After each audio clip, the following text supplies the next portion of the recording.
Hey y'all, I'm Ada K, and I must confess, I'm a trial junkie.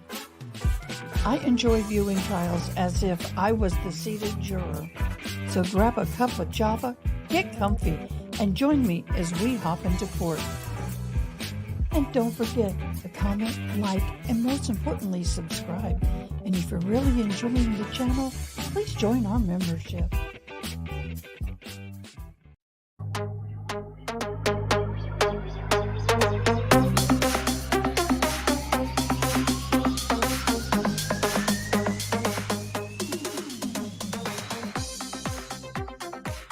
Good morning. Are we ready for day one? Opening statements of Sarah Boone. Finally here. We are ready for trial. Oh my gosh. This case has been going on since 2020. I think it was 18 court reset dates, and 9 lawyers later, we are now getting ready to hear the opening statements. Court is almost ready, so hop on in, grab yourself a cup of coffee, and let's get ready to listen. This is going to be awesome, y'all. Cannot wait. Good morning, Ronnie. Hello.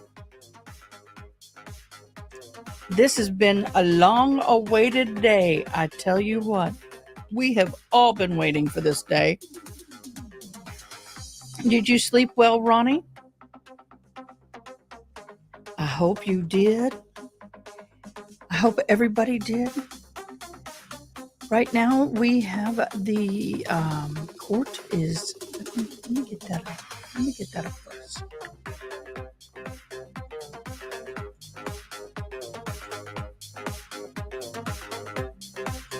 There we go. Yeah. For those of you who don't know, I'm Ada K. Thank you so much for joining. I greatly appreciate you being here today. Yes, but not enough.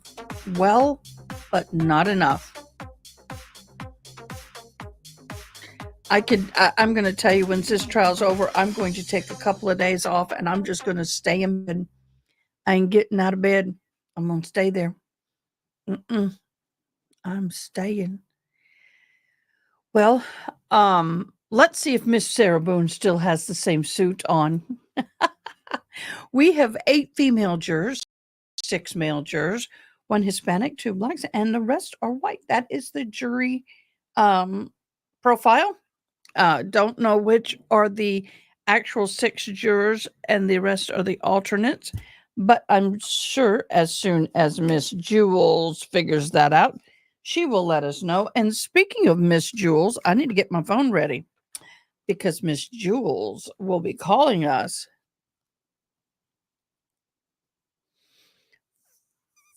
I have 4 sheet cakes and a wedding cake to make. Oh my gosh.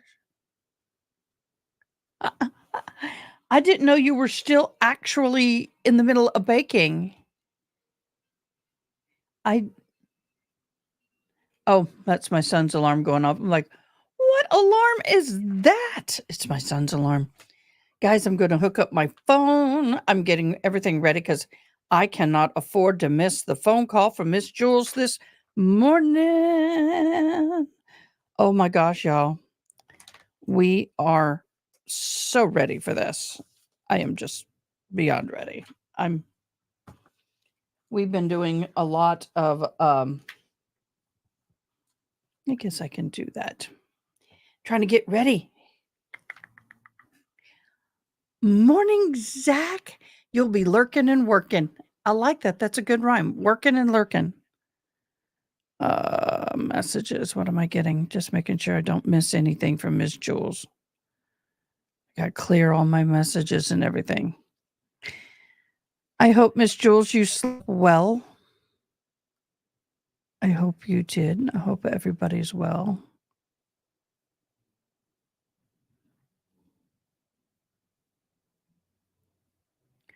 Oh.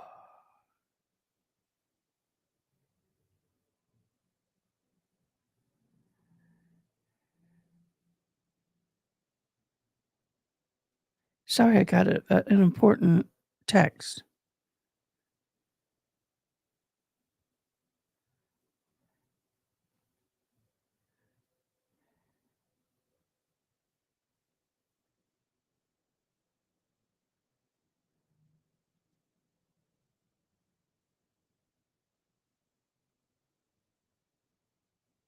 Oh, my dear friend. Blessings. Blessings, my dear one. Howdy, howdy, every morning. I got the screaming goat ready. I've got the ready. And the big one.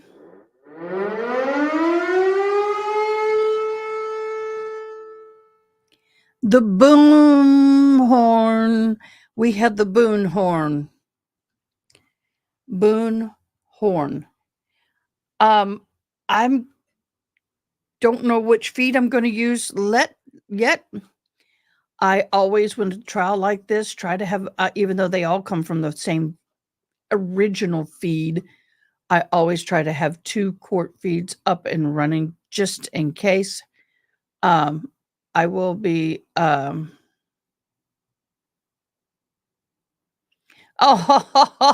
squeegee. That's so funny. We're going to share this. Oh, wrong one. Squeegee opens the media box this morning for the Boone trial. What an honor it is. He is control of the media box. How funny. Congratulations, Squeegee.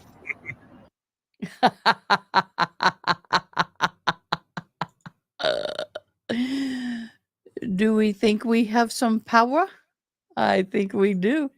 I got to go live on my other channel, y'all. I'll be right back. Oh, I'm doing it backwards now. I got to figure this thing out. Oh, nope. That one. And then we'll go up on this one. Yeah, I'll be right back. I will be muted.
Good morning, everybody. Live on simultaneously on 2 different lives. The Sarah Boone and the Melody Walker Ferris murder trial. Both women unveiling their loved one, one via suitcase and one via lead shooter and burn pile. Wow, these women are cray cray. Boy, well, she looks warm and cozy this morning. Over here, Miss Melody Walker is in a black turtleneck, as always. And today she's got a knitted cardigan on with her classic pearls, her and her pearls. So we will be having both lives going on at the same time. I understand that Boone is going to be getting a lot more of the attention, but I still am going to stream this so people can go back and watch later if they wish to do so. I suspect the prosecution may be getting ready to rest their case in that trial. I don't know. They've kind of thrown some curveballs. It's been interesting. Over here with the Melody Walker Ferris trials, I found that the attorneys have finally found their voice and started objecting after the judge kind of admonished them because of the irritation they exhibited, with the witnesses answering. And the judge's response to that was, "You groomed them. You taught them what to expect by nobody objecting and letting them run amok." So after that kind of comment, there's been a few more objections, not a whole lot. Hello, Toy. Hello, Dawn. Good morning. I go to YouTube. I go on YouTube and talk with. Welcome, Dawn. So, just so everybody knows, I am giving away a Starbucks tumbler at the end of the month. If you subscribe, that's one entry. You must put I subbed and it will be verified. And then the other one is if you become a member, you get 50 entries. 10 entries for a maximum of 11 entries for the mug. The tumbler, they are Halloween themed. You get to pick from one of 3. So, yes. Good morning. Good morning. The judge is up and ready to go in the Ferris trial. We are waiting for opening statements in Miss Boone's case. Uh-oh, we got the movement. We got movement. You guys, we are ready. Are you ready? I wish I had my drum roll. Do I have a drum roll on this? I don't know if I do.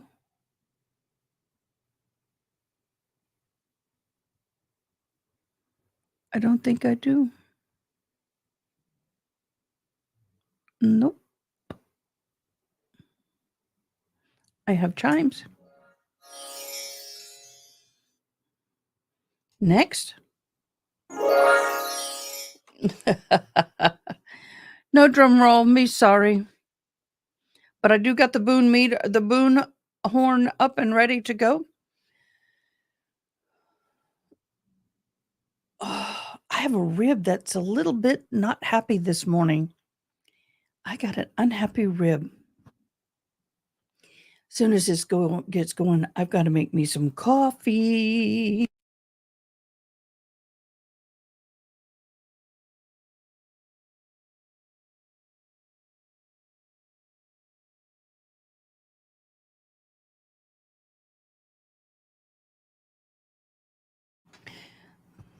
Well, they have talking and standing. It looks like objections, but there's no sound yet in the Melody trial. So stick with us, guys. It'll happen. And I thought we were going to get going. I am anxious to see if she's got that same suit on. And I'm going to wonder, is she going to wear that same suit every single every single day of trial? That would be interesting. I'm going to get coffee going.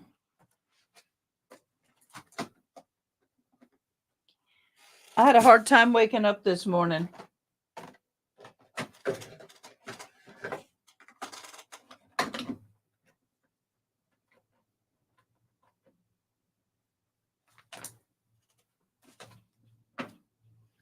Well, guess what, guys?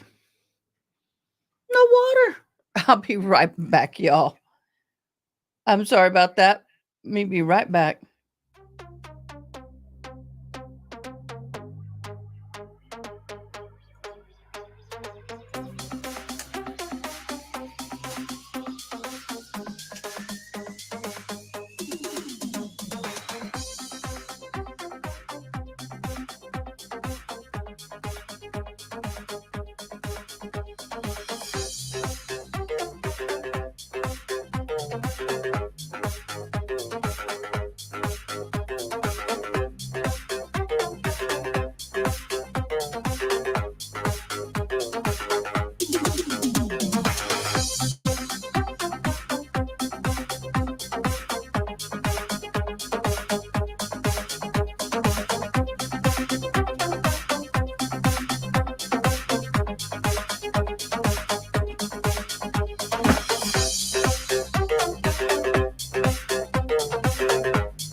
Nothing like a tomato in the morning for breakfast.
And here we go in the Ferris trial.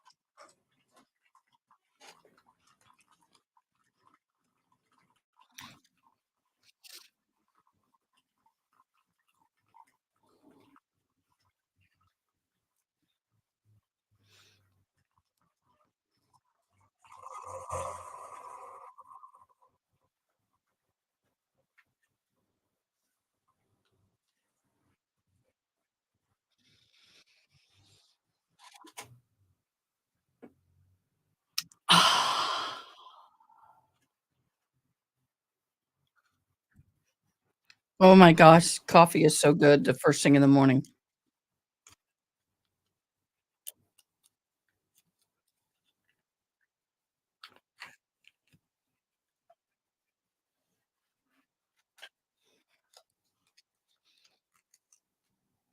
Okay, so those who are interested in the Ferris possibility, the jury will be in only half a day. This case may rest sooner than later. We expected this case to go for 3 weeks. I'm not sure. He mentioned something about jury instructions, so we'll see. Oh, Dawn, you have a French press? I have one of those too. I use that at home. Oh, getting comfy? I'm ready to go. Come on.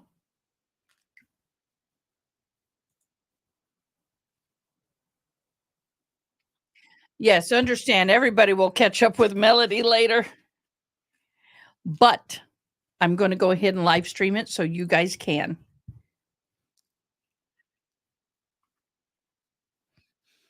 Oh, are we already in a break for Sarah Boone?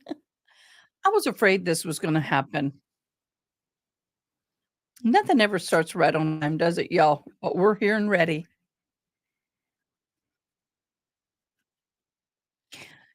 This can be true. It just depends on the budget. Um, they may have gotten her see, if they're smart, she will wear the same skirt, they will take the jacket off, just put a nice blouse with it. She does have black pants, we noticed that. She does have a blue top, we've noticed that. So they might put her in suit pants one day, and we'll see.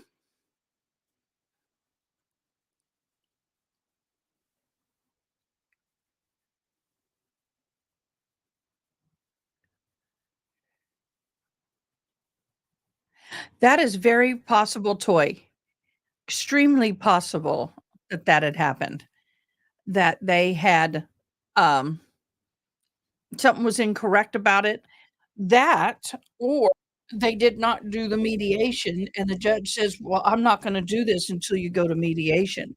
Sometimes you have to go to a mediated state and try to mitigate it before going before the judge, and if you do not within a certain period of time, then it gets kicked. So they may not have they may have chosen, honestly, not to continue. That's right. That is so right, Toy. Yeah, Toy had Wade Wilson had people buying his. Yep.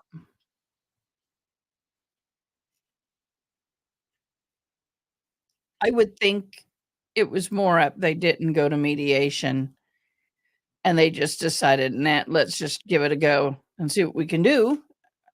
Um, or they realized the financial split would devastate both of them too much, and they decided not to split. And somebody had ulterior motives.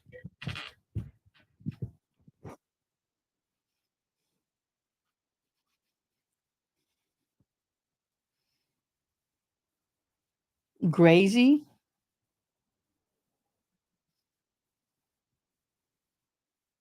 What? I'm not either. Am I convinced that she knew about it and there was something going on about it? Yes. Am I convinced that she knows who did it if it wasn't her? Absolutely. But she's chosen to take the fall.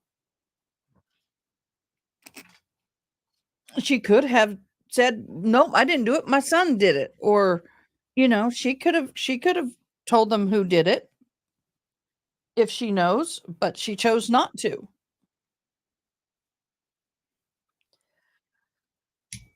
Oh, excuse me. I'm gonna have the yawnies this morning. Y'all don't forget to leave some DNA. Like, please welcome our newest member, Christine.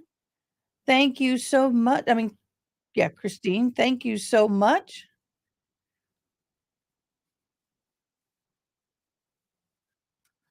Welcome to the family, love. Welcome, welcome, welcome. Oh, the first sip is going to be grand. Oh, that first sip is always the best. You got that right. Abbott and Costello, who done it?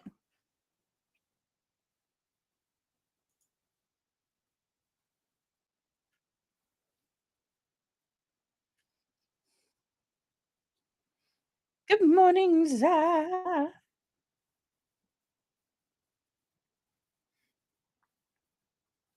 I think all of them know about it. I think they may not have done it, but they know, but they're not going to narc.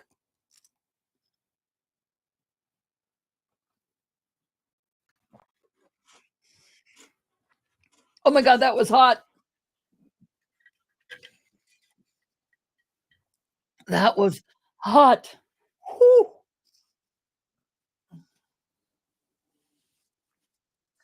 Oh, that was hotter than I thought it was, and it burning. Ooh.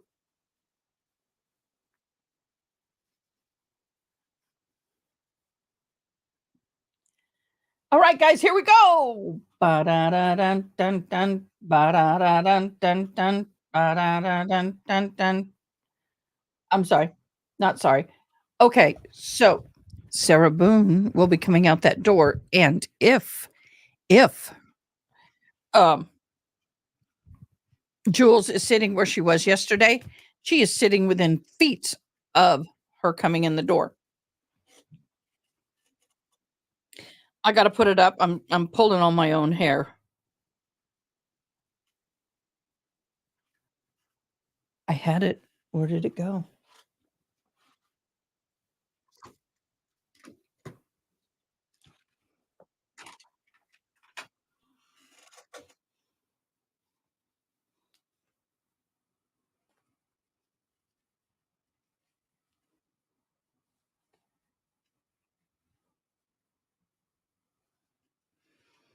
Why did you not obtain the search warrant?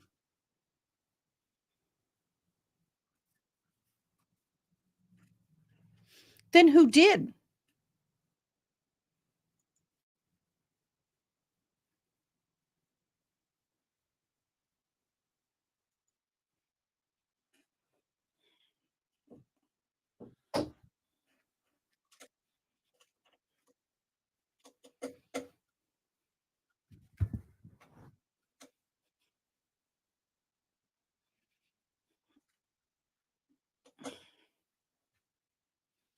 Well, I thought we were getting going.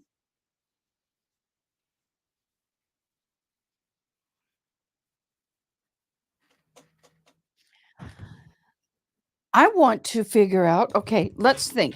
They're thinking at least 3 weeks for this trial. 3 weeks. So probably almost 2 weeks, maybe, of prosecution.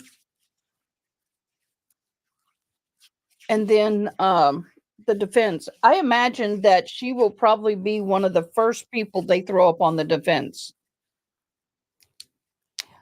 No, they're too tight. She can't walk. The shoes are too tight. I bet they're waiting on the jury or the judge.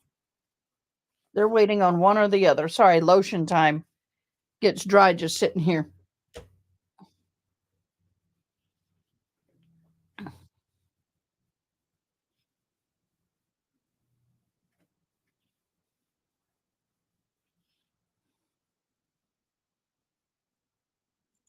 Good one. Good. Yeah, 1 week prosecution, 1 week defense, 1 week sentence. Sarah explaining. I don't think she can testify without having to do it in the narrative form, and I don't think her attorneys are gonna put themselves in danger. Mm, they could be. They could have had an issue transporting. Leg splaining. Zach, she got some leg splaining to do.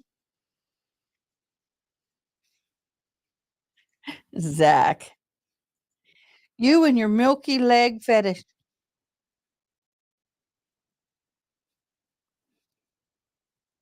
Hi, good morning, Paula MC. Welcome, welcome. We are doing a duo live today. So if you see me speaking and you hear nada, that's okay.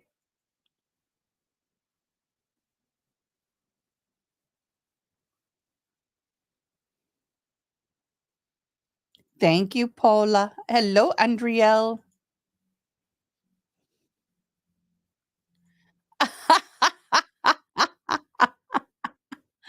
Oh, poor thing.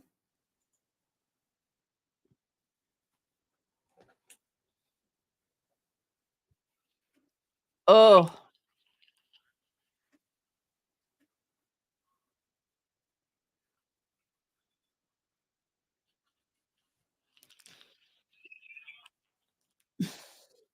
I hate it when you put your hearing aid in and you accidentally take one of your head hairs with it. Ugh, tickles. Don't feel good. And Riel, no, we're oh, sorry.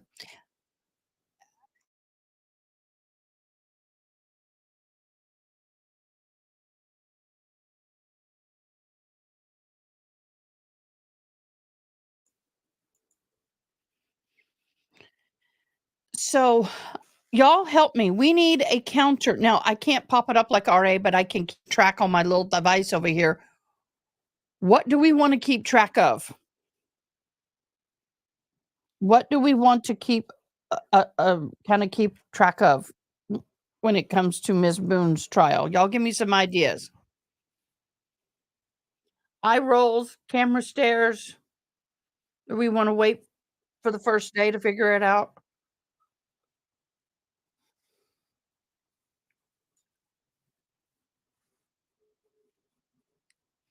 I find it sorry, wrong trial.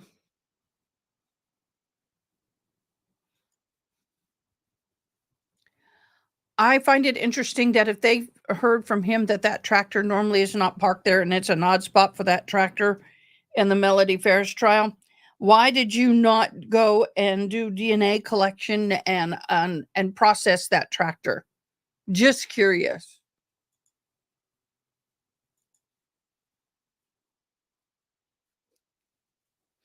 Well, y'all throw it up there if you think of something, okay, y'all?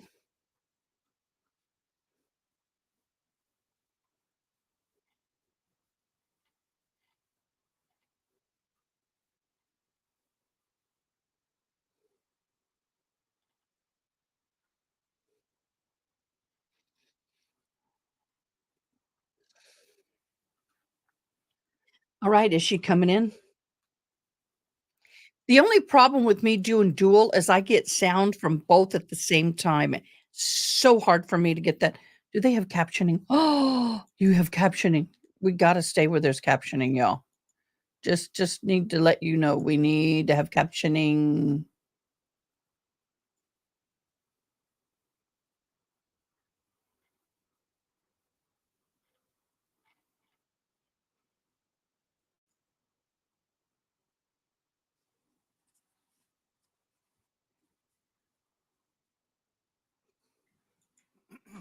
Why is theirs what? Why is their live different than okay, guys, we're gonna switch.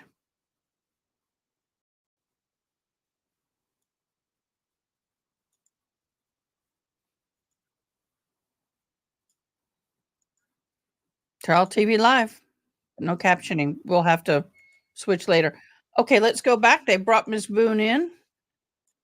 So the other live is a little delayed. So she's in the jacket with the pink top and her black slacks.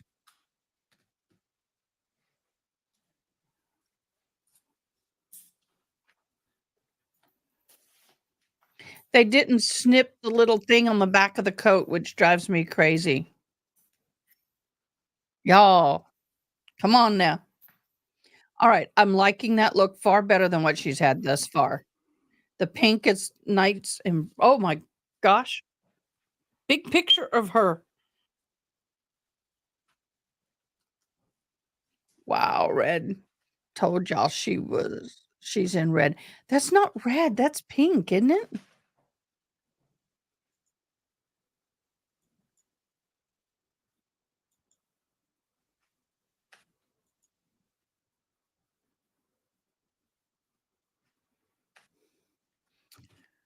Hello, Keswan. Is it red or pink?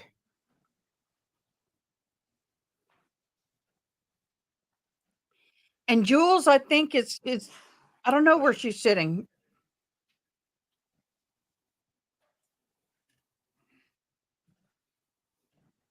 Correct, Paula?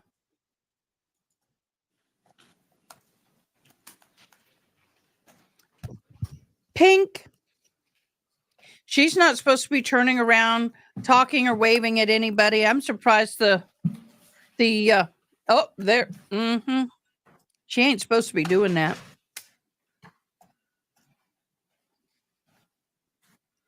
She has someone in court supporting her, that we can tell by now. And she's got her little rubber pen.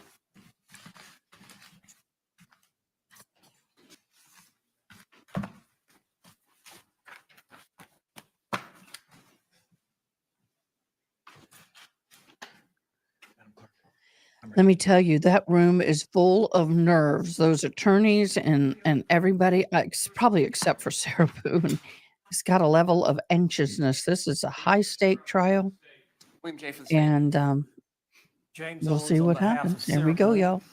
Tony Henderson, Sarah Boone, Kevin back there.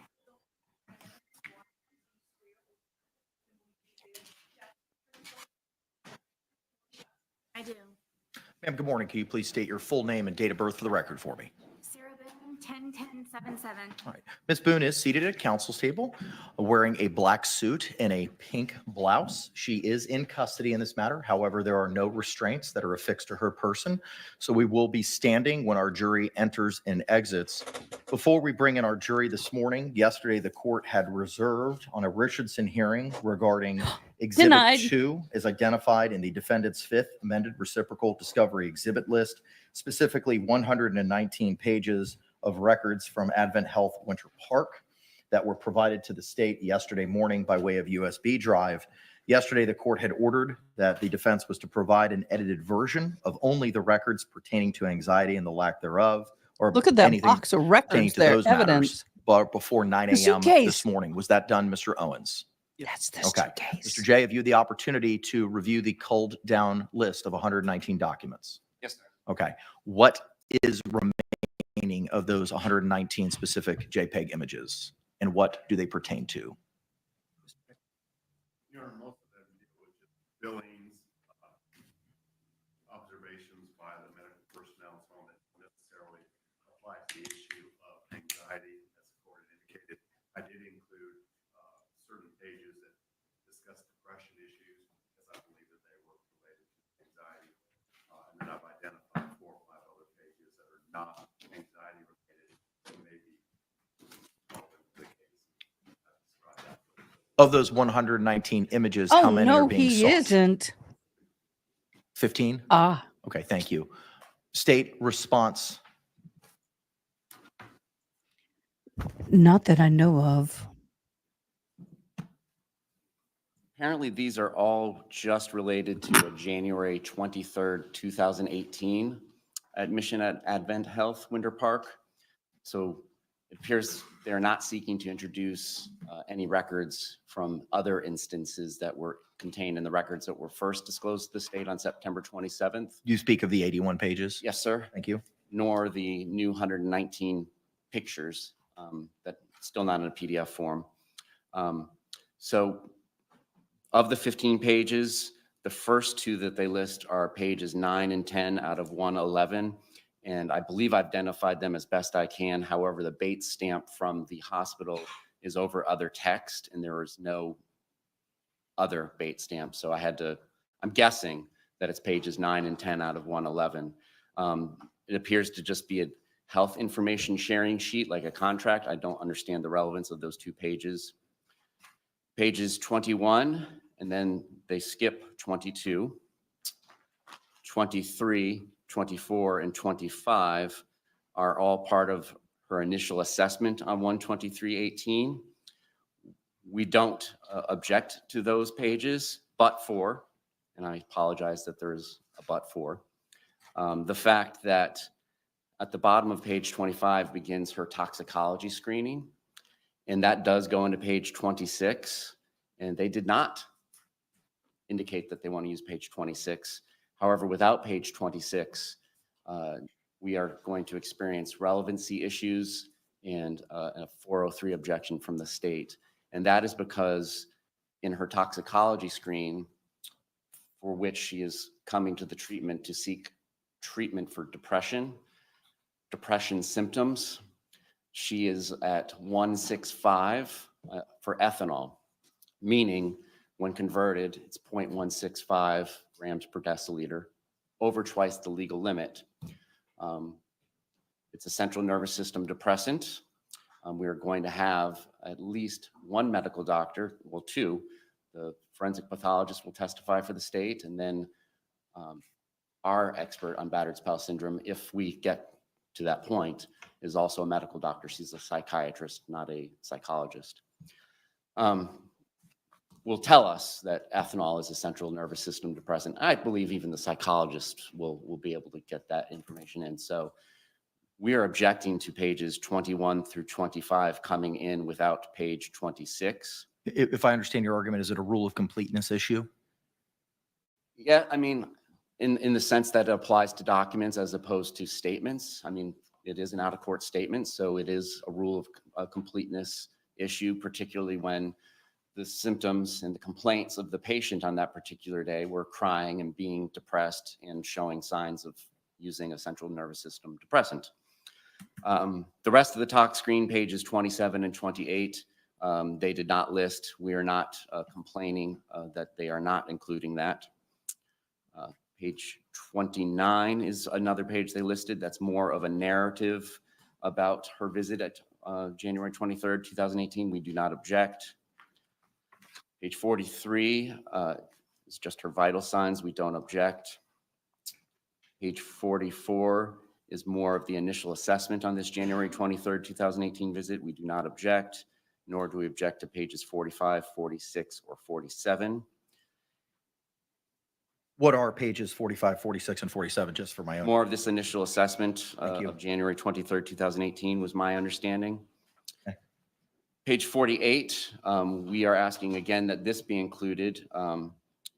Again, I don't believe it's super mysterious why we are going from pages 43, 44, 45, 46, 47, and then skipping page 48 and then going to 49. But we do want page 48 included. On that page includes her height and weight at the time. Page 63. What's 49? So seemingly that's included. 49 is just some results. Again, it's misleading and doesn't provide full context without what I've described as page 26, because part of the results on page 49 show that she was tested, shows that she was tested for the presence of ethyl alcohol or ethanol, but it doesn't give the results. Are the results contained in another page? Just on page 26, the one I previously described as wanting included. So not following 49 to 50 or 51 sequentially?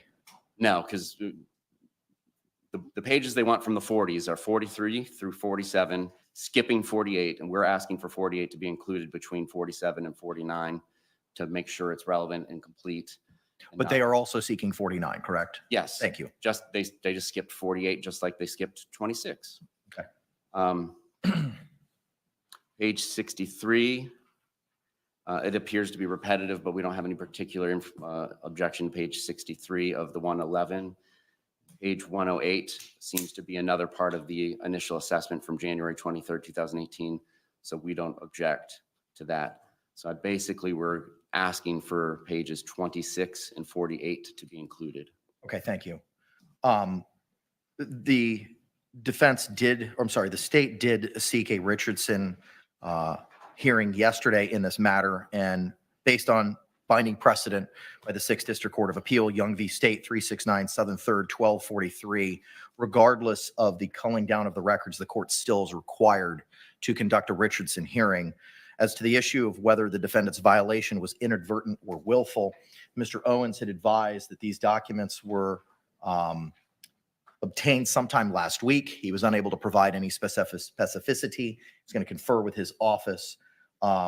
Mr. Owens or Mr. Beck, are you in a position to advise when these documents were first requested, when they were received, and when they were sent to the state? Specifically, any documents pertaining to Exhibit 2, the Advent Health Winter Park records?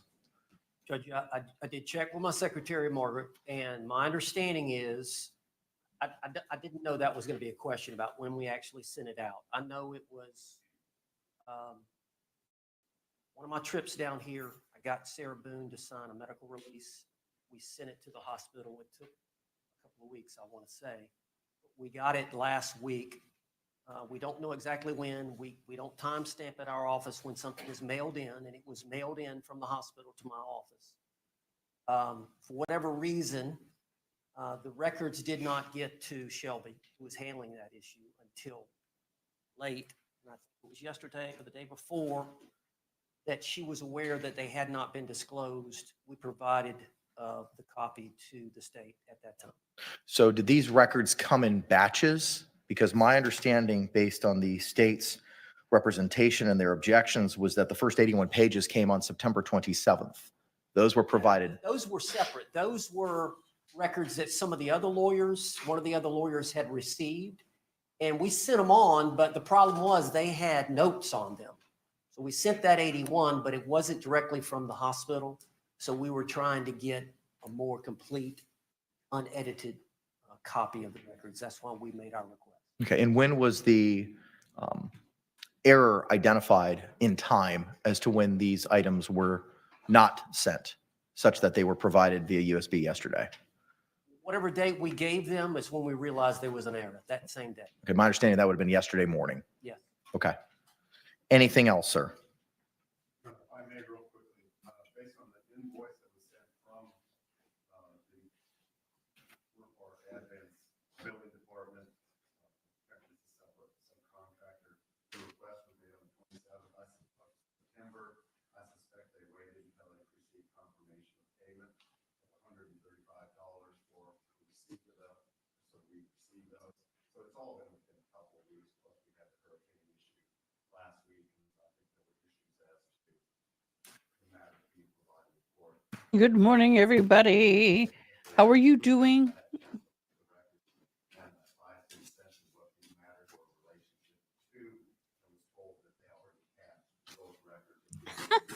Y'all are having fun.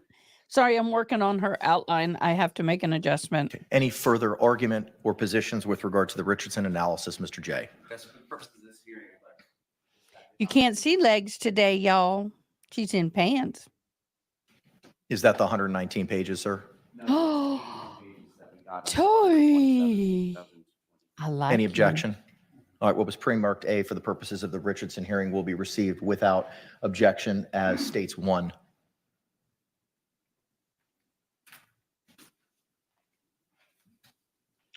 I suspect you're right, Ronnie. I don't think this is gonna, this is gonna be more than 3 weeks.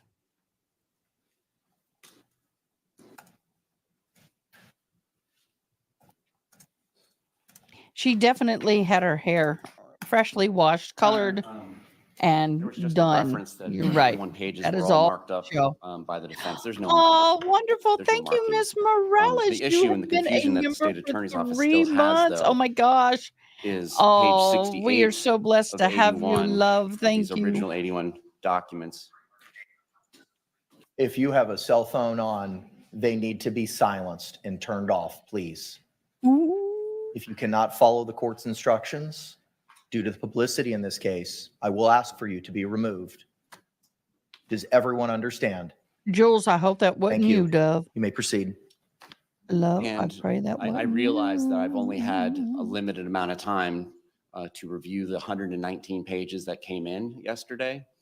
And again, it's more difficult to review those because it's not in a PDF where I can word search it and do any of the things that are afforded to us with modern technology. It came in as 119 separate JPEGs. They're not in order. So for instance, when I'm trying to look for page 43 of those 111 records out of the 119 pages, it's not in order. And I've done my absolute best to try and see if this page, which is 68. Yes. And referring to 68 of the 81 that was Yes, entered sir. as one, correct? Yes, sir. Thank It you. is sub-labeled within these records as page 2 of 14. And it appears to be a part of her visit on January 23rd, 2018. And in the social history provided, it says alcohol use denies, tobacco use denies, and the other She part is denied irrelevant. And I just both? haven't been able to find that.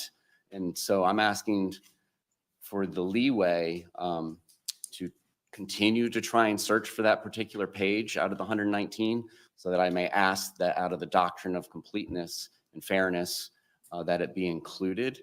I'm just at this point, I've not been able to find anything in the records that says that, and I'm limited in my abilities to cheat with technology and put it, if there's a 119 page PDF and you make it word searchable, you just put in the magic word and it helps the attorney greatly. So that's why there's this confusion, and that's part of why I had to raise this issue. Was just at my first glance of those pages yesterday, I knew that something seemed off compared to what was previously provided. Okay. Any response? It has a heading, Your Honor. I'm not familiar with that heading in the documents that I was reviewing. I'll look for it again and I'll provide. Okay. I appreciate y'all working together on that. So here's what we're going to do. If I may, Yes. We had told the state that we would bring in a printed copy, not the PDF, this morning. Hey, But Bancy, how's it Federal Express, going? which How the is she block away, For doing? whatever reason, the road was being. Please so update. We do closed, care. So we were there at 8 o'clock to get the copy to the state we had promised, but we will bring one at lunch to hand to state. Okay. Appreciate it. All right. Any other argument with regard to the Richardson issue? Anything further, Mr. Beck? Okay. With regard to, let me conclude the Richardson analysis first. All right. Thank you both for your positions and your arguments. The court has, as a matter of law, the court needs to determine whether the defendant's violation was inadvertent or willful. Court finds that based on the positions provided by the defense that the disclosure was inadvertent, but I do find that the violation had some level of substantiality to it.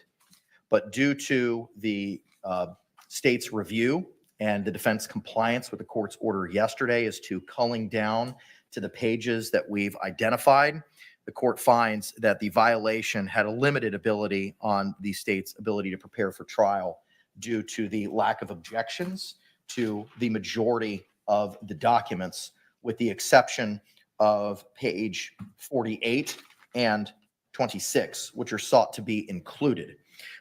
For those reasons, I find that the prejudicial effect of the substantial disclosure is limited, and I'm not going to order the defense, not going to prohibit the defense from proceeding forward on moving these items into evidence. However, I do want to address the 403 rule of completeness issue with regard to pages 26 and 49 26 and 48 as sought by the state. No objection, Mr. Beck. All right, thank you. So the state's request is granted. Pages 26 and 48 will be included in any evidentiary documents that sought to be moved into evidence with regard to this January 23, 2018 incident is provided in the 119 pages of item 2 of the defendant's fifth amended reciprocal discovery exhibit list.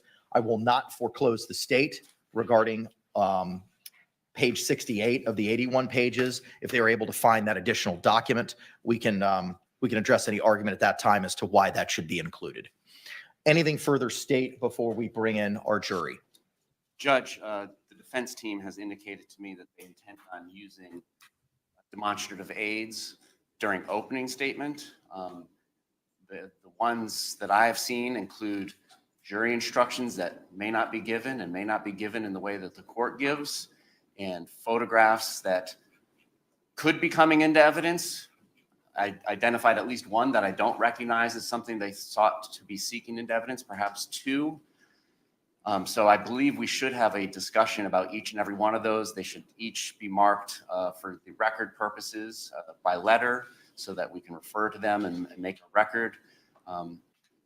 I believe it's in the court's discretion, even though I rarely see it exercised in this way in this circuit, to allow the respective parties to refer to actual exhibits during opening statements. I would urge the court not to allow that. They're going to see them soon enough, but particularly with what they are seeking to introduce, given the motion in limine ruling that the court has already issued, that at this point in time, the latest proffer with the defendant's testimony is not amounting to an overt act that will result in a self-defense instruction, that will result in prior instances of violence coming in, that it would be extremely prejudicial, dangerous, and to use Mr. Cacciatore's analogy, very impossible to put that toothpaste back in the tube if we amplify our opening statements, which may or may not come to fruition when we start talking about these past instances and battered spouse syndrome.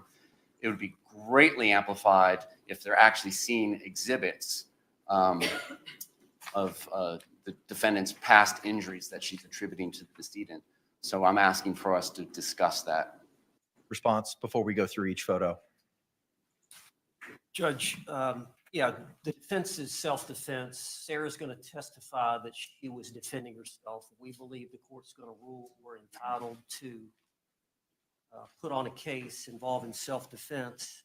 And under the instruction for justifiable use of non-deadly force and the justifiable use of deadly force. I'm not discussing the jury instructions at this time. There are evidence of prior threats, prior events of violence committed under that instruction. Under the self-defense justifiable use. Here's my concern. Why are we addressing law in opening statement? Well, I agree with the state attorney. I did pull up a couple of these on the justifiable use. Thank you. That still, that does not answer my question. I would agree not to use those. Okay. Thank you. Why are you discussing law in opening statements? And opening is the standard instruction. It is up to you to decide what evidence is reliable. You should use your common sense in deciding which is the best evidence and which evidence should not be relied upon in considering the verdict. You want to read it out? No, I can see it, sir. And then the other one is a reasonable doubt is not a miracle. Possible doubt, speculative, imaginary, or forced doubt is the standard instruction.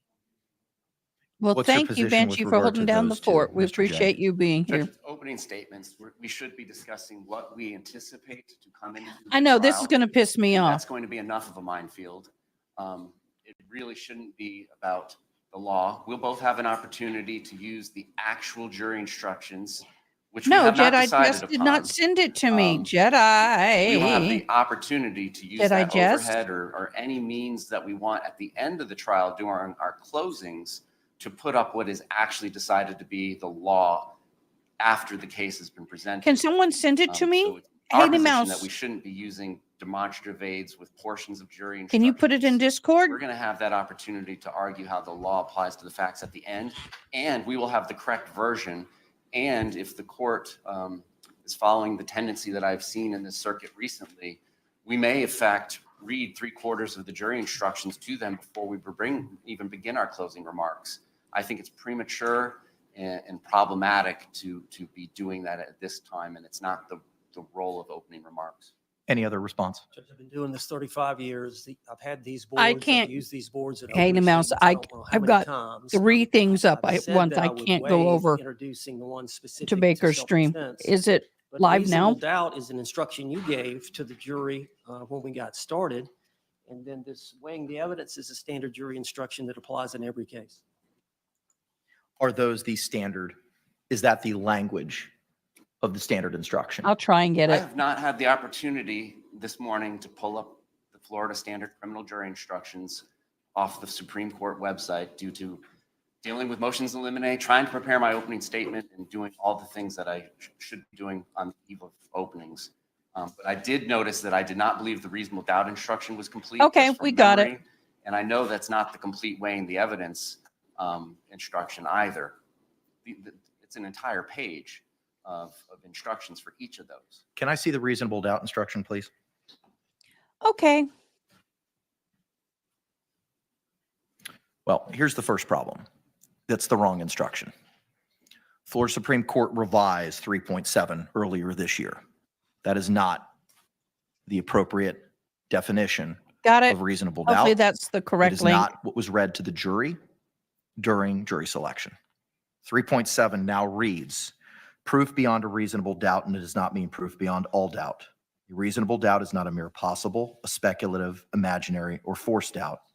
Such a doubt must not influence you to return a verdict of not guilty if you have an abiding conviction of guilt.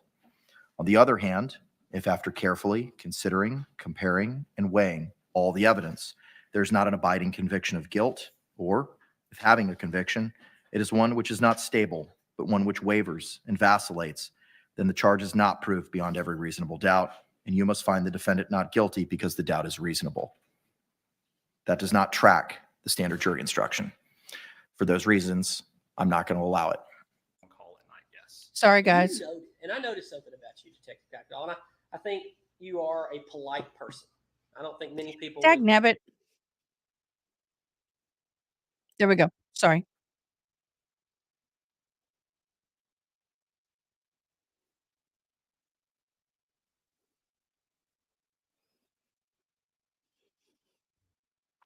That should have been addressed yesterday.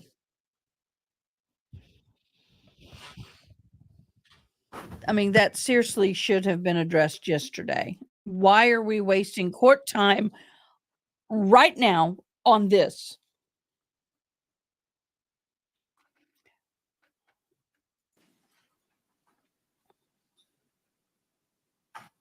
They're not talking at the moment.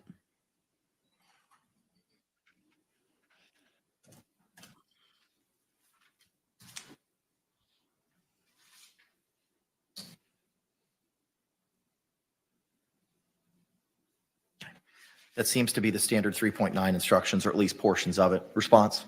Again, since it's not all of it, it's misleading. It's highlighting something about the law when we're just talking about open remarks. you, Toy. Opening remarks.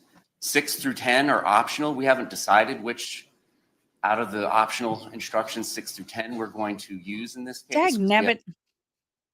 Not do on Chris. You called Jenna, yes? I did, In the days following? yes. Maybe the next week. I think it was the next week. I actually had reached out. Trying to get my lives on the right one. Response? Again, since it's not all of it, it's misleading. Sorry, guys. I'll get it. Highlighting something about the law when we're just talking about open remarks. There we go. Opening remarks. 6 through 10 are optional. We haven't decided which out of the optional instructions, 6 through 10, we're going to use in this case because we have not heard the evidence yet. So I just think it's inappropriate to be delving into pieces and portions of jury instructions before we get There we the go. evidence.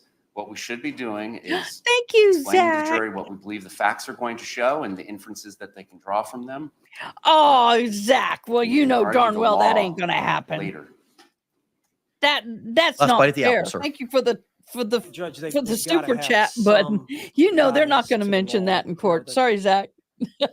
in many ways, You know you're not going to have to buy we it. do it where we give them the law at the very I'll buy end, everybody you know, one if they and mention that. Good morning, Miss Kevin. I understand the reason for that, depending on the evidence that comes in, but there's standard instructions that are going to apply throughout. And this is just giving them an idea of what their role is in considering the credibility of witnesses. I think it's appropriate. Yeah, I'll It's take a him up brief on it. statement of a standard instruction that comes in on I'll every get an case. extra big vente. Let me move to the photographs before I address the 3.9 issue. I think for Yes, the record, thank we you, should mark Zach. them. You Okay. were so kind and generous. We love and appreciate Do you you. want them marked? You want them marked by Madam Clerk, correct? Okay, so let's approach with that first photograph, please. Madam Shenanigans Clerk, have yes. already started, Miss Kevin. Miss Kevin, are you going to be in the background during trial? In case I lose power or something? That was a Starbucks joke.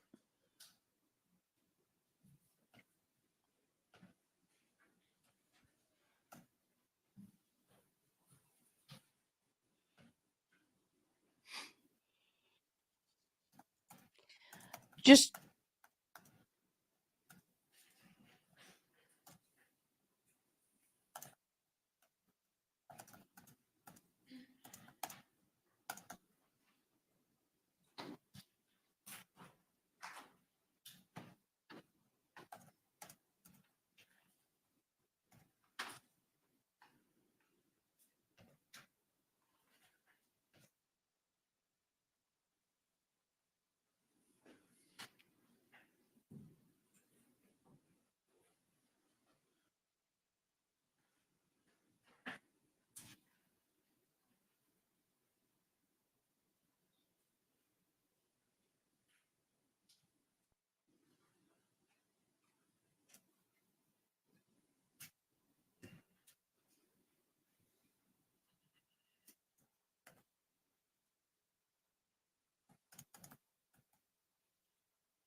Vanjie, you can switch the name. It's okay.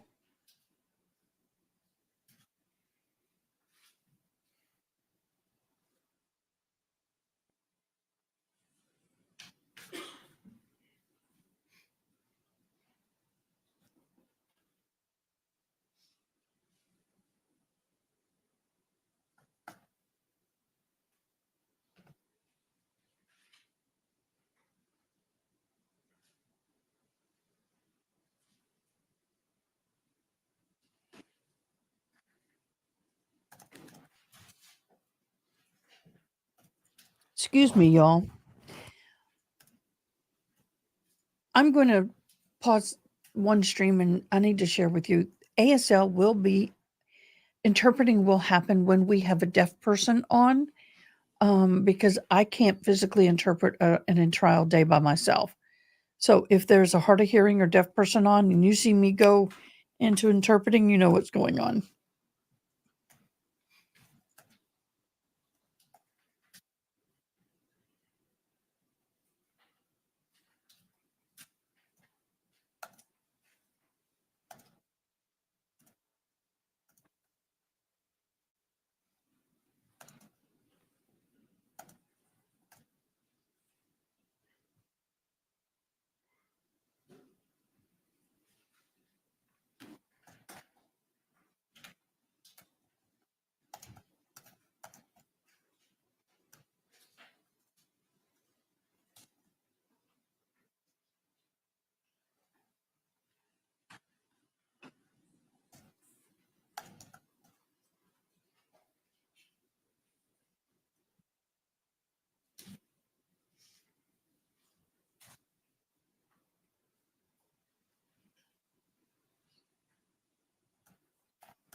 Breakfast. Breakfast of champions.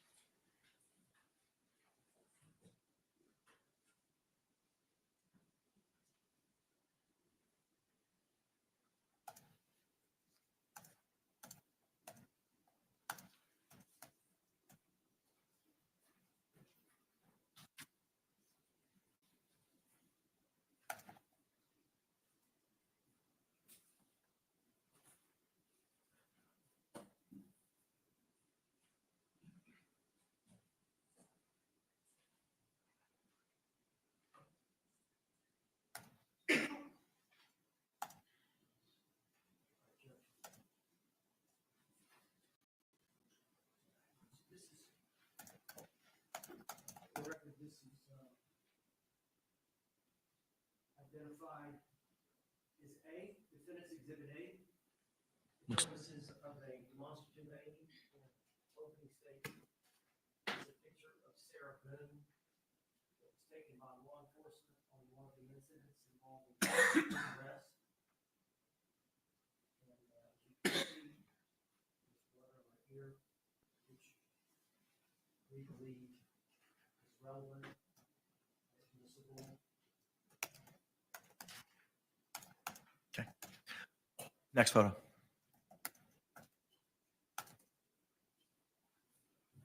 This is B.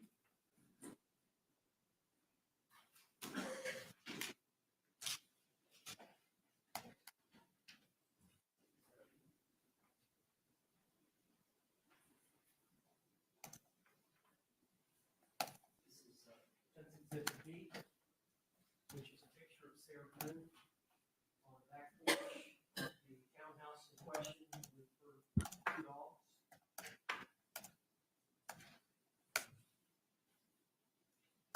Defense Exhibit C, the blow up of the picture of inside the townhouse showing the sliding glass door as well as the staircase that leads to the master bedroom and the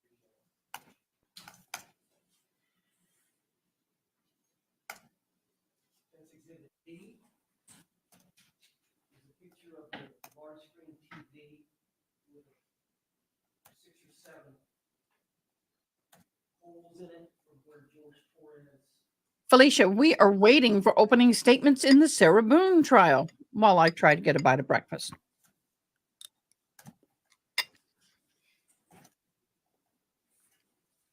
Defense Exhibit E is a blow up of injuries to Sarah Boone's left arm from Jorge Torres.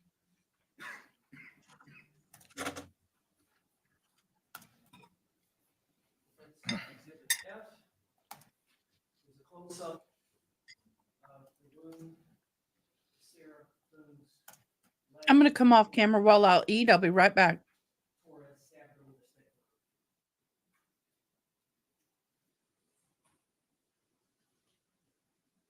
Defense Exhibit G is a close-up of Sarah Boone's face that shows where Jorge Torres poked her with a curtain rod.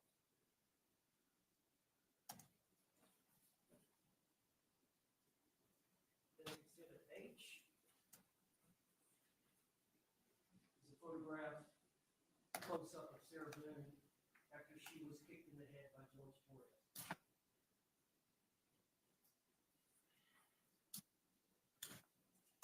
Defense Exhibit I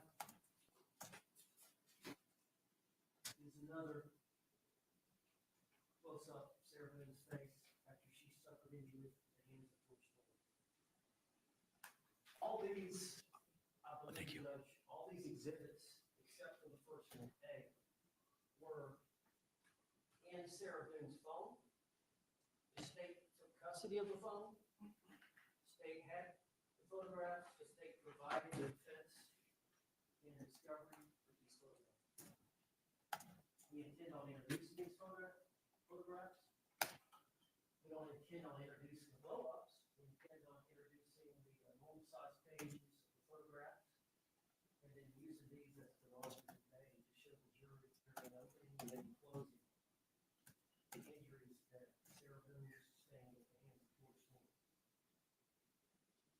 Any other further argument with regard to the use of those items pre-marked as A through I in opening statement? Mr. Owens, Yes, Sir Judge, and I sent you some cases.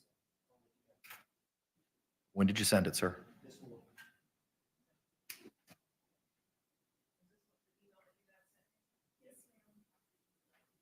I have not received it.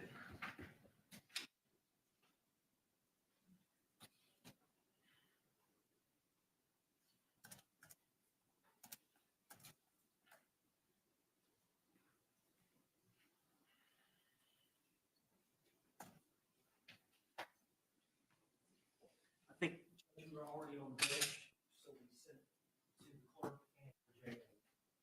Has the state seen a copy of it? I'm familiar with the case law. I did receive the email. I'm not sure if it indicated who all was copied on it. A separate one, but I'll check.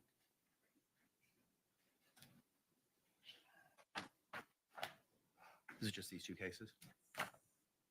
Been provided Alsaguer v. State, 326 7th 3rd, 656, Florida Supreme Court, 2021. Lowe v. State, 259 7th 3rd, 23, Florida Supreme Court, 2018. Yes, sir. Judge, the court has discretion to allow demonstrative aids. If you look at one or both of those, there was a state wanted to introduce a dummy they were using in a homicide case, which the court allowed. Other cases have allowed photographs and demonstrative aids to be used in opening statements.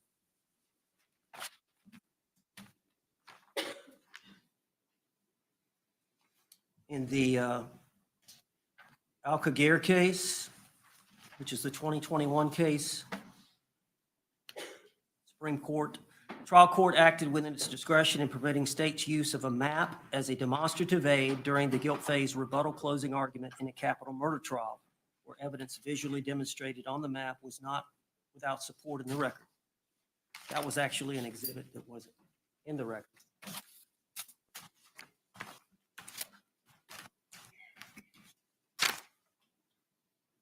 The 2018 case, Supreme Court of Florida, again, the trial court acted within its discretion in allowing a demonstrative exhibit. In that case, it was a murder prosecution. Trial court acted within its discretion in allowing the state to use a mannequin in a demonstrative aid in order to show the position of the gun in relation to the victim's body. The mannequin was used to set out the circumstances of the crime and to attempt to establish aggravation.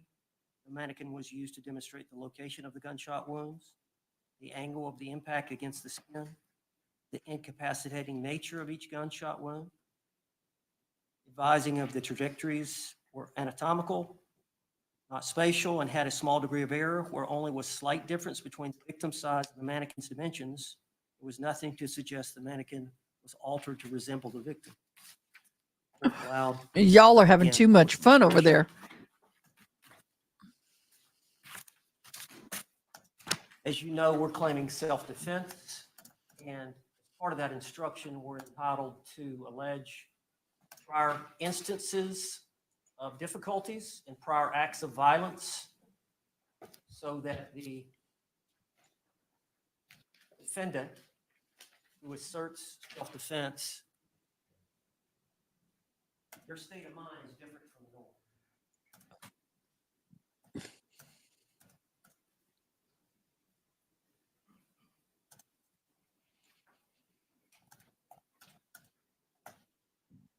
Instructions would read, find that Sarah Boone, who because of prior threats or difficulties with Jorge Torres, had reasonable grounds to believe that she was in danger of imminent use of unlawful force at the hands of Jorge Torres.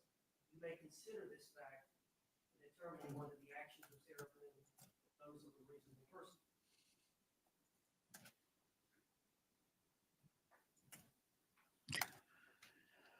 Goes on to say, time of the alleged second-degree murder, Sarah Boone knew that Jorge Torres had committed an act or acts of violence. You may consider that fact to determine whether Sarah Boone reasonably believed it was necessary for her to use violence. I lost all my comments. Belief that the exhibits will be introduced in evidence. Yes, SF in text, it is. They're demonstrative aids. There it is. To aid the jury in understanding the circumstances surrounding that relationship, the actions that Sarah took, and the reasonableness of those actions in light of their history. Thank you. Any response, State? Yes. Yes, sir. Judge, the standard is, it is your discretion, and you will only be reversed if you abuse your discretion in this regard. The state is urging you just flat out, as a matter of principle, to not allow the parties to go into the exhibits during opening statements. They're going to be seeing the actual exhibits in the very, very near future. I mean, we can do this. We can play the videos. We can show gruesome autopsy photographs on the big screen as well during opening statements, but those things are all coming. So we're just asking you first in general, let's not extend the opening statements in that regard any more than necessary. Now, our specific objections are this. With A, which is beneath everything now, but the bloody ear from the prior incident, I believe that is from a body-worn camera, and I think he indicated as much. It was not from her phone. If we get to that point where we know that this piece of evidence is coming in, that would be one thing. But right now, the law of the case is they cannot put on any evidence of prior instances of violence, any reputation evidence regarding the victim, or go into battered spouse syndrome in the evidence until self-defense has been established. And that self-defense must be established by the testimony, and in this particular case, it has to come from the defendant, of an overt act taken by the decedent, which resulted in an imminent threat of great bodily harm or death. And we have had that litigation. We have provided the court the most recent testimony regarding the defendant's most recent statements from the two doctors, and it doesn't exist at this time. This So is the it's one thing prosecution for the speaking at this parties time. to go into things in opening statements that don't end up coming into evidence. And when the defendant does that, well, under King versus State, the state gets to point out, look, they made these promises in opening statements and they didn't come to fruition. So you need to disregard everything that you heard that was going to happen in trial that didn't. But the problem, particularly for the state side, is we don't get to appeal. So if we go through opening statements and we have the jurors not only exposed to our words about things that may or may not be coming into evidence, but exposed to 1,000 words per picture, if a picture is worth 1,000 words, that amplifies the error. And it's an error the state has no remedy to fix. So we're asking for A, which would absolutely come into evidence. If we get this overt act testimony, which has not occurred yet from the defendant, then certainly this is A would come in, and some of the other letters. And there's nothing wrong with them blowing it up like that. In fact, the state has it on their exhibit and will be showing it on the screen as well. There's not, a lot of dispute over whether that will come in if we meet that standard of an imminent act or overt threat of an imminent act of danger. B, I'm not sure B was on their list of items that they sought to introduce from the phone. We would argue a picture of her with her dogs on her porch doesn't have any relevance. I don't expect that to be coming into trial, so we're objecting on that separate ground. And then returning back to C, D, E, F, G, H, I. State is all aware of those photographs. We are prepared to introduce them ourselves through the digital evidence. There's no hiding those things. If we meet the threshold for this sort of evidence coming in. Could you identify those for me? I'm trying to keep notes contemporaneously. Yes. C. It was C through I inclusive? Yes. Thank you. B is the only one that is not a photograph of prior violence. I don't know, it wasn't on their list of things that they sought to introduce, and I don't know what the relevance would be of her just sitting there on her porch with her dogs. But A and then C through I, Judge, absolutely, at the end of the trial, great. Blow them up, use them as much as you want. But in this particular case, with the rulings that the court has already made about this, based on the state's motion in limine, it is very dangerous to allow them to do this when we are not expecting it to be admitted into evidence based on the current state of the defendant's testimony. Thank you. Thank you. Mr. Owens, if you could address Exhibit B, was pre-marked as B. But Judge, you've already ruled that these things come in and open. Remember that? prior- No, what I ruled is that you were able to discuss them, address them in opening. Photographs are a totally different kitty. I said nothing about battered spouse syndrome. I said self-defense. These exhibits come in under self-defense. In arguing these, I've said nothing about battered spouse. I'm talking about self-defense. I understand. And prior difficulties, prior acts of violence is a standard instruction. But the Felicia, overt this act is gonna be requirement total cray-cray. remains. I mean, we've reviewed Holland and read it multiple times. In good faith, with discussions with my client, we believe there is going to be evidence of an overt act. That she was facing imminent threat, and she reacted based on that threat. Understood. Your response to Exhibit B. Look at B, which one's B? It's her on the back porch with the two dogs. Judge, not only did he abuse, Jorge Torres abused. That's not the issue. The issue is that the state represented that it was not part of your exhibit list. I believe it is a part of the exhibit list. We got this from the state. They sent over a bunch of pictures of flowers or paintings that they want to introduce, that they've listed as exhibits. I thought for sure we put this on there, but the relevance of it is not only did he abuse Sarah Boone, Jorge Torres, he abused the dogs. And he would threaten to abuse the dogs to control Sarah Boone. Okay, thank you.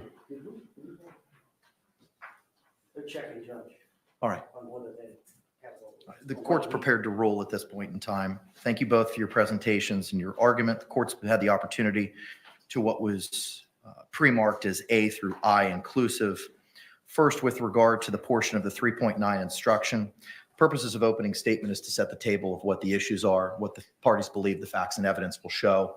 It is not a proper time to be discussing law or elements of law, and that is an element of law that will be instructed to the jury at the end of the case. So the court's going to exercise its discretion for those reasons and prohibit you from using the portion of the 3.9 instruction in opening statement. You could talk about this is a job that you're going to have, but I'm not going to allow you to read portions of the instruction for those reasons at this time.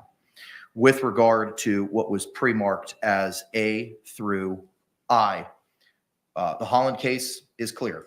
Before a defendant may introduce evidence of the victim's character, he must first show that there was an overt act by the victim at or about the time of the incident that reasonably indicated a need for self-defense. I understand your good faith belief. I take no position on whether or not you're going to make it or not. That's something that you're going to have to establish. But the concern is that the photographs, some of them are graphic in nature. The lacerations, the sutures, the bruising, facial wounds with bleeding may have such a impact such that the toothpaste cannot be placed back into the tube, assuming that overt act hurdle is not met. The court, again, takes no position on whether or not you're going to be able to meet it because I haven't heard the evidence and testimony. So court's going to exercise its discretion for those reasons. You can talk about it. You can talk about it that she was a victim. You can talk about specific some incidences may have happened, but I'm not going to allow the photographs at this point in time for those reasons, for your utilization of them in opening statements. Any questions or clarifications with regards to the court's ruling? State. No, Your Honor. Defense. No, sir. All right. Are we prepared to bring in our jury at this time? Got two other issues. They've been waiting for an hour and 20 minutes, Counselor. We intend This is to play crazy. the 2-minute suitcase video to the jury in opening statement. Wow. State. Again, I'm asking you to urge your discretion. They're going to hear it in the next 2 days of court. It's within your discretion whether we're going to start using exhibits during opening statement. What's the other issue, sir? I need to approach the bench. Okay. With regard to the video, I'm not going to allow proposed exhibits to be used in opening statements. It's good for the Good goose, for it's you. good for the gander. If not going to allow your photographs, not going to allow the state to do anything. You can orally talk about what you believe the evidence and testimony is going to show, but the actual evidence is going to have to be presented here through witnesses or through demonstration and publication after that evidence is admitted. Y'all can approach. While we approach, can somebody from their team start dismantling? Please, I would appreciate it. Thank you. Well, the other thing that I don't like is that the demonstratives are going to be back to us. We're not going to be able to see them. Where is the jury? I thought the jury, if you're looking at camera now, it would be on the right-hand side. This is crazy, y'all. I'm making some, I'm doing some background work here, guys. We're going to try and do something. We'll see if I'm successful. Let me look at comments real quick. Yes, it's a good ruling. Sorry, guys.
Any reason why we cannot bring in our jury at this time?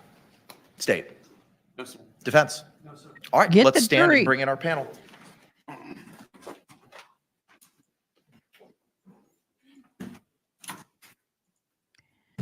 Okay, guys, while they're on break for the next 20 minutes, if you want to hop on over to the Boone side, we gladly have you. Newly discovered evidence. I'm looking forward to this.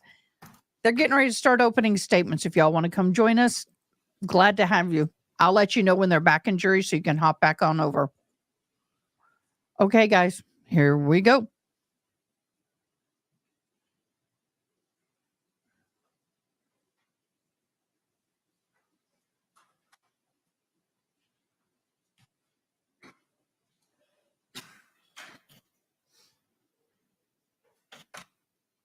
Good morning, y'all may be seated.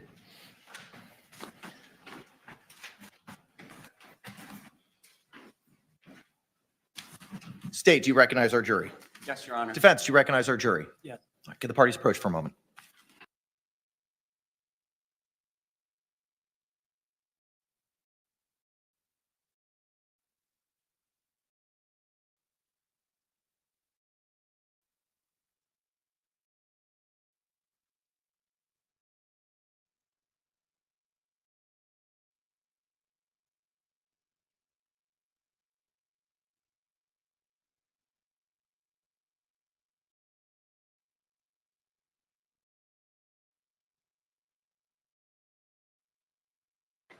All right, members of our jury, good morning. I want to just confirm before we start this morning that you complied with the court's instructions last night to not have any conversations amongst yourselves or anyone else about the persons, places, things, or charge involved in this case. Then you have not conducted any independent investigation regarding those items. You just raise your hands to confer that you complied with the court's instructions. All right, the record will reflect that all jurors have raised their hands. Members of the jury, yesterday, I told you that you may happen to see the lawyers in the courtroom or in the courthouse going about their affairs. And again, they're not trying to avoid you or speak to you because they're not allowed to. Did anyone happen to ride an elevator this morning with any of the attorneys, either for the state or for the defense? All right, juror in seat number 3 from my left, first row. Yes, ma'am.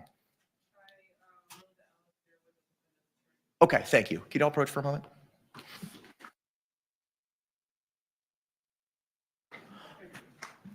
And a juror in seat 4, left to right, first row. Yes, sir. Who did you ride the elevator with? Do you recall who specifically, sir? Mr. Owens. Okay, thank you.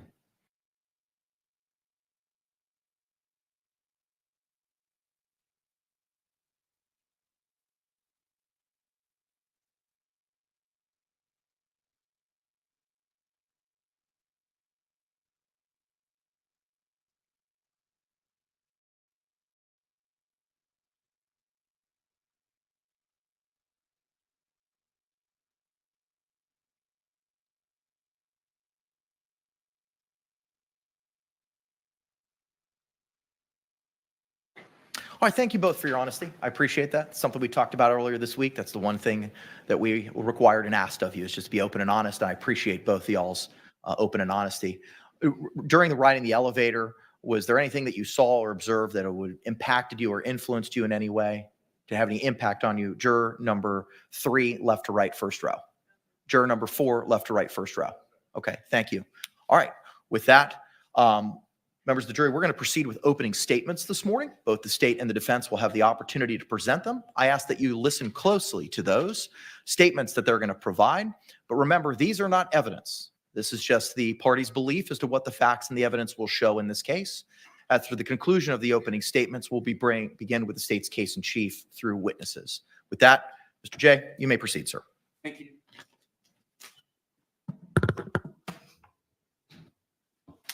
Ladies and gentlemen, what the evidence in this case is going to show you is that this defendant zipped Jorge Torres shot in a suitcase.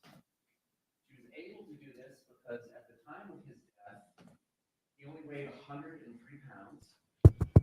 Microphone. He did this with the malicious intent to punish him.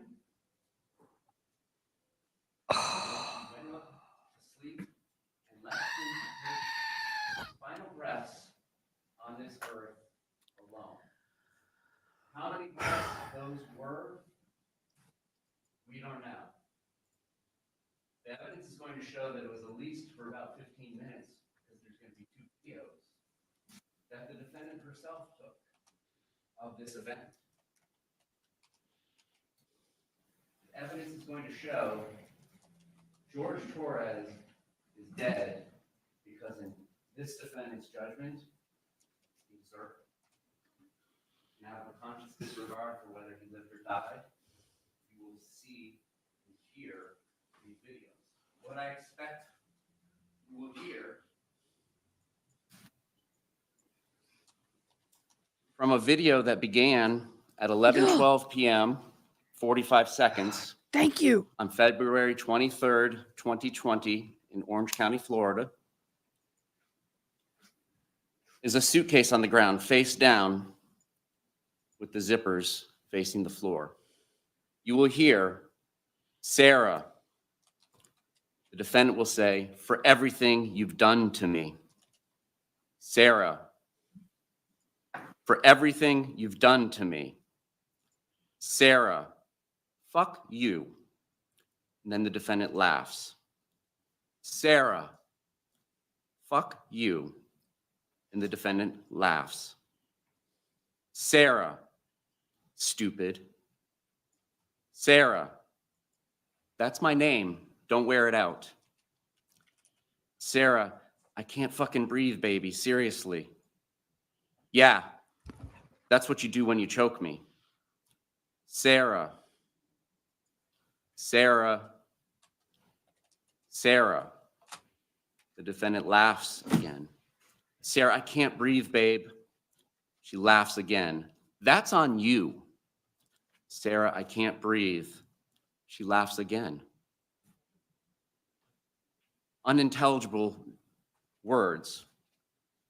And I would submit the evidence is going to show, because of the intoxication from alcohol, is the next thing she says. Sarah, Sarah, Sarah, "I can't breathe, baby." "That's what I feel like when you cheat on me." Sarah, "Fuck you." "I can't fucking breathe, Sarah." "You should probably shut the fuck up."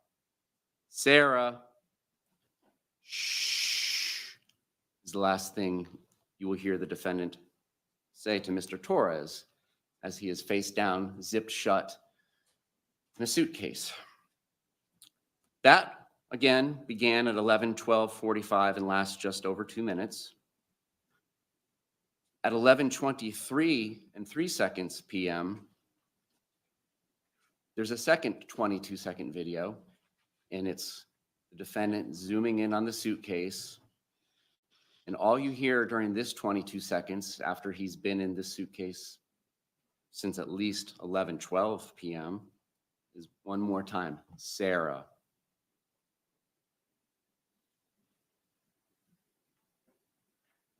How did we get to this point where 103-pound Jorge Torres is put into this suitcase left to die? Well, the next morning, the defendant wakes up, late morning, perhaps early afternoon, somewhere in this time range, several hours later. And she goes downstairs, and she doesn't see George anywhere, Torres, and eventually realizes, oh my God, he's in the suitcase. The first thing she does after taking him out, and I believe you will hear a description by the defendant saying, took his little legs out. At some point she makes that statement. And tries to resuscitate him. Hears gurgling as she presses down on his 103-pound chest, forcing whatever air was trapped in there out of the gurgling. Then the next thing she does is she doesn't call 911. She calls Brian Boone. Who's Brian Boone? Brian Boone is her ex-husband.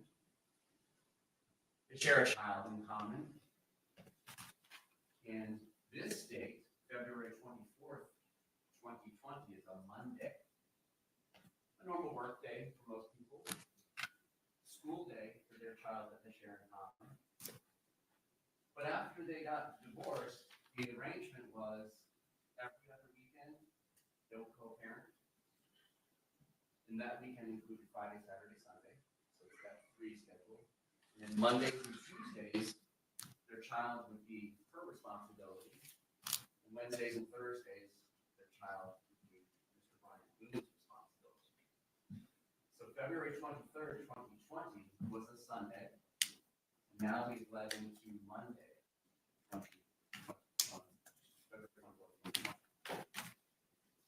Mr. Boone had been trying actually to contact the defendant several times that morning because he just wanted to confirm she was going to get their child after school that day.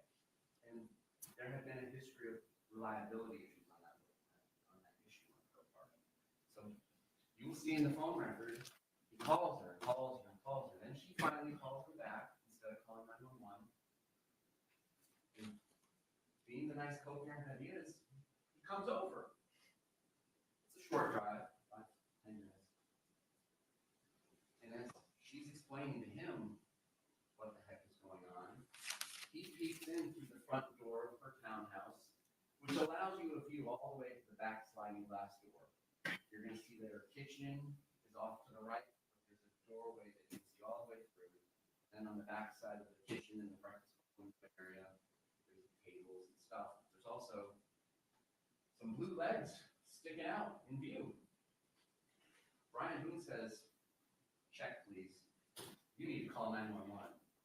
He doesn't set foot into that townhouse. He does wait outside though, being the good co-parent that he has been. So now, after having first called her ex-husband, after having first waited for Brian Boone to come over, the defendant makes the 911 call.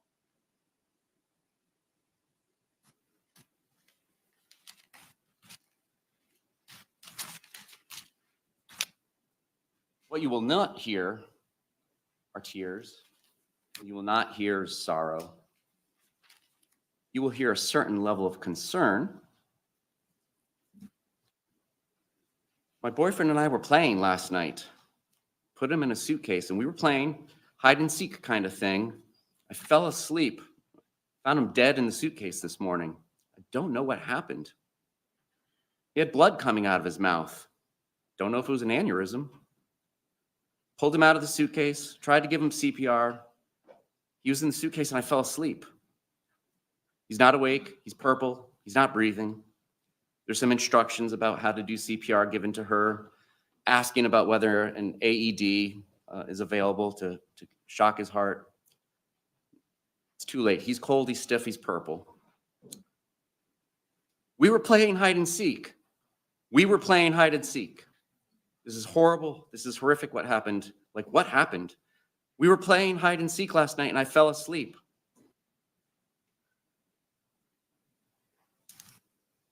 So she mentions that there was blood coming out of his mouth. And his body, like all bodies in suspicious deaths, was taken to the 9th District Medical Examiner's office and autopsy.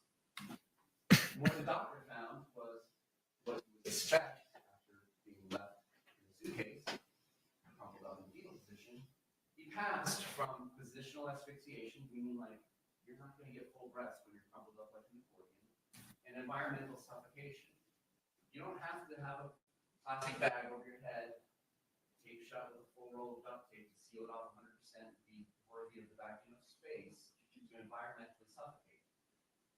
It's close enough if you can't get the oxygen and the CO2 coming in and out of your environment. But she also did notice, yeah, he suffered from blunt force trauma on his torso, in his face, his mouth. She'll use words like contusion. Will help her explain confusions and bruises. She'll use words like hematomas. Will help her understand for you all that means bleeding under the skin and blood, what you can expect from a bruise. That's why they're running blue. But it had all this additional trauma. It had trauma on his fingers as well. So now, the sheriff's office, Orange County Fire Rescue show up, and the defendant interacts with the first patrol officer. You will see and hear that body-worn camera. It's more of the same of what we heard on the 911 call. Get on the damn mic. What happened? A few hours later, the detectives from the homicide unit at the Orange County Sheriff's Office approach her and are ready to interview her after doing some initial things, which includes grabbing her cell phone off of a counter that was found at a suitcase by Mr. Torres, and giving it to one of their digital forensic examiners, who we'll hear from later in the trial. But it's time to give a first interview with the defendant. So they do a first interview with the defendant in one of their unmarked detective patrol cars there on the scene. And the basics of this remain the same, but there's a little more elaboration, as you would expect from trained detectives versus getting the 911 call taken. But the basics of what the defendant tells them is we had wine, we painted, we drew, we did puzzles. The particular wine we had was a Chardonnay from the Woodbridge winery. The bottles, plural, are in the trash. We started about 4 p.m. after Mr. Torres went to the store. Puzzles, art, listening to music, enjoying each other's company.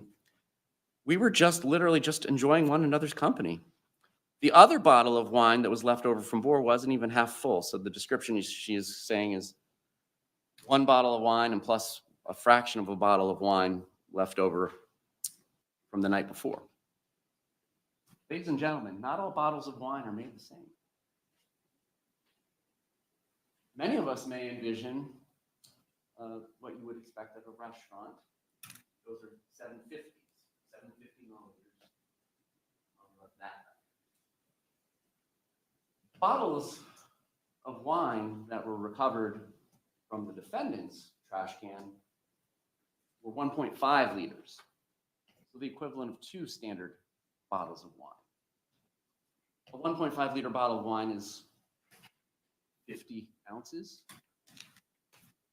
Given that a standard serving of wine is 5 ounces, you can begin to do the math. And there's receipts.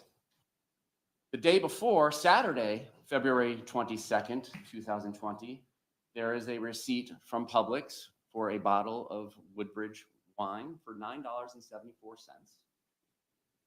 And then Sunday at 12:17 p.m., there is another receipt for $9.74 for a Woodbridge Chardonnay bottle of wine. And then at about 5:30 in the afternoon on February 23rd, again, there is another receipt for the same bottle of wine for the same price. And those two bottles of wine were recovered. They're going to be produced to you in evidence, and you will see that they are in fact Magnum bottles of wine. So that's the context that we're dealing with when we hear things like, we only had one bottle of wine and we finished what was left in the bottle of wine from before. Well, ladies and gentlemen, there's two 1.5 liters that apparently were consumed by a 103-pound man and the defendant, who is in the same weight class. Plus, if you believe that the defendant and the decedent would leave leftover wine from any given day, any additional wine that was remaining from the 1.5 liters from Saturday. Ladies and gentlemen, that's a lot of wine. So in that context, we were just having wine, enjoying each other's company. At one point, we play hide and seek. She says she didn't zip it up all the way. There was enough room, in her words again, there was enough room for his little fingers to get out. We were still having a good time and whatever.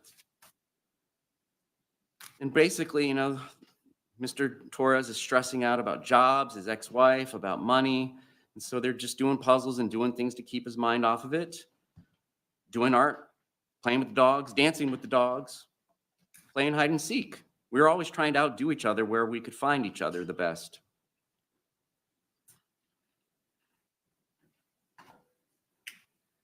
When they started playing hide and seek, she went up to the shower and then got tired of hanging out in the shower and came down, and that's when she found him playing around in the suitcase. We both thought it was funny. I'm going to zip you up. Two little fingers could stick out. And she went upstairs thinking, he'll get out, we're going to have sex and go to sleep and call it a day. It was a good day. She insists that they had wine, but we're not drunk. You will be able to assess that for yourselves when you hear the recording she made. No ill will between us last night. Last argument, maybe last week.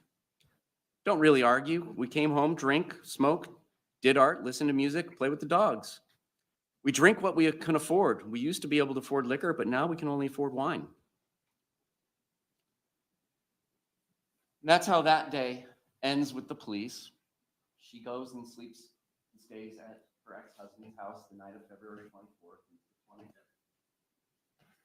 What they are doing, and by they I mean the Orange County Sheriff's Office in part, is going through her phone. That's when they discovered the two videos that I just described for you. And there's other things in the phone, which I will discuss with you in a little bit. But she's summoned in for another interview, and she sits down and gives another interview on February 25th, now Tuesday. She does describe past instances of violence. You're going to hear about that. She's going to say, Mr. Torres had hit her with a curtain rod about a month ago. Since then, though, we've been good. I've been good. She describes that he comes at her all the time. He comes at me. So it's either I flee or I try to go upstairs and go to sleep. That's usually what it is. I don't know if you talk to Brian, her husband, about any of that, but most of the time I flee and I go over there. There's a discussion about why she stays with him, and you'll hear that for yourself. She will say that she doesn't really want to drink. She just takes an occasional drink. She drinks to placate him, Mr. Torres. She says that you're going to see phone videos of Mr. Torres smashing her TV in the past, like a month earlier. You may see that too. But she doesn't get drunk. When she drinks, she likes being non-compos mentis, her words, not mine. having her wits about herself.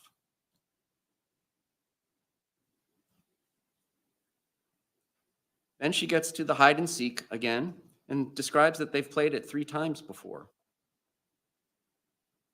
but had never zipped one another shut in it before. And they were really just running out of places to hide because it's just a townhome. She does not remember, according to her, she does not remember taking any photos or videos of the night's events. At this point, they ask her, well, would you like to see it? And she says, I can't watch this. I flipped him over. I flipped him over, and that's where it was. Guys, this is killing me right now. That's why I flipped it over between the 2 videos. I didn't do anything intentional. Discussion over whether he had enough room to get any of his fingers out from the zipper. My intention was not to leave him there. We both got in there. Both of us were in there.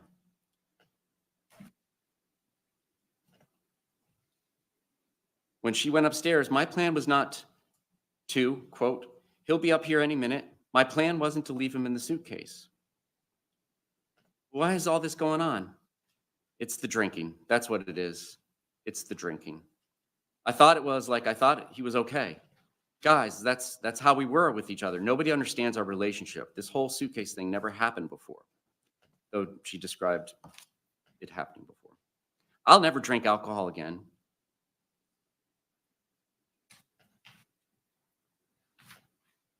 She insists that she has no injuries on her. And you don't have to take her word for it because they took photographs of her and there were no injuries on her.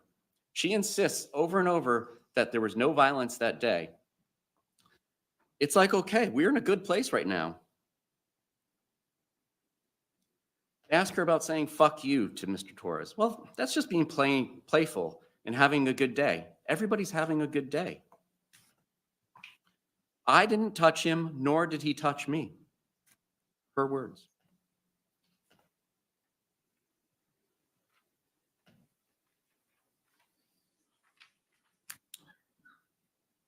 What else is found on her phone?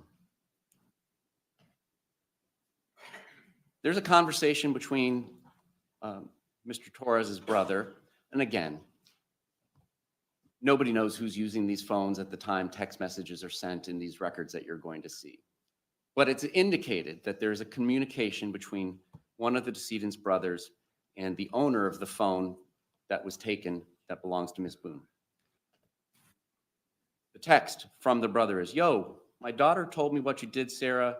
I don't want you around any of my daughters or nieces, nephews. And that's Christmas 2019, just under 2 months before this event.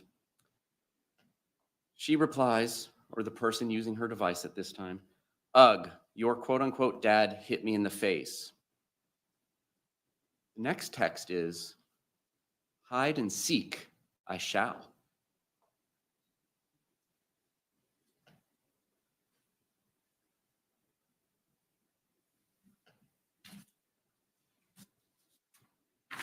That's new January to me. Hide and 13th. seek, I shall. There's another heated discussion.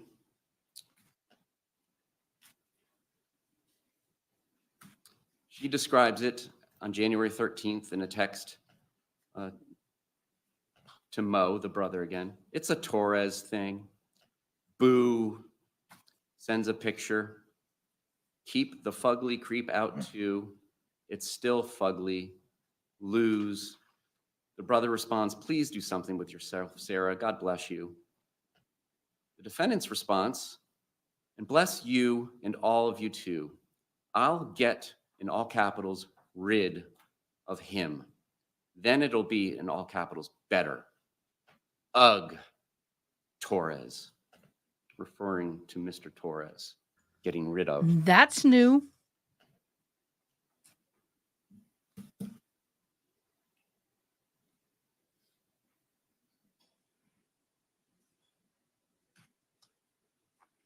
And that's the case. That's what the evidence is going to show. But we, the state of Florida, and the members of the jury in our journey to this case, danger, keep out, stay away, by court order. And that door says the defendant's history with the victim. It is a door we shall not enter without permission and invitation. Halloween in like 13 days.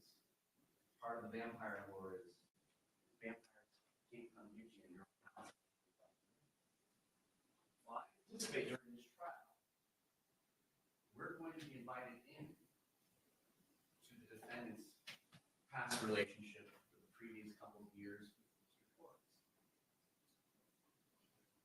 And as we come inside this room, at her beckoning, we are going to have things pointed out that she would like us to focus on. And you're going to hear the first night the defendant met the decedent, Mr. Torres, he smashes her phone, punches her. It's the first time in her life she'd ever been punched, I expect the testimony will be. And he made her curl up in a fetal position on her own porch for 4 hours. And she was only able to escape this situation when he fell asleep. I expect that you're going to hear that Mr. Torres is an alcoholic. I expect you may hear his high score on his blood alcohol level was a 342 once when he got treated at the hospital. This is a man who had serious alcohol problems, and I expect you're going to hear about that. Despite that first date, and this is going to tie into some other things that I expect could possibly come in. Despite that first date, despite at that point in time of this first date not having a relationship, emotional ties, and the things that come along with a relationship that make it harder to break off a relationship, it's one thing to have a bad first date. It's another thing to end a 25-year marriage. Despite that first date, there's a second and a third. Now, these days are at bars, and there's nothing wrong with that. And it just typically ends up, she's going to tell you, I suspect, or you're going to hear that she said, one way or another. It's one thing or the other. Like, I ask a dude for a cigarette, Mr. Torres flips out, and I'm going to pay the price.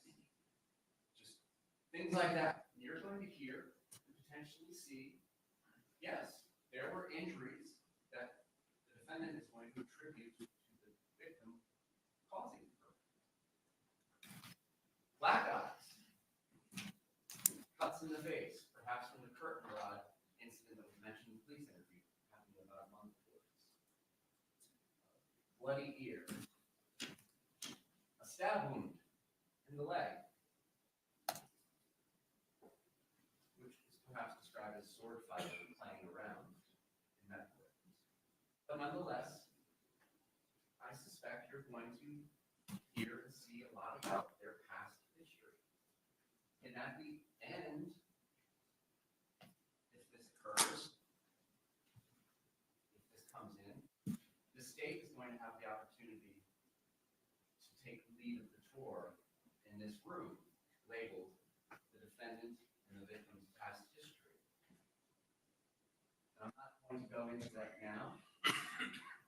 If this all comes to fruit, the blooms on the tree during the trial, we'll discuss it at the end where it's more appropriate. But I'm asking you to not rush to judgment until you hear all of the evidence in the case. And then apply whether or not these past instances have anything to do with what happened on February 23rd. Now, like a home inspector, there are experts to come in and kind of help walk everybody through this room labeled the defendant and the victim's past relationship.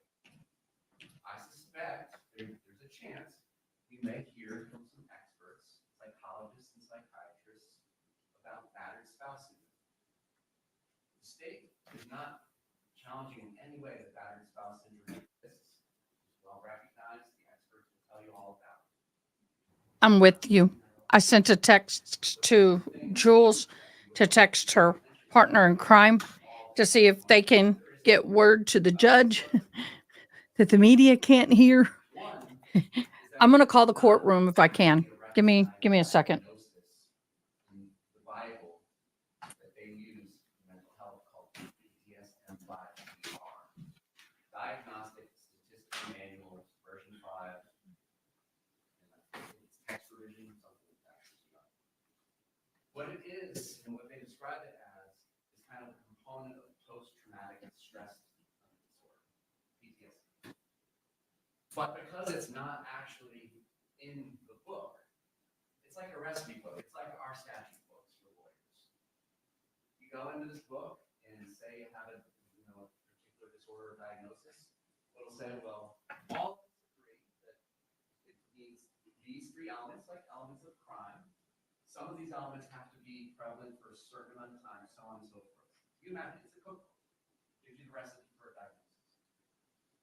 But because it's not in the cookbook, you may get some disagreement about what it means between experts. It's kind of like grandma's recipe handed down from generation to generation without being right.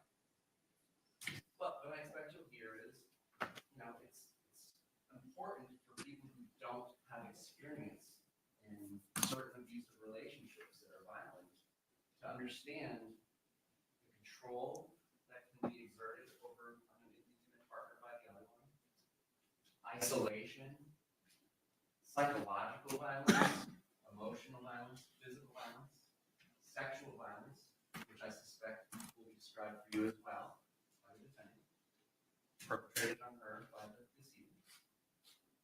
You will hear about all this.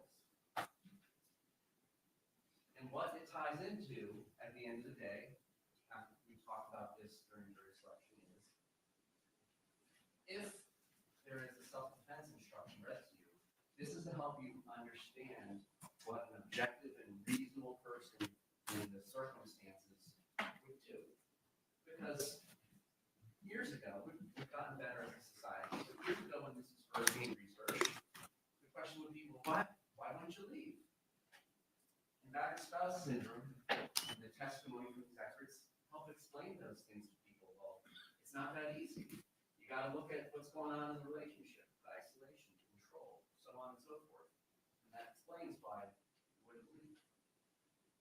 Well, now, but turning to the facts of our case, what you're going to decide the facts are is ordinary, objective, reasonable person in those circumstances taking those actions if you get a self-defense instruction as part of that. That's what it's used for. It's not used for explaining the subjective beliefs that one holds. What you will also hear about these things is, just like any other doctor or any expert, like a home inspector. If a home inspector's report was based solely on the person who's trying to sell the house, what they say about the house, great shape. I rewired the entire thing. Brand new JVC pipes. This sucker's good to go. It's highly privileged. You're not going to take that home inspector's report unless they lift the hood, kick the tires, do all the things that the Fox on here, Carfax does. You want an expert to get reliable information. The expert's opinion is only as good as the information that he or she relies on. They will say, yeah, you gotta take into account the credibility of the person who's giving you the story, even if it's the patient, the client that is saying all these things happen to her. You gotta find proper information. You gotta check reliability, particularly in circumstances that we discussed. Another thing that they're going to tell you is just because there's a bunch of violent nonsense going on between two intimate partners doesn't mean that spouse syndrome applies. Some people can go home and fight like cats and dogs. And that's just their day, and they get over it. They live their life and fight another day. Their cycle just spins like that. So just because you hear about those things, what the experts will tell you, it doesn't mean that it necessarily applies. If this testimony comes in, I expect that Dr. Harper will say that it applies to this group. But we'll talk to her about what she relied upon to make that conclusion. We'll talk to her about some other things and take that journey together to get there. But at the end of the day, after you hear all of the evidence in this case,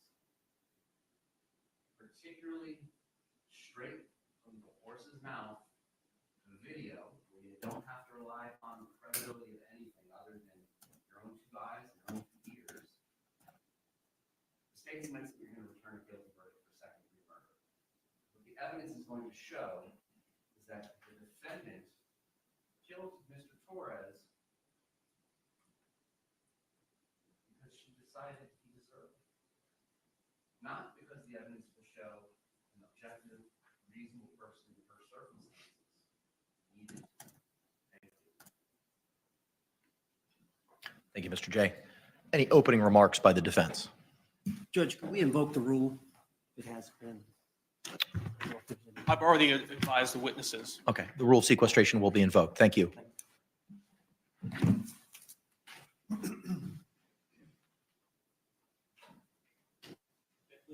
You may proceed, sir. Ladies and gentlemen, good morning. Appreciate y'all being here. I was introduced before. My name is James Owens, and I represent Sarah Boone, along with Tony Henderson and Kevin Beck. Now, this is going to be a several-day trial. Obviously, today, Tuesday, Wednesday, we're not sure, but we're trying to make arrangements for witnesses to fly in, expert witnesses and whatnot, and we'll know more probably at the end of the day, it'll be Monday, so we can plan. But I know your focus is on this case because you took an oath. Ladies and gentlemen, there's no higher call than to write on.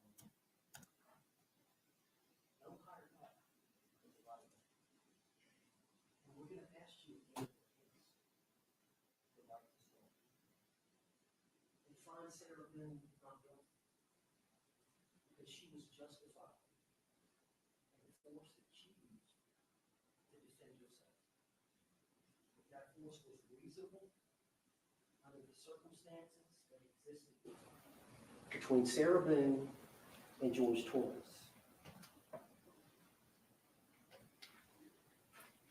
Sarah Boone and Jorge Torres were down and out, as you can be. Their life centered around alcohol. Both of them suffered from, used to be called alcoholism, now it's called alcohol abuse syndrome. And so day to day, they struggle with the use of alcohol. You can imagine that. It affected their jobs. It affected keeping employment. It affected even getting a job.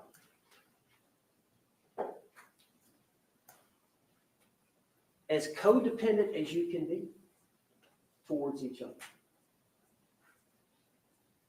And you're going to learn with all that was domestic violence. And that Jorge Torres physically abused Sarah Boone. And she suffered from the effects, the psychological effects that one suffers from repeat violence from an intimate partner.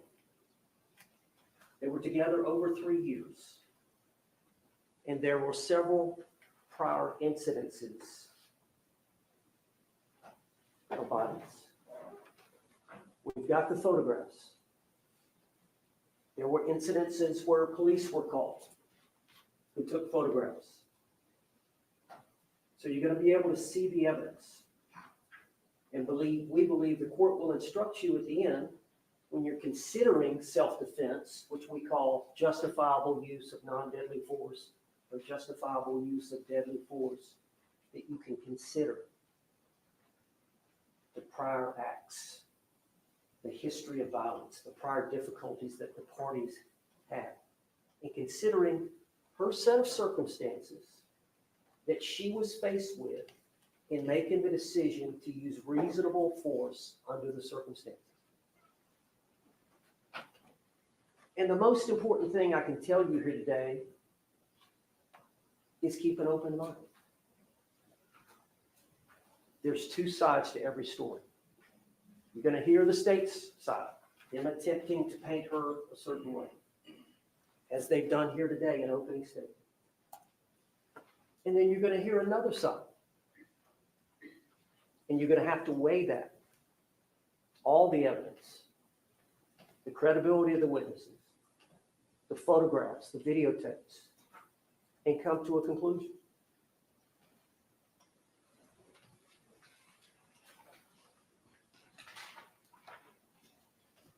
Now let's talk about this day, February 23rd of 2020, the date of this event. This case has been pending for some time. Here we are, October of 2024. I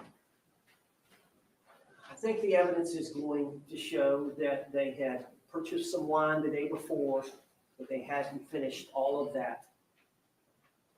So it was in the refrigerator. Many times that's how they start their day. At some point, you're going to see a video from Publix, from where they live. I believe it's Winter Park. But Publix was not too far from their apartment complex. And they took their car, they drove over there. So you're going to see a videotape from Publix of them both going in the store about noon, and they come out with one of those larger bottles of the wine. And then, of course, there's a receipt, and the bottles are in the garbage can.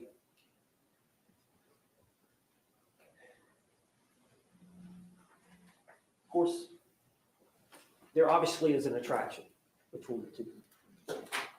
And as everybody knows, couples can have great times where things click, everybody gets along, and then we can have episodes of disagreement.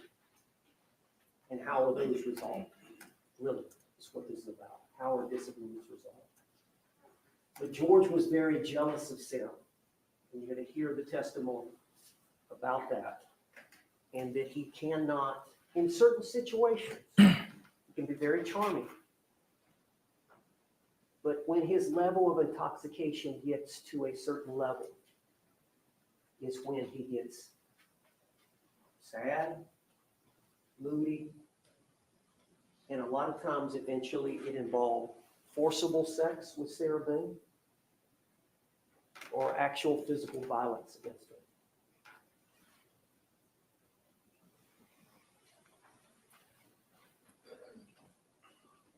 They bought the wine. It's a simple life. They don't have much money, but they both like art. They did that for a while. They both like puzzles. They did that for a while. Well, about 5 or so, the wine bottle was gone. And George had said, I want to go get some cigarettes. So there's a convenience store right close by their apartment complex. And Sarah thought he was just going to walk over there and get cigarettes and come back. But no, what he did was he got her keys, he got her debit card, and he went over to the Publix and he got another bottle. And I think that was about 5:30, something like that. And again, there'll be the Publix video showing him going in, going out, and there'll be a receipt for the purchase of that bottle, and then there'll be that bottle will be in the garbage can along with the other bottle. Well, when he comes in with the second bottle, Sarah knows this is not good. She knows this means he's going to get to another level of intoxication. So Sarah's concerned. So she attempts to placate him, keep him busy, keep him in a good mood. They drink that bottle, or she drinks as well. And at some point, they're intoxicated at a high level.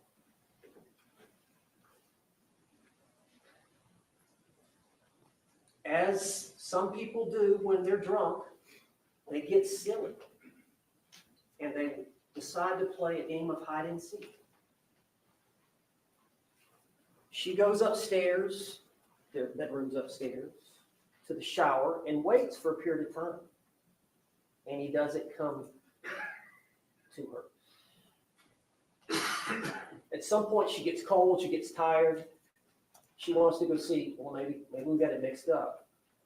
Where is he? So she goes downstairs, and they had gotten a suitcase down a week or so ago. It's an old suitcase that they were going to donate to Helping Hands or Goodwill or somebody, and they were putting some items in there. And it's a broken down suitcase. It's a large suitcase. They both weigh about 100 pounds. And they don't eat good. Malnourished to a large degree. But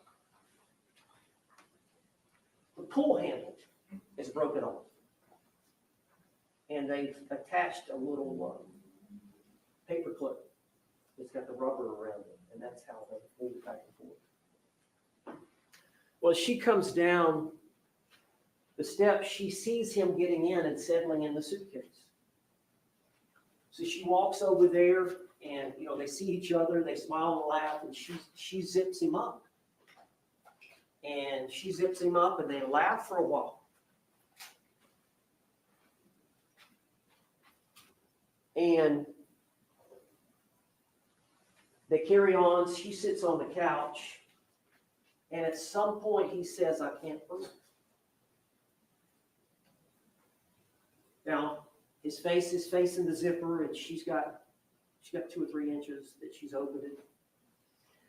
And she doesn't know, they're intoxicated, she doesn't know whether he's just saying that to try to get her to get him out or what.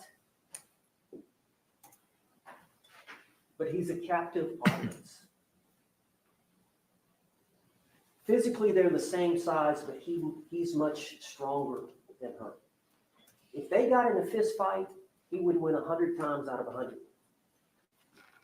But she's got him now. He claims he can't get up. He has to sit and listen. It's a unique form of physical restraint. And so she lets him have it. Says things she shouldn't say. You'll see the video. It's about 2 minutes long. She videotapes it. She sits on the couch and turns her phone on and videotapes it for about 2 minutes.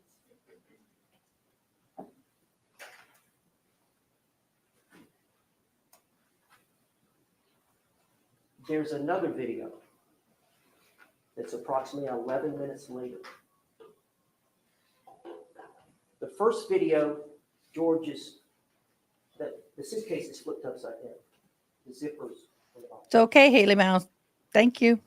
11 minutes later, Sarah has flipped it right side up. Again, open for him to get out. And it's only 22 seconds.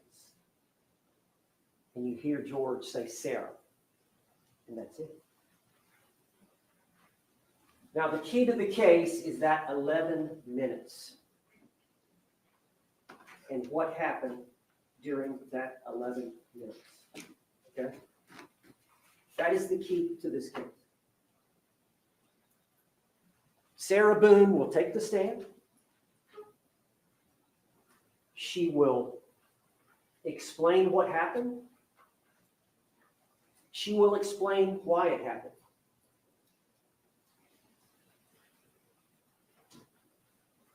The evidence will show that she was justified in the action she took to prevent an attack from Jorge Torres, which the law acknowledges that every one of us has a right to invoke, the right of self-defense.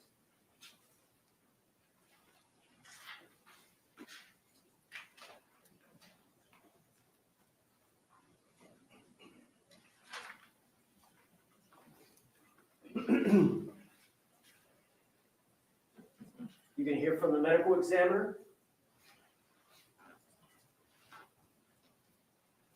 She is going to tell you about some bruising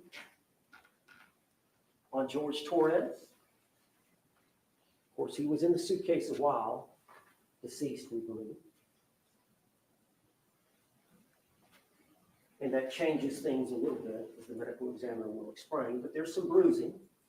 Sarah's going to explain that to you, why that happened, what were the circumstances surrounding that, involving a bat. Her son comes and stays with him from time to time. He has his own room. He has several of his things there, and there's a bat downstairs. The same bat that Jorge Torres used, and there's a video where George is threatening Sarah. And he's swinging the bat at the TV about as hard as he can. And he does it about 6 or 7 times. You'll see it. Sarah's recording it. And it's during an argument. And he's trying to intimidate.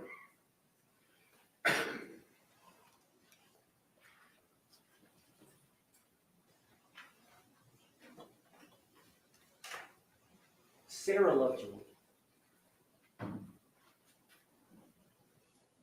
You know, you're going to hear why women don't leave. Why women don't leave. And you're going to hear about Sarah Boone and her struggles, her mental health struggles.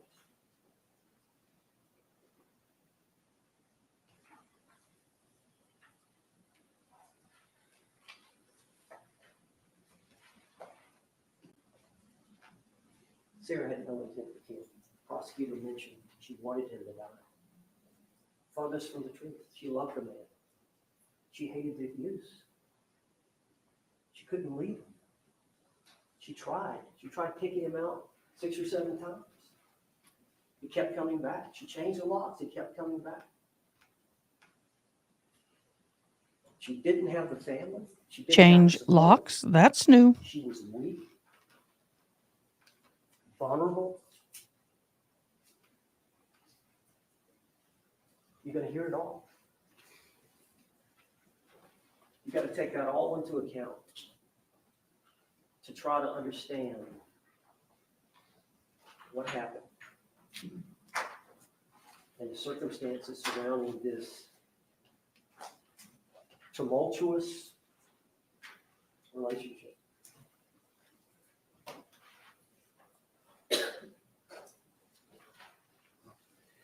Now, you're going to find that Sarah's not perfect. But she said she was. And, you know, she goes, as many of us do when we drink too much, you sleep in. She slept in. 11, 12, 1, somewhere around there. She moseys downstairs looking for George. Thought he was on the computer looking for a job. She looked outside, maybe he's out smoking a cigarette, and she sees the suitcase.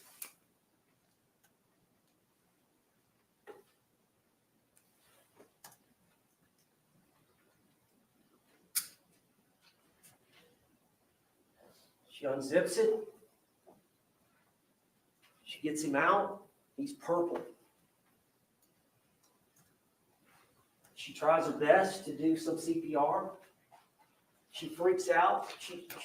The only family she's got is her ex-husband, really. She relies on him. As the prosecutor said, a lot of times she'll flee to her ex-husband's house. And where her son is at? Lucas. It's the only thing she knows to do. She was kind of a sheltered daughter when she was younger. She's smart, but she's not worldly. She calls Brian. What do I do? He said, I'm coming over. Please come over. He's about 5 minutes away. And she calls him again within a couple of minutes. Yeah, I'm on the way. He gets there. He walks in the foyer and sees his legs. He said, call 911. She calls 911 within a minute, 2. Detective Rodriguez arrives, they got the body cam now, so it's recorded. So you're gonna hear Sarah talking.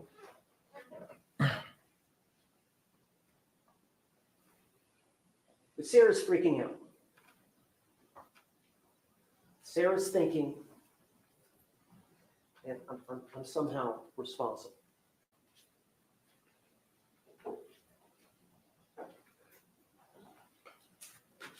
Eventually, she gives a statement to law enforcement. She gives one to Detective or Deputy Rodriguez. Of course, she's not the homicide investigator. She's just responding. She's the first responder.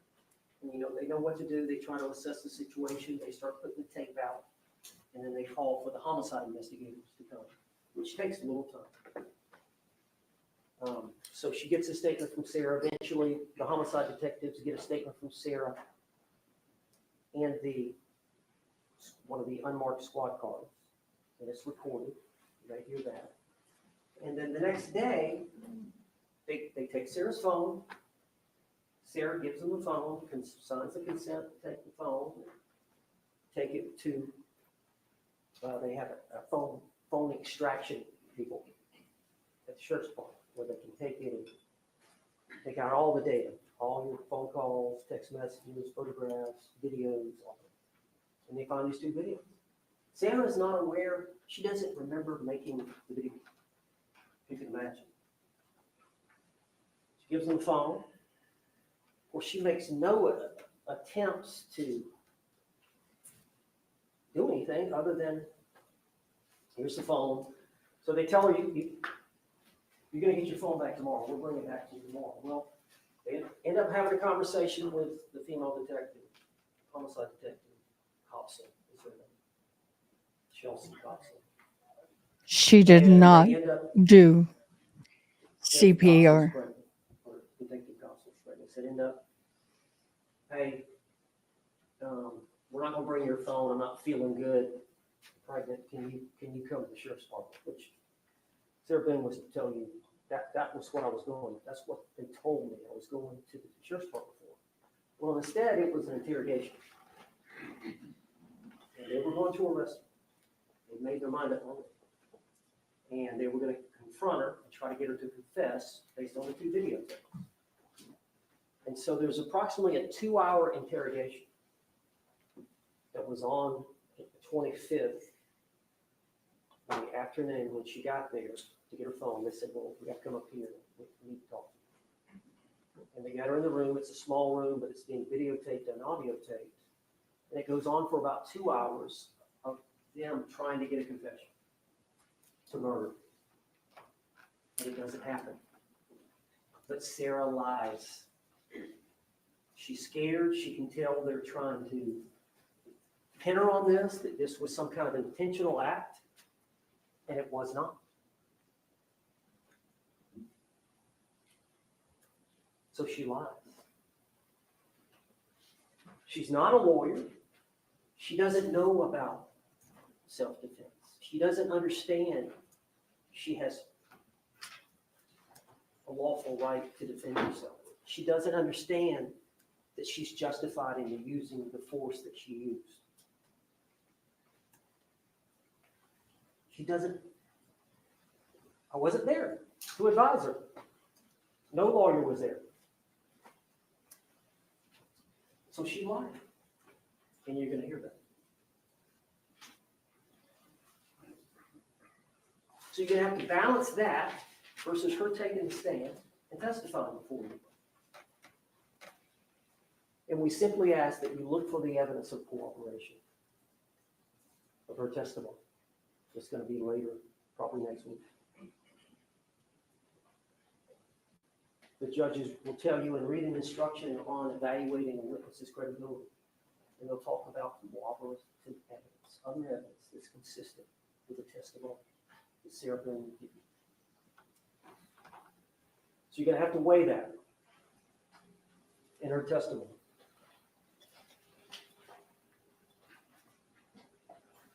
Now, self-defense, we talked about it in jury selection, usually a gun, some deadly weapon. The suitcase in this case was a physical restraint or a blocking of an attack. but it was unconventional. Self-defense nonetheless.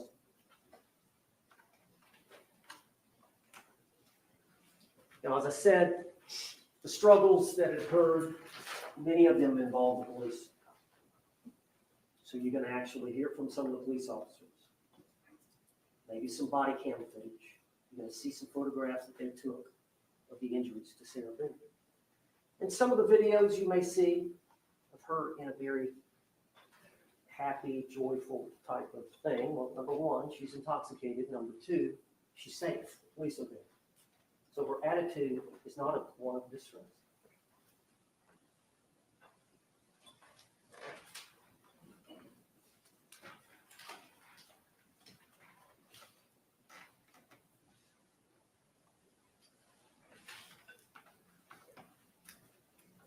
You know, we're here today, full packed courtroom.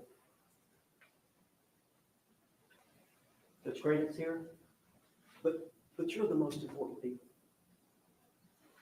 Because you've got to decide this case honestly, fairly, and according to the law. And we talked about the two biggest principles from the Constitution that apply. In this case, and in every case in which a citizen like Sarah Boone is brought into a courtroom and accused of a crime. The first is, you as a juror must presume or believe that Sarah is innocent. And that belief stays with you throughout the entire trial. Because of that, she doesn't have to prove it. She did not While the state went have a first problem calling the in jury police for selection, every that's little why the state went hangnail, but first she today, didn't that's for why the state this. will go first putting If on she their was case. that scared, They please. have the burden of proof, and it's the highest burden we recognize in any type of litigation in this country. Proof beyond and to the exclusion of every reasonable doubt. You are going to have doubts about this case. But the most important thing is not to rush to judgment, to keep an open mind and understand there's two sides to this case. There's their side and there's our side.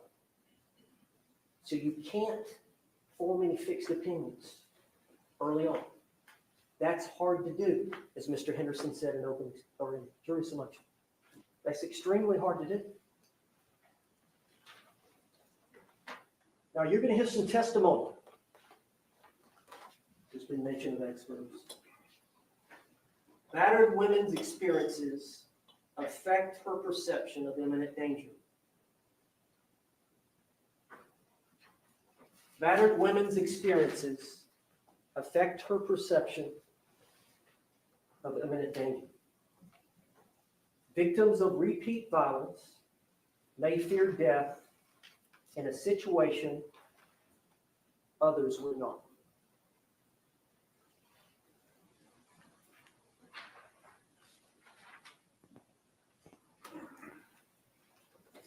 After hearing both sides of this case, we're confident you're going to have a reasonable doubt. And we're going to ask you to follow the law and do justice in this case. And find Sarah Boone not guilty, because it's the right thing to do. Thank you. Thank you, sir. Can the parties approach for a moment?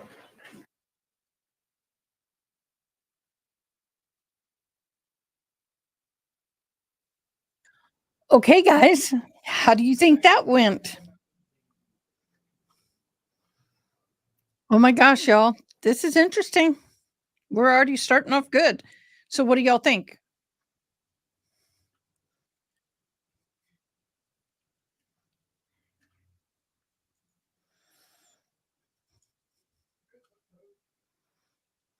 Right now, for those who are following the Walker Ferris trial, the granddaughter is on the stand once again. They finally got her back. Nothing critical at this point. Well, it may have seemed much longer, probably was, because we couldn't hear.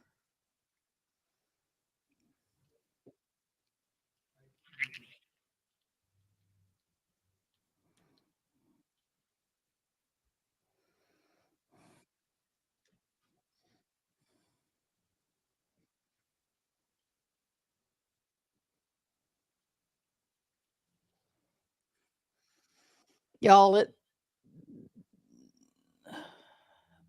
who's going to be the first to testify? Who do you think? I think I'm getting an ear infection. Dagnabbit. State, you may call your first witness. State will call Juan Torres. Who? Someone text me quickly. Who was that? Oh, I can just do this, y'all.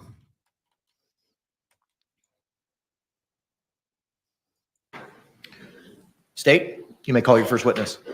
State will call Juan Torres. Calling the daddy first.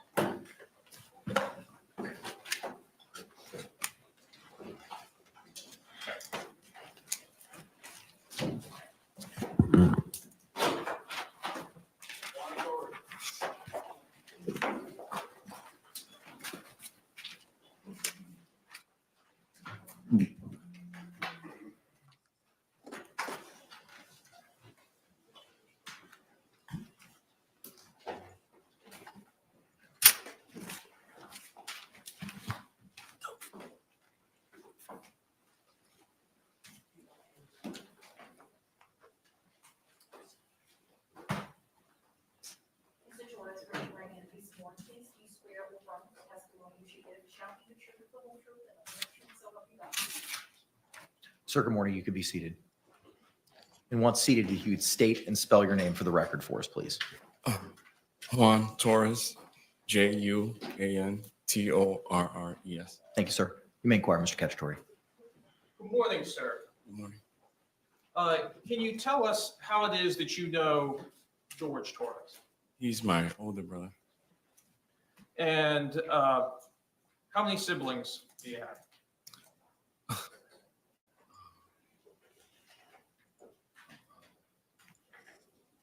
Six.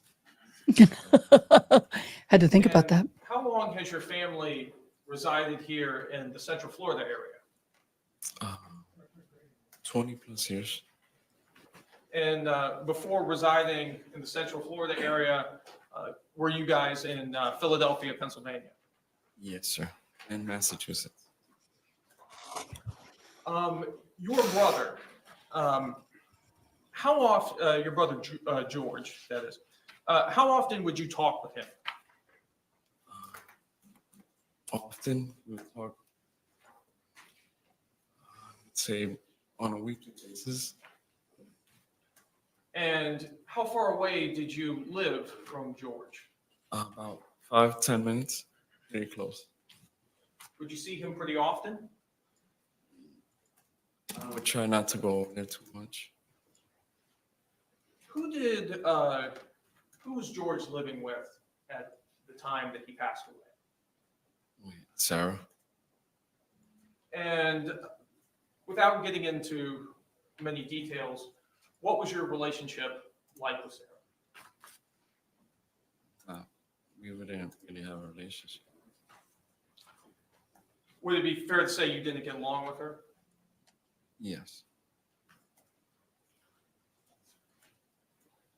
Back on February 23rd, 2020, did you have an occasion to talk to your brother on that day? Yes, sir. And when you spoke with your brother on that day, did you FaceTime with him or did you speak with him over the phone? We talked on the phone. Was that phone to your ear or was that phone? It was on speaker. And who was present? My wife and my 2 kids. And without telling us anything that George may have said to you, can you tell us what the topic of that conversation was? We were just talking like we normally did. He just calling me to check on me, basically. Now, in the background of that conversation on the evening of February 23rd, 2020, what did you hear? Sarah's in the background yelling. And you recognized her voice? Yes. What was she yelling about? Something about choking or how he choked her. I really don't. That pretty much that was it. About how long was this conversation that you had? Maybe 10 minutes, I think it was. How did the conversation end? Because she was yelling in the background, so that was it. Did she sound upset? She sounded upset. Did you talk to your brother after that conversation? No, that was the last conversation I had.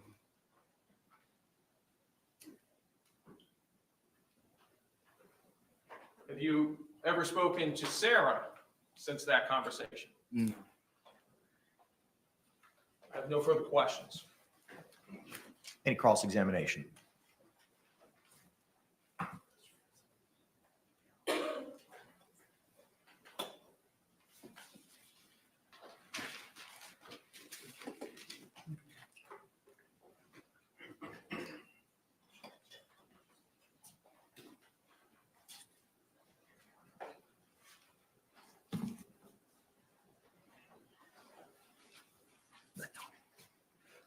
Good morning, sir.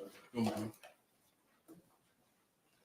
In the beginning, when you started, it was hard for me to hear, but I know you were talking about other siblings, other family members that you had here. Could you repeat that for me, please? Here in Orlando, I have one sister and 3 brothers.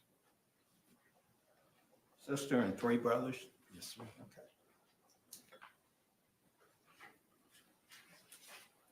Now, did your brother George Torres, did he ever stay with you at any time? No. Would he ever live with you or any of, I mean, not you, but any of your other siblings? No.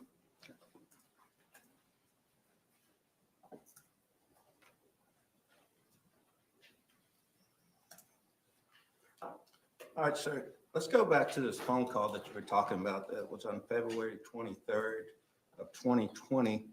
And that phone call was approximately 7:30. Is that correct? Yes, sir. All right. And who called who? He called me. And then y'all were talking. Is that correct? Yes, sir.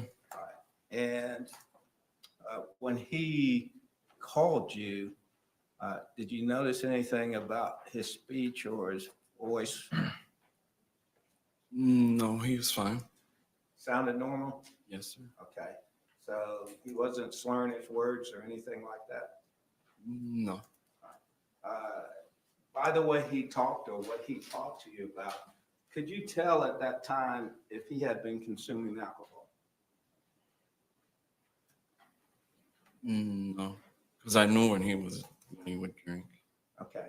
So in your opinion at that time, based on what you heard and what he was talking about, you do not believe he had been drinking alcohol? No. Is this hubby or is this toxic? Now, you said you heard Sarah. Yes, sir. Is that correct? How did you know it was Sarah? I could tell in her voice. You recognized her voice. So you could hear her. Is that correct? Yes. All right. And you've heard Sarah speak before that time. Is that correct? Yes. And you've heard her speak on the phone before that time. Is that correct? Yes. And you said that Sarah was yelling. Is that correct, sir? Yes, sir. And she was yelling about, he's choking me. Or tell him about choking Love me. y'all's personality. Yes. Okay. During that conversation, and you heard her say that, did you ask your brother, what is she talking about? No, I did not.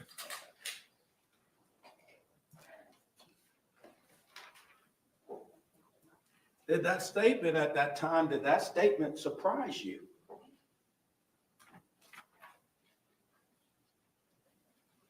Not really.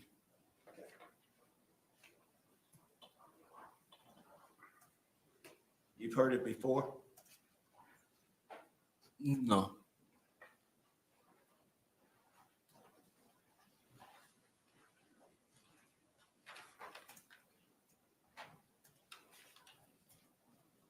Based on Sarah's voice that you've heard, was it any indication to you that she had been drinking?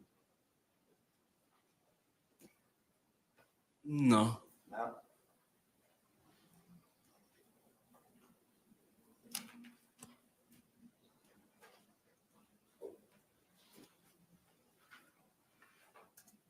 Sir, at some point, your brother said he had to go. Is that correct? Yes, sir. And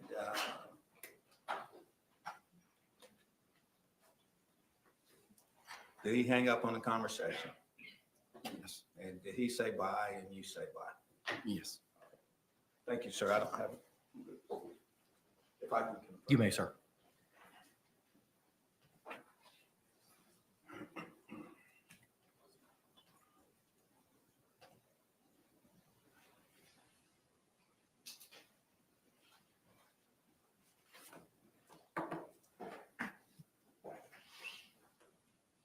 Sir, other than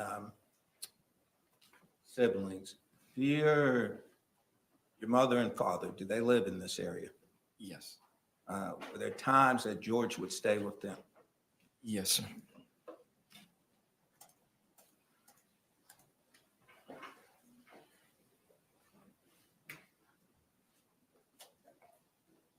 Thank you, sir.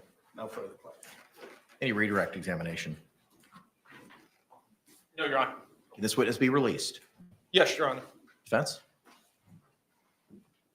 Actually, we'll keep him subject to recall, Your Honor. Okay. I would agree with that. All right, sir. You're released subject to recall by either party. Thank you.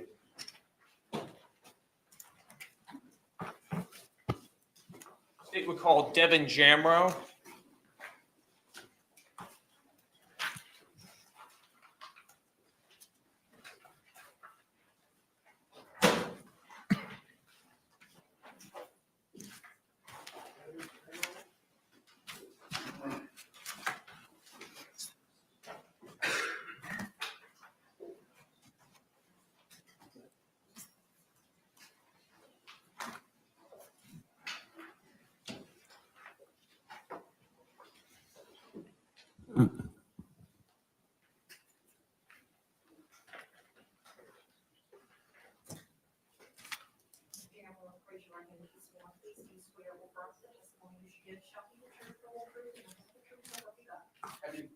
Sir, good morning. You could take a seat and please state and spell your name for the record. My name is Devin Jamro. That's DEVINJAMRO. Thank you. You may inquire, sir. Sir, who do you work for? I work for Public Supermarkets. And what is your position with public supermarkets? I am the assistant store manager. And at what location? Currently the Castleberry location. Were you at the location on Goldenrod and University Boulevard back in February of 2020? Yes, I was.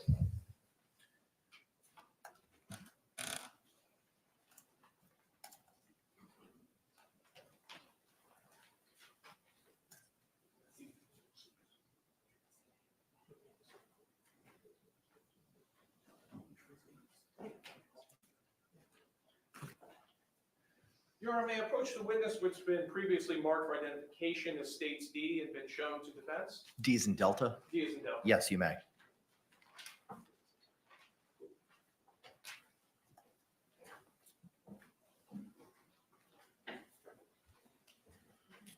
Sir, I'm showing you it's been marked for identification as States D.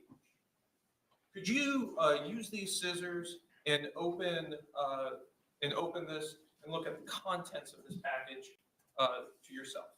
Sure.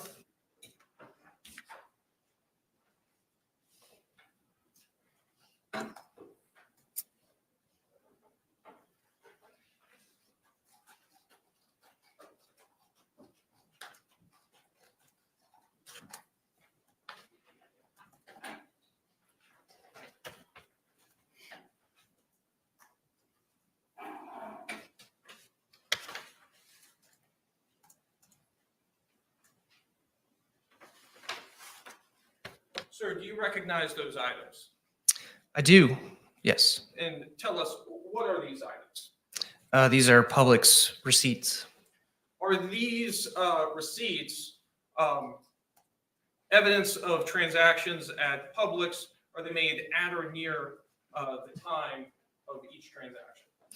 They are absolutely made at the time of the transaction. And is it in the normal course of business that Publix keeps these receipts? Yes, And these fairly and accurately appear to be the receipts from your Publix store? yep. Your Honor, at this time, I'd like to move what's previously been marked for identification as States D into evidence. Any objections? No objection. What was pre-marked as States D will be received into evidence without objection as States 1.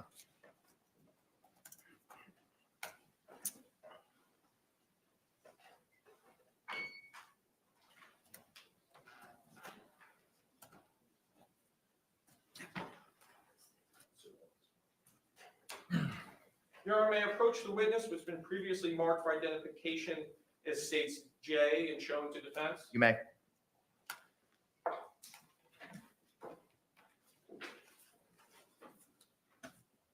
Sir, I'm showing you it's been marked for identification as States J. Can you take a look at that disc?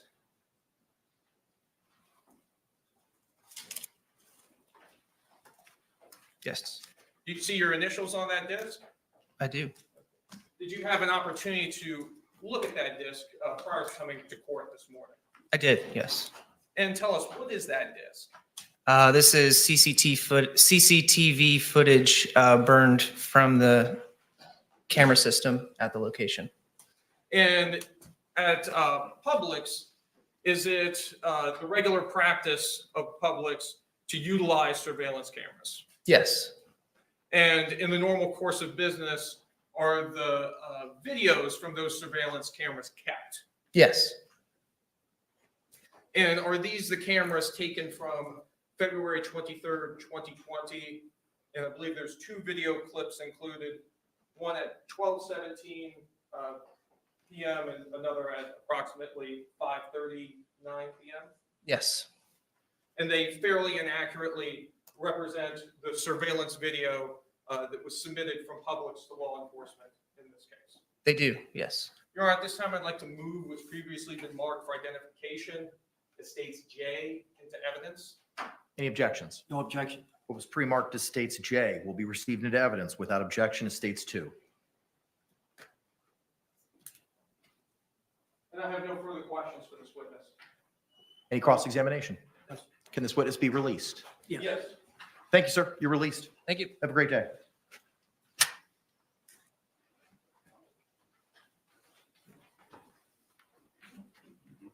State, you may call your next witness. State would call Joan Williams.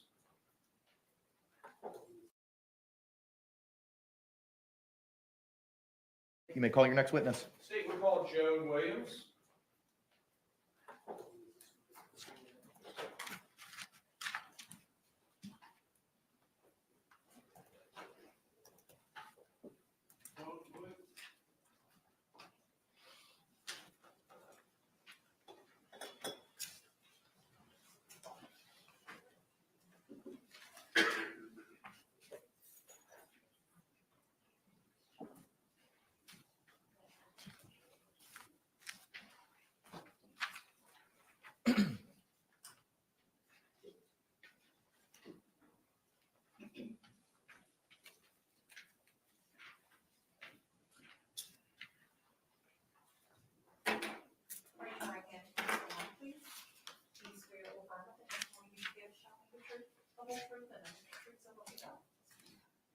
Ma'am, good morning. Could you state and spell your name for the record for us?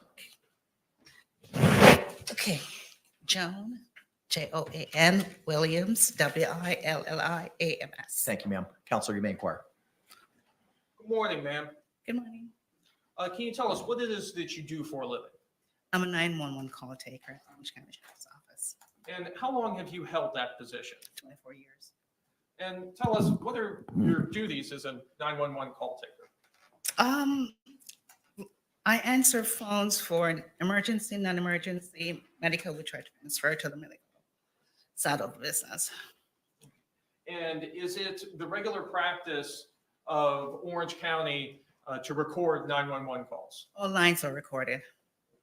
And is it the regular practice of Orange County to keep records of each of those 911 calls? Yes.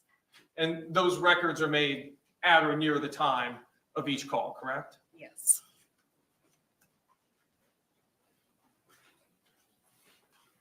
Your Honor, may I approach the witness which has been previously marked for identification as states L and been shown to defense? May.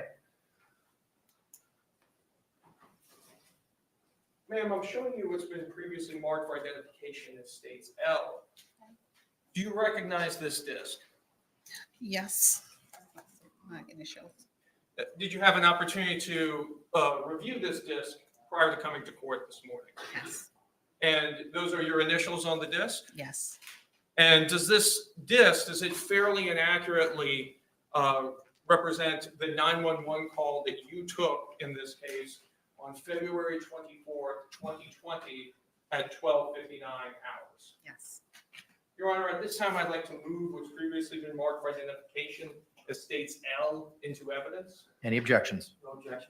It was pre-marked as states L will be received with no objection as states 3.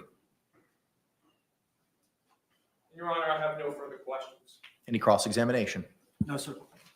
Can this witness be released? Yes, Your Honor. Yes. Thank you, ma'am.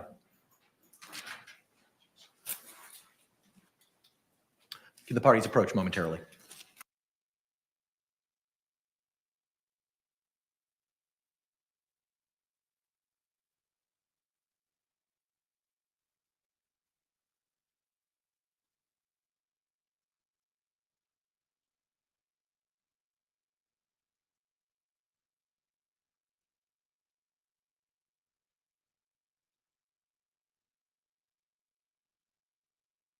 Sorry, guys, I'm trying to get me some toast.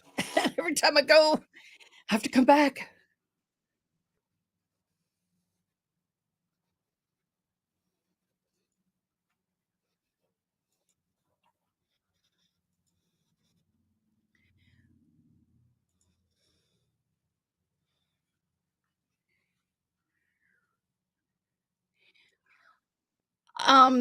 Hello, Britt. They were saying at least 3 weeks. Yeah, Miss Kevin, you're not missing anything. But a very struggled. State, you may call your next witness. State will call Vincent Battaglia.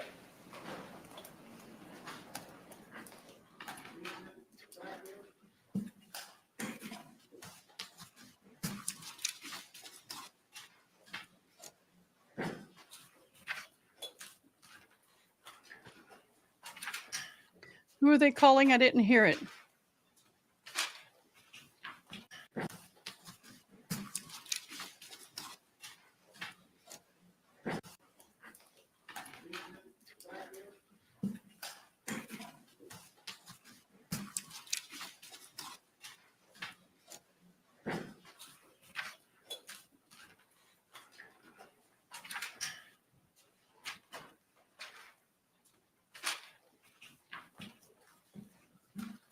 Who is this? Sorry, guys. Call your next witness. Oh, I know who this is. Sir, you may be seated. After you're seated, if you can state and spell your name for the record for us.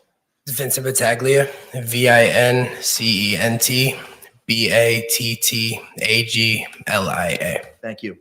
Sir, you may inquire. Good morning, sir. Morning.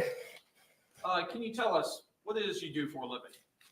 Right now I work for an auto parts company, And where do you live? New Jersey. Back on February of 2020, where were you living at that time? I was living at the Tealwood Apartments in Winter Park, Florida.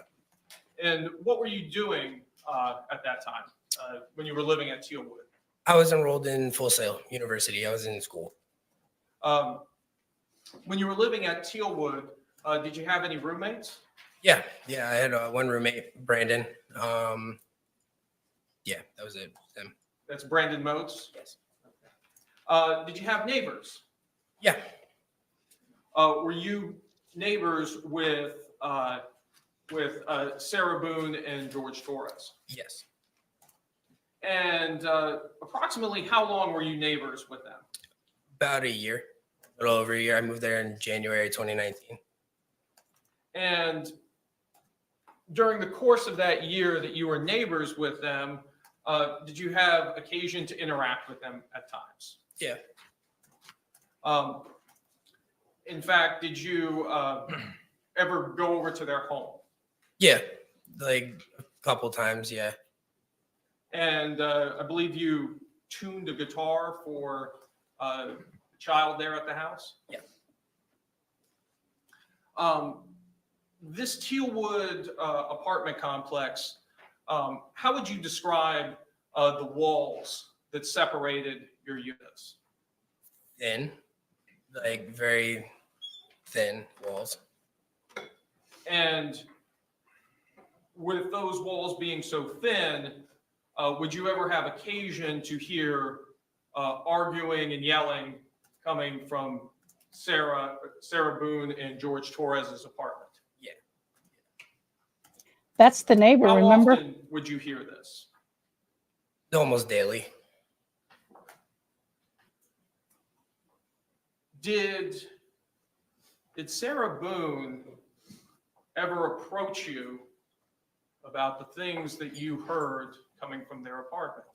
Yes. And where were you when she approached you? I was smoking a cigarette on my back patio. And approximately what time It was was this? pretty late. I can't remember the exact time, but it was definitely anywhere between like midnight to 2 a.m., like right around there. And do you remember how much before the date when the police called that this occurred? A few months, like probably 4 to 5 months before that. So 4 or 5 months before February of 2020. 2020. Yeah. And when she approached you on this late evening / early morning on that day, what did she tell you?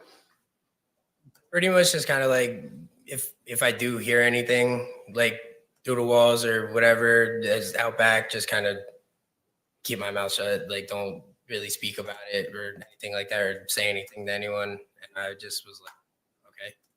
Did she make any motions with her hands? Yeah, like just kind of like, finger over the lips, like kind of shh, like keep it hush, like that kind of thing. So she told you not to report anything you may have heard about arguments or yelling or fighting, anything going on over there?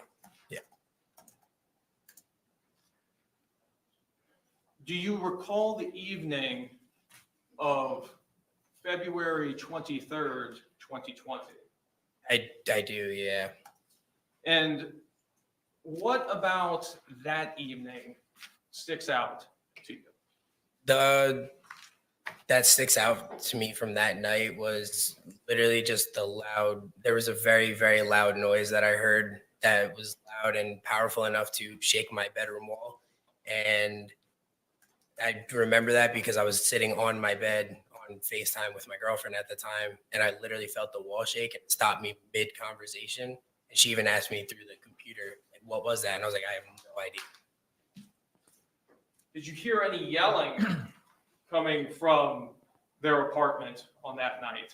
Before that, yeah, like it was just arguing kind of stuff. What was the last thing you heard? The last thing I heard was like the loud noise and just a little bit of shuffling, and that was kind of it. It just kind of went silent after that.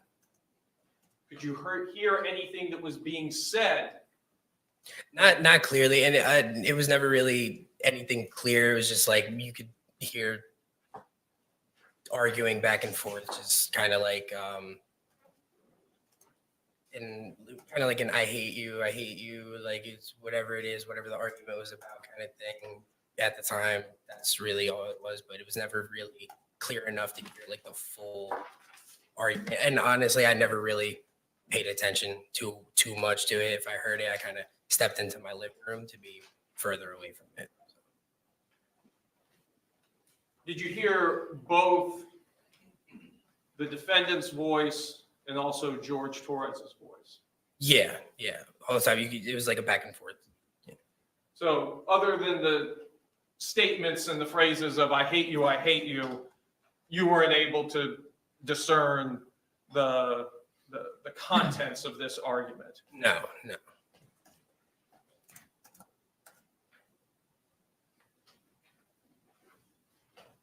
What was the last sound you heard?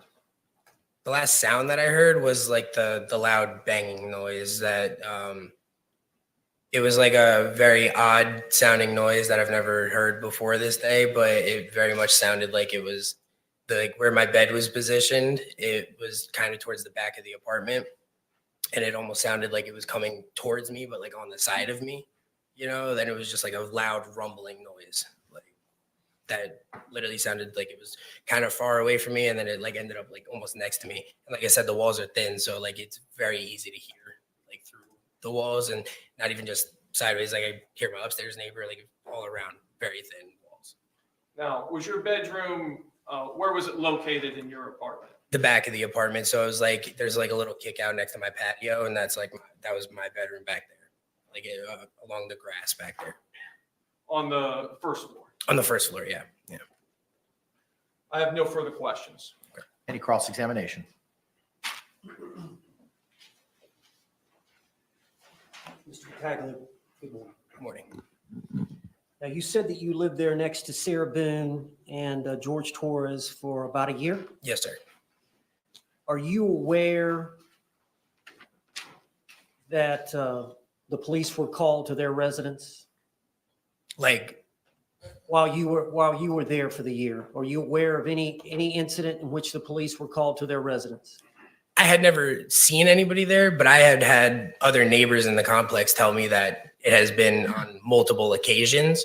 So that's why. Just instead of what somebody else told you. Yeah. Just what you would observe. Did you ever, the year that you were there living next to them? Yeah. Were you ever aware that the police were called to their residence? No, the times that I was home, I never saw any police at the apartment there.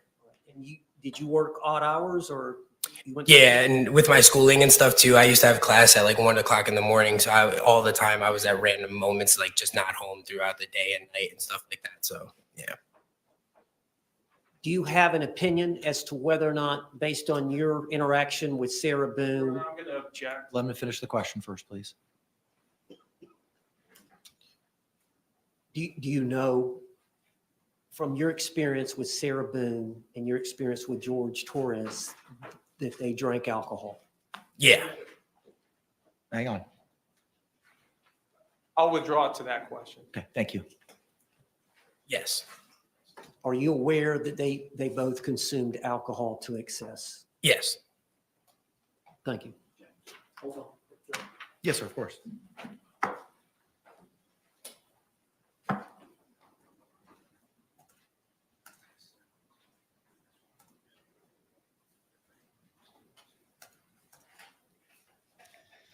Y'all, this is so good. I think you had testified, you may have given a statement to law enforcement? Yes, it was one of the detectives. A recorded statement? Yes, I can't remember his name, but yes. Okay, and I think it was on February 23rd of 2020? Yeah, right around that time, yeah. I believe you had said that I'm going to object as to improper impeachment. Approach.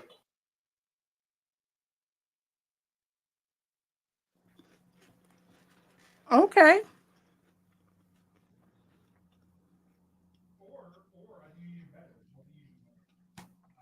This is good, y'all. Objection's overruled for now. And I made it myself. Sir, would it be fair to say on that date you got home around 7 p.m.? 7 p.m.? Yes. Which day was this? Sunday, February 23rd, 2020. No, that day I actually got home from work probably around 1 or 2 o'clock or so. In the morning? No, in the afternoon. because I went to work that morning at around 5 a.m. And you said that you heard the normal yelling and arguing at about that time when you got home? No, it was, well, yeah, it was around that time, but it was really around like 10 o'clock, 10:30 is when like the arguing I could very hear clearly. It was like around 10:30 at night. Okay. Thank you.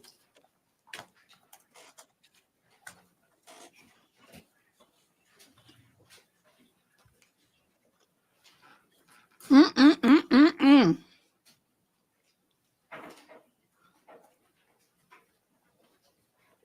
Thank you. I love mozzarella Any redirect? Just very briefly. Yes, sir.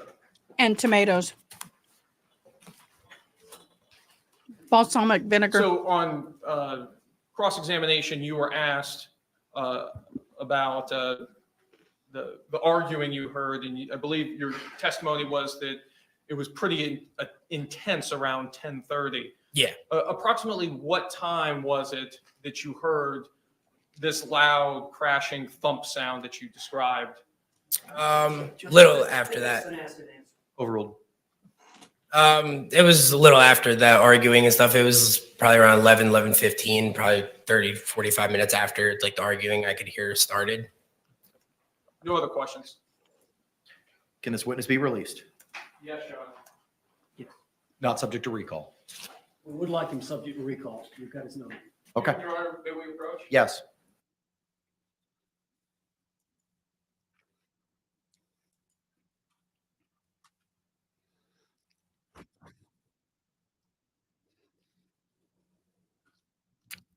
They're zippiting right along, y'all.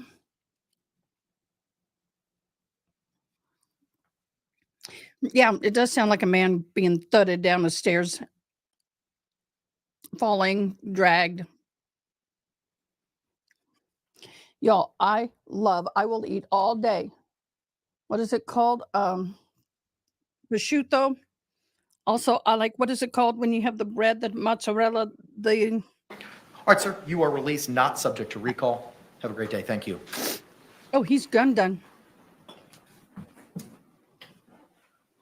Is it helping having these banners?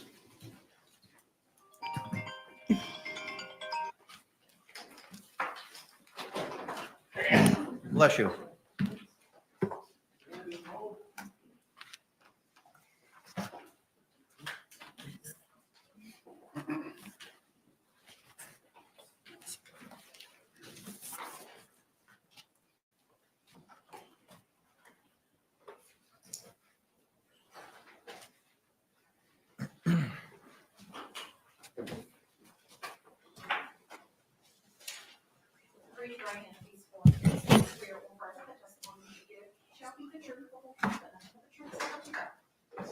Thank you, sir. You can be seated. State and spell your name for the record for us. Yeah, my name is Brandon Moats, BRANDON MOATS. Thank you. Mr. Cacciatore, you may inquire. Good afternoon, sir. Good afternoon. Can you tell us how it is that you knew Sarah Boone? I moved into the apartment next door to her when I was in college. And so when was that you were in college? I would have moved down here in 2019 and would have been there until like 2021, 2022. So she was your neighbor at Tealwood Apartments, is that correct? Yeah, it would have been Tealwood back then, yeah. And did you have any roommates back then? Yes, I was rooming with Vincent Battaglia. And during that time, what were you doing? Like, as far as work and school? And I was just going to school. During the time of this, yeah, I would have just been going to school. I don't think I would have had my job yet. I was just a student. Did you have much interaction with the defendant or with Jorge Torres in this case? Honestly, I avoided them as much as possible usually. The apartment where you lived, tell us, how would you describe the walls that separated your units? Yeah, I remember that my bedroom was like the front facing bedroom, and our walls shared a wall with where their staircase was. So like the way the apartments were laid out, we had a 1-story apartment, they had a 2-story apartment. So they had a staircase running right next to the walls next to like our bedrooms. Would you ever have occasion to hear arguing and yelling going on inside of the defendant's apartment? Yes, the walls were pretty thin. So if people were yelling, you could definitely hear it. And how often would you hear arguments or disagreements going on over there? When I first moved in, it was it was at least like once a week, to the point that I started tuning them out. Like I got good enough at just like not listening to them. They argued very, very often. Do you recall the evening of February 23rd, 2020? Yes, sir. And on that evening, could you hear arguing going on in their unit? Not late into the evening, earlier into the evening, probably like 7, 8 o'clock that evening, probably like earlier on, I could hear arguing. And where were you inside of your apartment? I would have been in my bedroom pretty much all night. And your bedroom, just so that we can paint the picture, where would that would have been, on the first floor or the second floor? We had a first floor apartment. Okay, so all the units were, or all the bedrooms were on the first floor. Yeah, like I was saying before, we had a 1-story apartment, and then they next door had like a 2-story townhouse. So we only had the 1 floor. Understood. And at a certain point in the evening, did you hear a loud crashing sound? Yeah, probably around 10:30, 11 o'clock that evening. And can you describe that sound for us in more detail? I mean, yeah, I literally.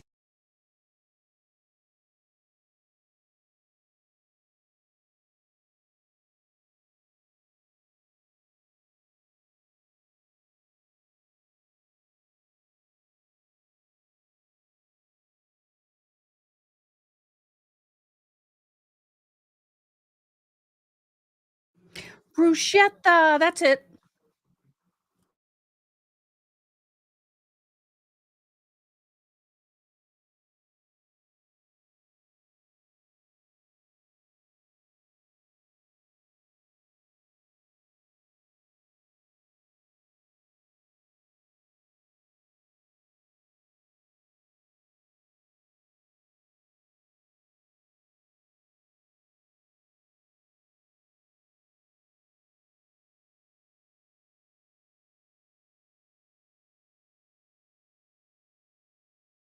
Like I said, at like 10:30, 11 o'clock, it's the way their staircase was set up. I could my bedroom, the top of their staircase would have been like above my ceiling. Thank you, Miss Kevin. It ends next to where like my roommate's apartment was. So I could hear something start above me super loud and then fall away from me. Like it was falling down the stairs. Did this affect the walls that were between your 2 apartments? Oh yeah, me and my roommate, I remember me and my roommate talking the next day about like we could literally, like, it shook both of our rooms. Did you ever have occasion to talk with the defendant about what happened? I never saw her after that. She would have, I never saw her after that happened. No further questions. Any cross-examination?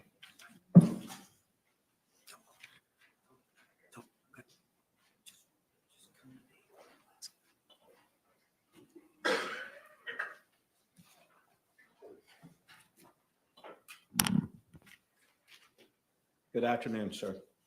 Good afternoon. Sir, you were asked by the state if you had ever had any interactions with Sarah Boone or George Torres. Is that correct? Yes, sir. And I think you said you tried to avoid them. Yeah. I don't like drunk people, and they were drunk a lot, so I did not interact with them. Do you remember this interaction with Sarah Boone in 2009 when you woke up and witnessed Sarah? I would have been 9 years old in 2009. I'm sorry, 2019. Good catch. In 2019, when you woke up and witnessed Sarah sleeping on the concrete patio.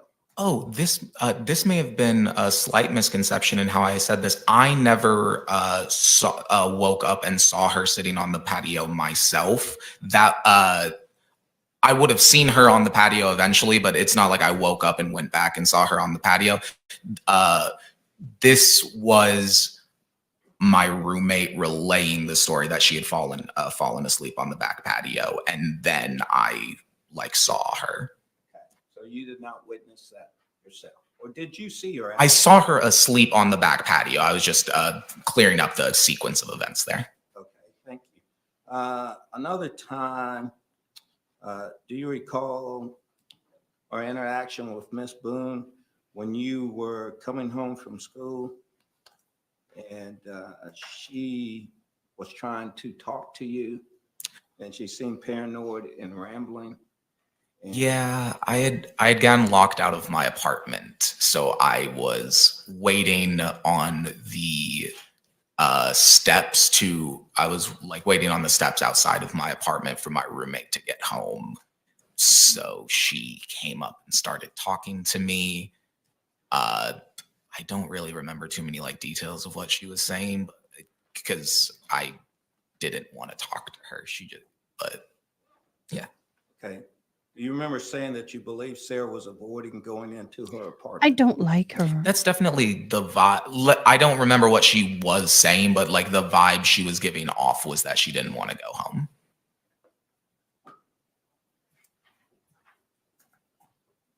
Now I believe, and I just want to make sure that I heard you. You said that the first arguments, other than the boom, which was like 10 something, initially it was around the 7 p.m. You heard arguing. It would have, yeah, because it would have been.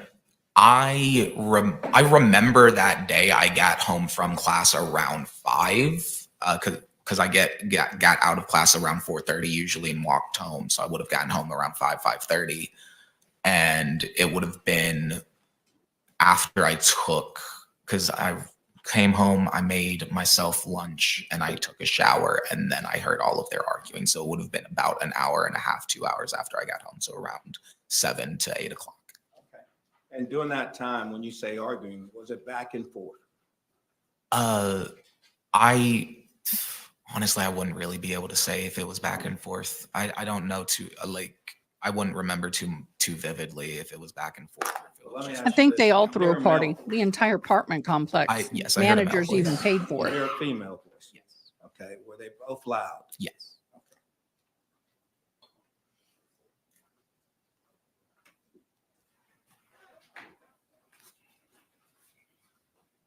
If I can confirm, Judge. Yes, sir, of course.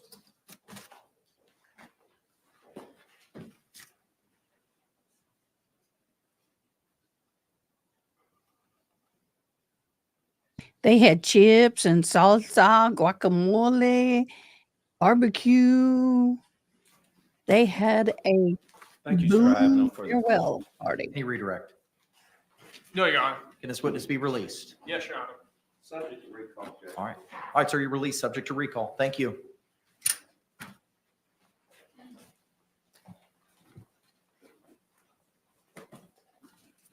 Can the parties approach?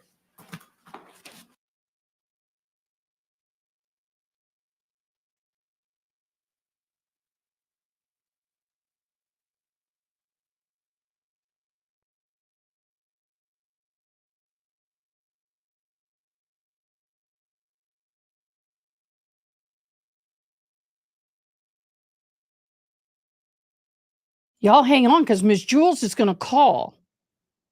If anybody wants to skinny, Miss Jules is going to call me on the break for the Boone trial.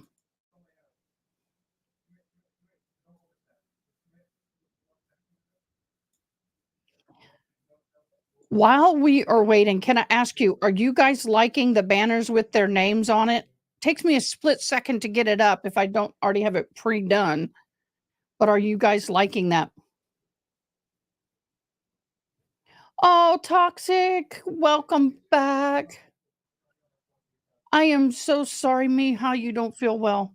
Glad you're feeling better. Those migraines suck beyond belief. So welcome back for the short time that you'll be here. I hope you rest. And your hubby's been doing a fabulous job filling in for you.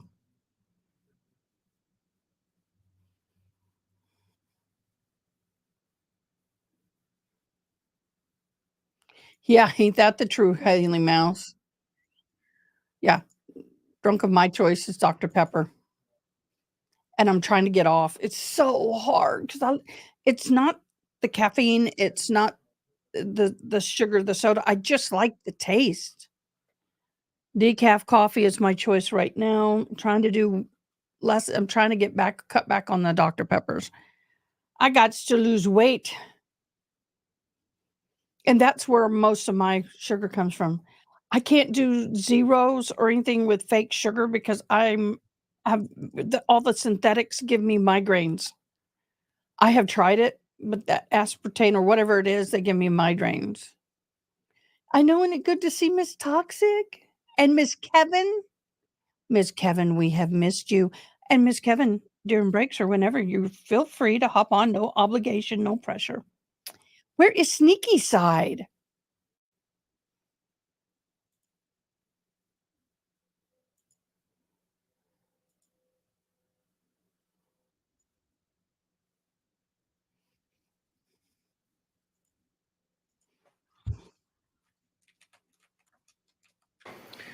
Members of our jury, thank you so much for your time, your attention, and your participation in this very important process. It is 12:21. At this point in time, we're going to go ahead and take our lunch break. I'm going to ask that you return here no later than 2 p.m. so we can pick up at that point in time outside of here, 12 Alpha in the Orange County Courthouse. And I'm going to give you an instruction. You're going to hear this instruction a lot over the next couple of days. Jurors, you must not conduct any investigation on your own. This includes reading newspapers, watching television, or using a computer, cell phone, the internet, any electronic device, or any other means at all to get information related to this case or the people and places involved in this case. This applies whether you are in the courthouse, at home, or anywhere else. You must not visit places mentioned in the trial or use the internet to look at maps or pictures to see any place discussed during the trial. Jurors, do not watch local news or read local newspapers. Jurors must not have any discussions of any sort with friends, family members, or even Miss your Kevin, fellow jurors about the I case don't think so. or the people and places It's not been involved. brought up. So do not let anyone make comments to you or ask questions Yes, about the trial. ADHD she is. I want to stress again that just as you must not talk about this case face to face, you Love must not Mexican talk about this case by using Coke. an electronic Love device. it. You must not use phones, computers, or other electronic devices to communicate. Ginger ale is good too. Do not send or accept any messages related to this case or your jury service. Do not discuss this case or ask I for know. advice by any means at all. Those are my Including favorite. posting information on an internet website, chat room, or blog. With that, members of the jury, please leave your pens and your notepads on each chair. The deputy will collect them. We'll see you at 2 o'clock, and I thank you for your service.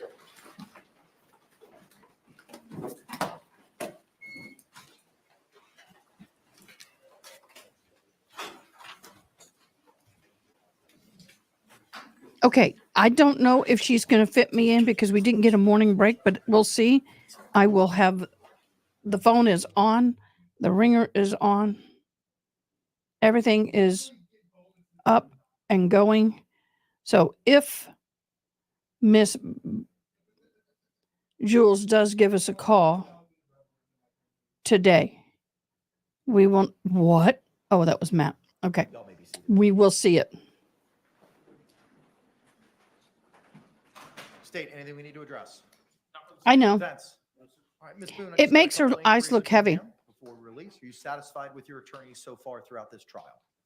And are you on board with the strategy Ooh, that they've employed so far? in this yep. trial? Hook 'em horns. Thank you very much. We'll be in recess till 2 o'clock. Court's off the record.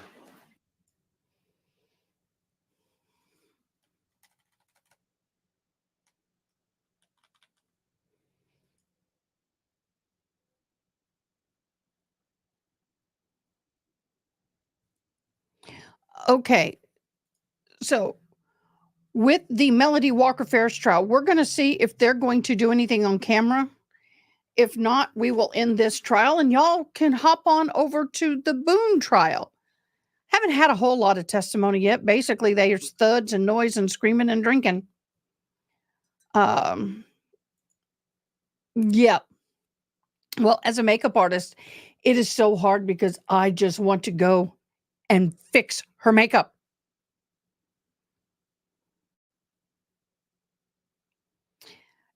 It's not so much, the flavor. I'd have no problem with flavors. That is the Suitcase, I believe. I have no problem with the flavors. It's just the synthetic sugar in it that gives me the migraines. I can't do it. I really need to get off of them completely. I just like things super cold or coffee hot or cold. I'll drink it cold.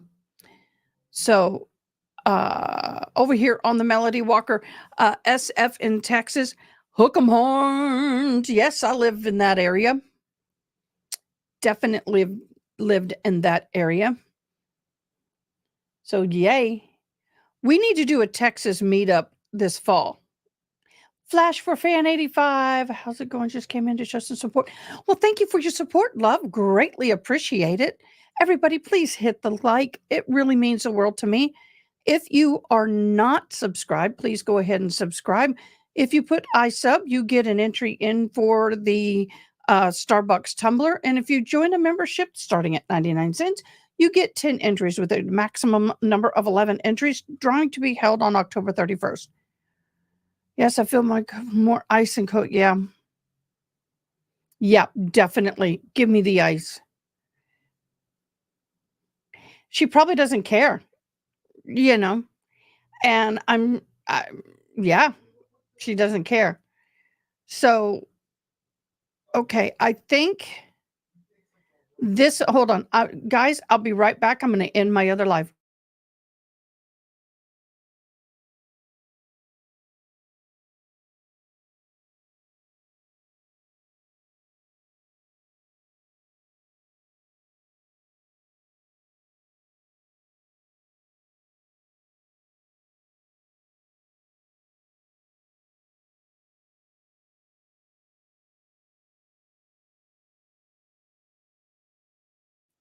Okay, I'm back.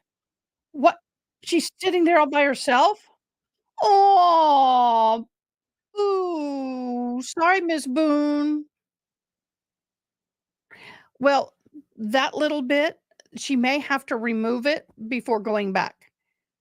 I don't know. She may be doing that herself in the actual jail because they have this, what was it called? What we call the burnt paper. It's burnt paper. Okay, I'm going to go ahead and just get me more situated. I'll do this. They actually have burnt paper. I kid you not. Burnt paper. Yep, burn the paper. And that's how you can make your own eyeliner. Dawn and water down in it. Yeah, she's only allowed those little plastic cups. She's only allowed to have that little pen. Okay, they put some music on for us. See? Can you hear it? I'm going to keep an eye on this other trial. I don't think there's anything else in this other trial we're going to watch today. I have finished my first, all right, I'm in college for those of you who don't know. And instead of taking 4 classes for the entire semester, I've chosen to take 2 classes, half a semester, and then another 2 the other half. I'm really liking this because I can focus on 2. And it's a little faster pace, which is fine. Focus on 2. By the way, case 1, he's normally a 90-minute luncher. That's his norm. So I can focus well on those 2, do a little more work, which is fine. So I just today finished up my last paper. I got to proof it and turn it in. I am for sure making an A in one class, a B in the other class. I'm a little pissed off about that because I asked the teacher for assistance and didn't get it and didn't understand what he was asking. So what I did was not correct, but I still can make an A depending on what I do in my final paper, which I'm submitting, and then my final test. So it looks like I'll get an A in both classes. Yeah, stretch. I used to do that to my kids.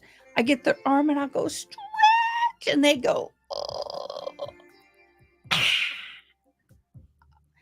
I could still go up to my daughter in her sleep and go stretch, and her little feet will go big feet now. When my daughter was little, everything was about her feet. I could tell her mood and everything by her feet. All right. Any of my mods want to hop on and visit with me about the case for the lunch break? You're more than welcome to do so. Zach, you can come on if you would like. Ronnie, anybody? If you don't want to, it's fine. I'm not begging. Not begging yet. Oh, my son is having fun.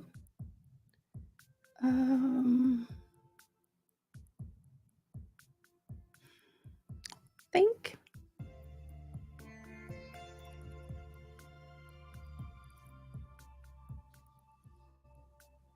I'm trying to figure out. I think I'll do this one. I'm going to edit this for a minute. I'm trying to edit me. Edit.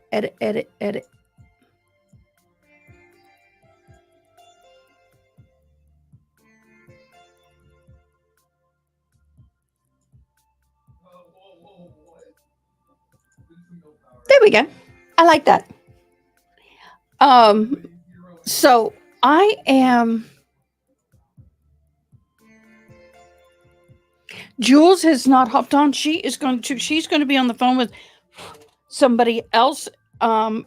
She was supposed to come on, but they didn't have a morning break, which is fine. Not hating. We're good. But she will come on the afternoon lunch break. They will not be doing their little recap tonight because they're both going to be driving home. I was a little floored. Honestly, I was not floored, but a little surprised how they started the trial. I would have expected them to start more with the law enforcement side. The first person they put up was Juan Torres, the brother. Then they put up Devin Romero. Some of these were very quick, which is fine. And then the third person was Joan Williams. She was the 911 operator. She was there to just verify the disc was accurate and correct so they can bring it in as evidence and use it later. Number 4 was Vincent Badagella. He was a neighbor. And then the 5th one is Brandon Motes, and he is a neighbor. I really thought, and I'm kind of okay with it, but I thought that they would bring in the investigators and everything else. As per George Twitter, lunch break 2 p.m. Yes, I have that. And I forgot to put that up. I knew I had an open spot, and I couldn't remember why I had the open spot. Now I remember why I have the open spot. Oh, we love our Jules. Now, those of you who have heard about the woman who's missing in San Antonio area, Texas, that will be a trial we will be covering.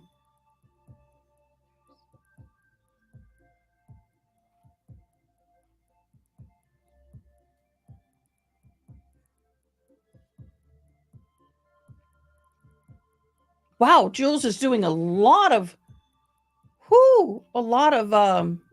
texting. Okay. So 4 hours ago, I see what I could only be described as a suitcase in a box.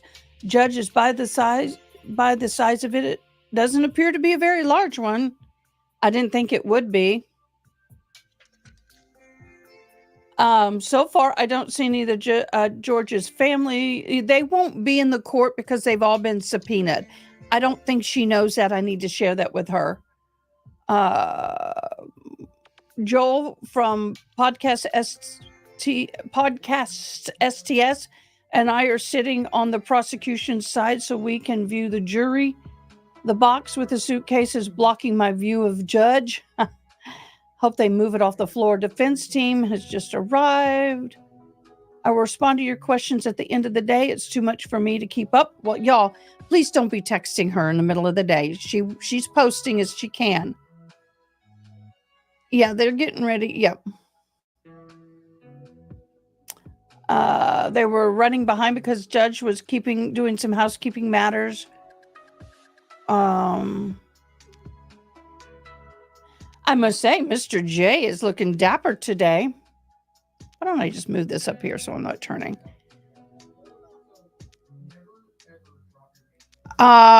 We actually had to move to the first row because George's family entered and they will be sitting in the row behind me. Okay, but there are some members of his family that have been subpoenaed. So those are the members of his families who have been subpoenaed will not be sitting in the courtroom. They sometimes will let one family member sit in the courtroom if they are also subpoenaed, if there's nobody else, depending on the judge, depending on the court. The defense team has a huge plackets that they intend to use of their opening. We found out that they didn't get to use them. They're blown up pictures of Sarah with black eyes. Oh my gosh, y'all. Defense has a bunch of DV pictures they are setting up. The family is seated behind me. I can hear them becoming upset, and the court hasn't even started. Sarah Boone has entered. She did not make contact with the family. Mr. Owens is showing Miss Boone the pictures, and she is smiling. Of course she would be smiling at the pictures of herself. Narcissistic little witch. Opening statements. Sarah was over twice the legal limit of ethanol. Twice the legal limit of ethanol. Oh my gosh, y'all. Insane. They're finalizing the Richardson's hearing and then the opening statements. Sarah Boone is smirking at Jay while he's objecting to all those photos. The defense wants to include an opening. That really did tick off Mr. J. Mr. Owens' tactics are really getting out of control. I'm reading some of the comments from Miss Jules. I'm hoping she'll get a hold of me. Mr. Owens is now showing those blown up pics to the judge. We know that got off. They were not allowed to use it. Mr. Owens said he was intended to use the suitcase video in the openings, and it was like, nope, not going to happen. Bring the jury 2 hours ago. All the jurors entered and were professionally dressed. They all had their notepads and pens. 2 jurors told the judge they rode in the elevator with Mr. Owens. We now have the sidebar. That was fine. They didn't do anything. They're still good. Nobody was yeeted. Opening statements. Comments by Notorious Jules. Mr. J is reciting what he said on the video and George begging for his life. The jurors were listening intensely to Mr. J. Again, no emotions from Sarah. Mr. J is describing what happened when Sarah woke up. I'm having a hard time with this, and still no reaction or emotion from Sarah. Yeah, that's what's amazing. So it looks like, this Sarah is totally emotionally uninvolved, totally detached. A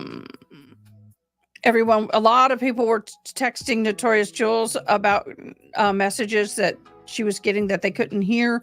Mr. J isn't using the mic. The bottles, 1.5 liters of wine, 2 of them, those magnesium bottles were consumed by both of them. Magnum, I'm sorry, whatever those Magnum bottles are. I don't drink, so I don't know. Sarah Boone is no longer writing, but she is listening intensely to Mr. J. The family sitting behind me, and they're very quiet. There's no note taking by the jurors. Oh, that's interesting. I would be taking notes on opening statement, but yet the opening statement can't be used against you or can't be used as part of deliberations. Oh, thank you. No reaction from the jury when Mr. J reads the text messages where Sarah Boone was texting George's brother, "I'll get rid of him," in response to George's brother telling her to take care of Sarah, telling him George hit her. The juror that's a victim DV is nodding her head when Mr. J is talking about the history of Sarah Boone and George's relationship. Mr. J is explaining intimate partner relations and battered spouse syndrome to the jury. It once again was very difficult to hear Owens. He's standing in front of the jury box. We heard him better than the other guy, than Mr. J. Mr. Owens said both of them had suffered from alcohol abuse syndrome. I see one female juror taking notes.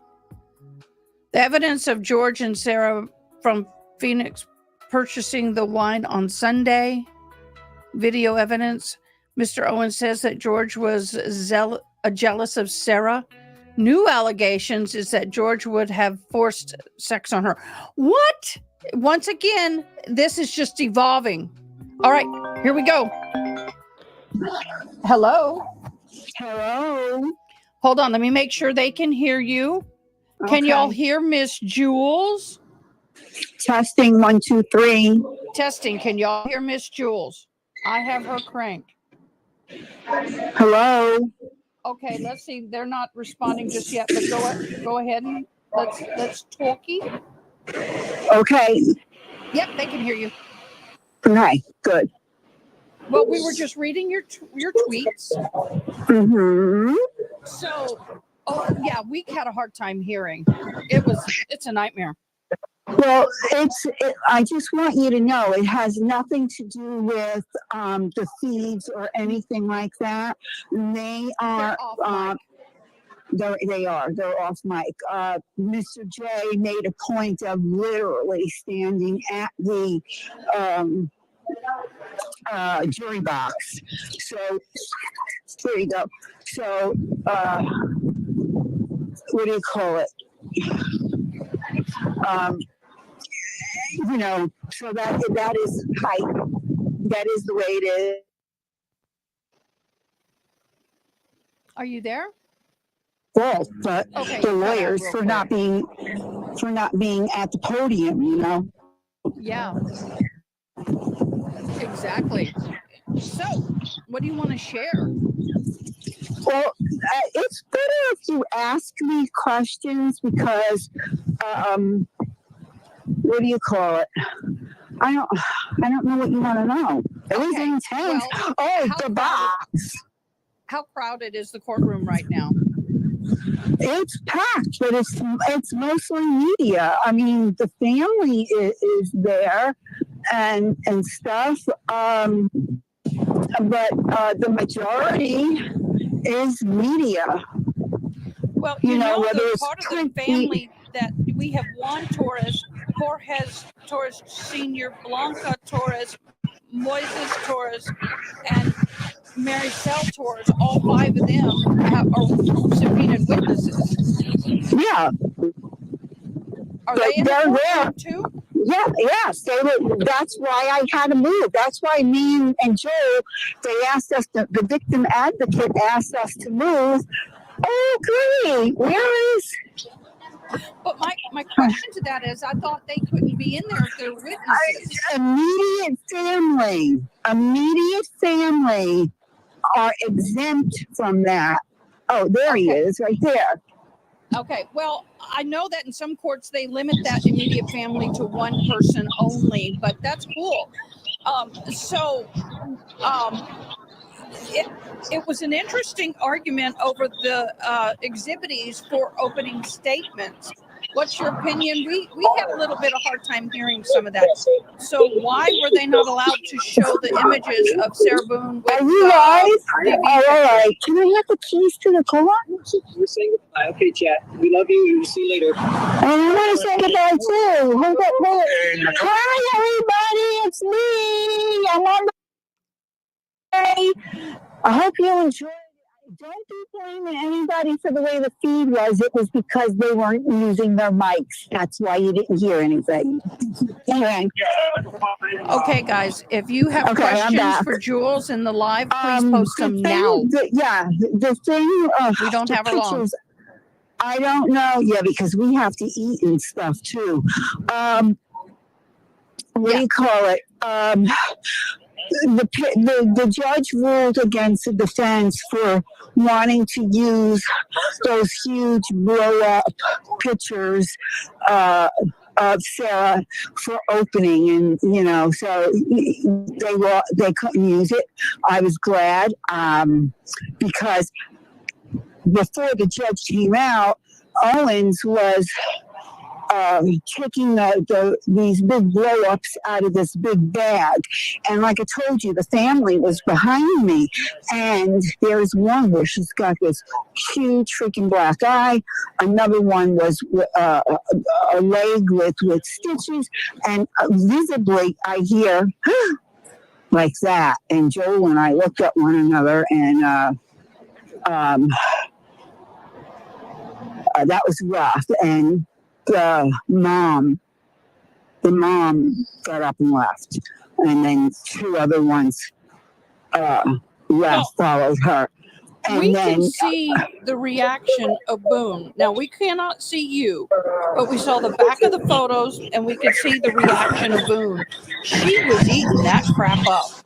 Oh, yes, she was. Now, the reason why you can't see me is because I am on the prosecution side all the way over because, like I said, the victim's advocate came in and had us move.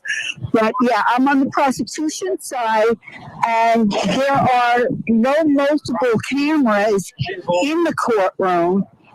There's only just the one camera, and we won't be seeing you. We won't be seeing any of it. Okay, let me see. No, you won't be. It's going to be very rare. Thank you so much. Oh Lord, I have to sit. What do you call it? I forgot. Well, let me ask you. Yeah. Let me ask you this. I noticed Boone was not as active this morning in note taking and scribbling, and she seemed to be more intently listening. Is that a good observation? Yes, very much so. She is. She's very much in tune to what's going on, to the surroundings, and during Mr. J's opening, she was taking a few notes. We're halfway through our break already. I'm not driving. We don't have to be there. We don't just yet. I'm doing a call. No, it's not. Wait, do I still have you later? I'm good. I'm here. Okay, all right. I thought I lost you. Oh, Jesus. What the hell? Hey, big city. What can I say? So yeah, but for the most part, she is listening intently. And of course, just before lunch break, the judge specifically asked her. I'm sorry. Hello? Yeah, I had to get my son. We have something happen. We're good. So she looks better today. I know you're seeing her in live, but the outfit she has on today is more flattering. But she looked great yesterday. She looked absolutely great yesterday. Well, I just didn't think I'm not a yellow person, but I thought she looked good. She's been looking good. And I kind of found it interesting. If you pull her pictures from when she was arrested and drinking in the videos. Her hair is so much thicker and nicer. Her skin color is good because she's not drinking and doing all that smoking and everything. She looks healthier now than when she got arrested. So just, that's a good thing. What are the moods of the jurors? And do you know how many are women or the jury? Or no, I couldn't tell because it happened too quickly. I couldn't keep up. Neither Joe or I could keep up because it was happening too quickly. But there's a total of 8 women and 6 men. Right. So, well, as the trial goes on, it'll be more interesting on how they're responding. But the witnesses, I was surprised that they called these witnesses first. I really thought that they would start calling, like a lot of trials, the witnesses that are with the departments, the police, and then, they called the 911 operator, and that was great, but that just to validate the CD. But what are your thoughts on how they're starting the case? Well, 2 of those witnesses had to be flown in from New Jersey.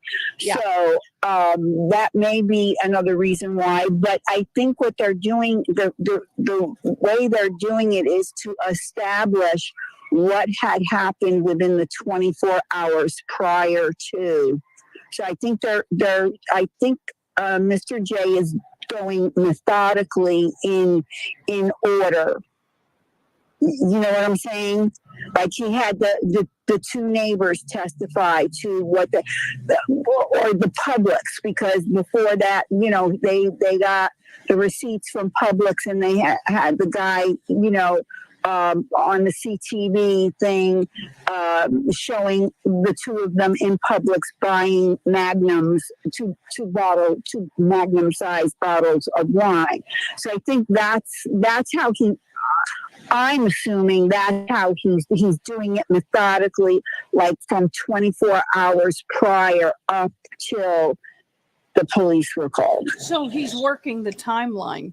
That's correct. That's how I'm seeing it happening. Well, see, what is a magnum size of wine? Is that equal to a pint of wine? Mega pint? That's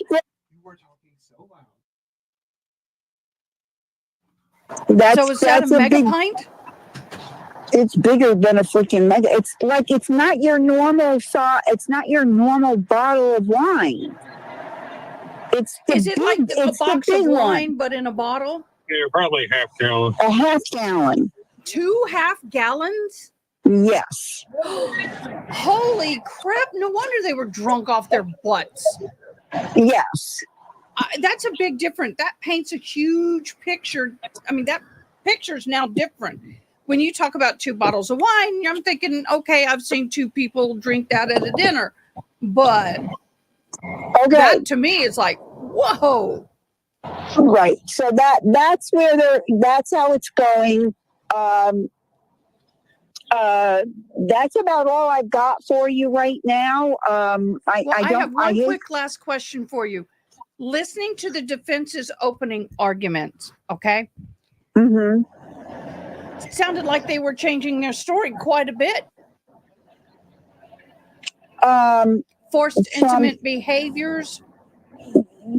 It changed due to Sarah herself, because Sarah is the one that kept changing her story. So the opening is based on her new current story.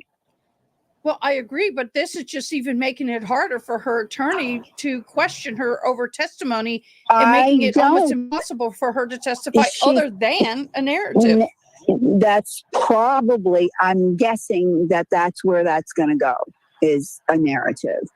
And I just hope at the speed of Mr. J getting his witnesses on and off, I hope that she's going to take the stand later next week, because I won't be able to, if it goes any further than next Friday, I do not have the funds for a hotel here to make it, and I will miss that testimony if it goes into.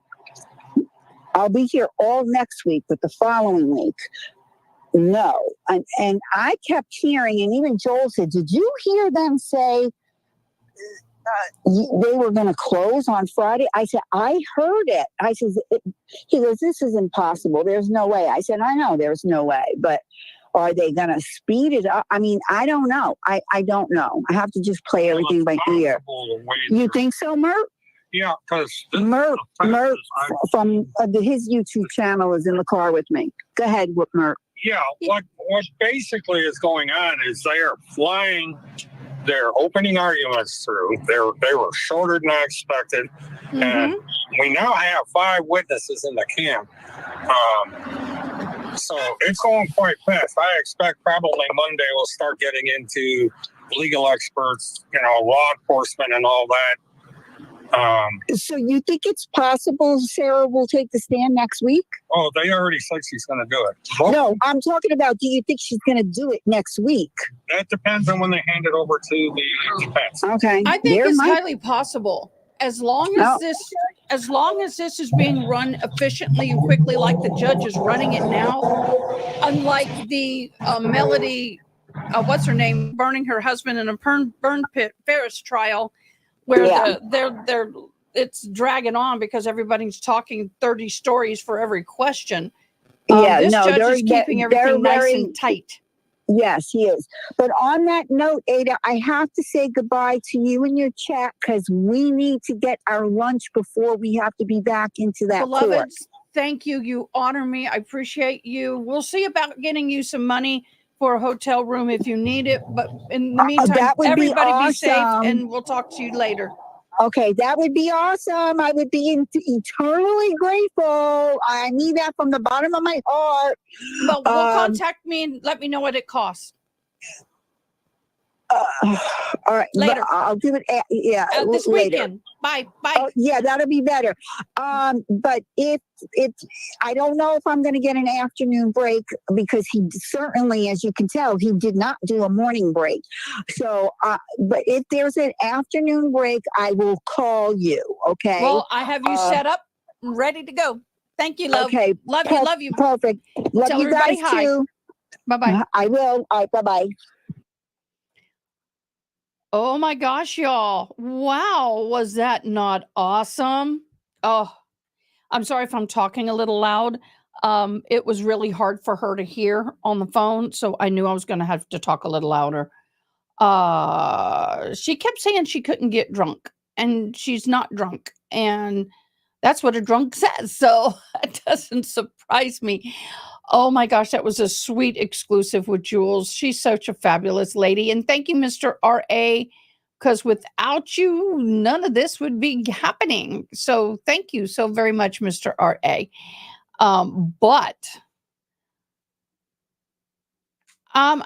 Do you know what? I don't know, because I have a couple of people I know who are DV victims, and I've kind of talked to them about some of this. And I said, if you were on a jury, would you hang the jury? What would you do? And they said, actually, I would be more sensitive to the abuse of the DV defense. And I said, how so? And she goes, once you are a survivor, you can smell the BS a little better. I think that could hurt her depending on the juror. I think it could actually go the opposite, case one. So that's how I feel. No, it wasn't about the size. It was the inappropriate time to show those photos. He was not to argue his case. He was just to, basically, they're just supposed to give their timeline and their theory and what they think and what they think they're going to prove to you, what they believe they're going to prove to you. But this judge was not allowing any exhibits for that. And I agree. I understand you want to impact the jury towards your side as quickly as possible, but that was not the time for him to put on, oh, Toy, thank you. Yes, I will apply that. Everybody, anything from here until the end of the week. Well, next week, any super chats between here and next week will be given to Jules. So please donate generously and I'll get it to her. Okay. Thank you very, very much. So, Jules, you got 20 on the way. You are awesome. So, I guess the thing from the issue I have with the jurors that have histories is sometimes it could lean the opposite from what you're thinking because they're more critical and they're more suspicious. The photos possibly will be allowed during the defense. Oh, by the way, I have an update. The Delphi update per pool in the photo pool in the courtroom. Judge Gill has confiscated 5 still cameras, 1 video camera, and kicked out AP and NBC networks for the duration of the trial. The judge said they were filming jurors. Oh, y'all. What baby girl? What baby girl? My behuppers. Yeah, that's going to be interesting. You want under? Okay, you can get under. Mama let you right now. Mama made room. Okay, so this is all kind of crazy. There we go, baby girl. Oh, I love you. So y'all, this is insane. You know, I don't understand why people think they can break the rules like that. That just floors me. Is this one done? Yeah, I think they're done. Let me get this off my screen. So with all of this said, we're starting out to be a pretty good day. For those of you who are just joining and did not get to see everybody, the first witness was Juan Torres, just validating he's the brother. Has he seen any alcohol abuse? Awesome, Miss Kevin. Thank you, baby girl. Well, I shouldn't call you baby girl, but you are younger. I am old enough to be your mother. Get that little one down for a nap and you know, take care of yourself. But we'd love to see you. Then we had Devin Romero. Come on. You agree with Jelly Bean? What did Jelly Bean? Yeah. Possibly. Then the next witness was Joan Williams. She was a 911 operator. She just validated the DVD and said, yes, this is what was on it, because they got to bring it into evidence. So she had to set that up. And then I think the most important 2 witnesses thus far was Vincent Batagella is a neighbor. And then that was number 4. And Brandon Motz is number 5. And those 2 were the neighbors. And so now we're starting to get into testimony. Guys, not defending them in any way. They're doing their job. Not happy with everything they do, but they're doing their job. And that's the important thing. They are doing their job. Snakes can be useful too. Don't like them. Yeah, I get it. Yeah. I mean, they've done some questionable things.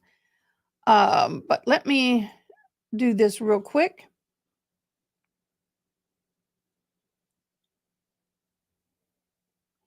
Okay, just so anybody has been following, the justice has finally been served here from Robert Robertson's supporters after his execution was halted.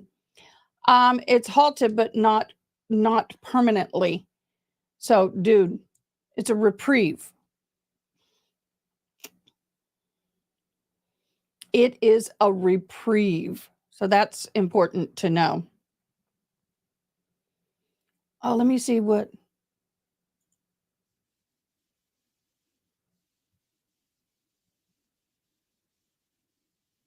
So, yeah, now Emily D. Baker's way behind in this. So I was just kind of seeing what she thought. Okay, she's yesterday. She's a day behind. But I am very well, why are they cute? They're still live? Okay, I guess they must be on lunch. I'll keep that up just in case, just so I can keep knowing what's happening, but I'm not gonna stream anything with the Ferris trial because there's no testimony. Slime is gross, and he can be slime. It smells funky, sounds funky, boring, and collects and spread germs. Oh, wow. Tell me how you feel, Toy. Tell me how you feel. Oh my gosh. Don't hold back, darling. Don't hold back. Oh my gosh, you are so cute. I'm looking some from Boone footage. I never was a slimy person either. Never was a slimy person either.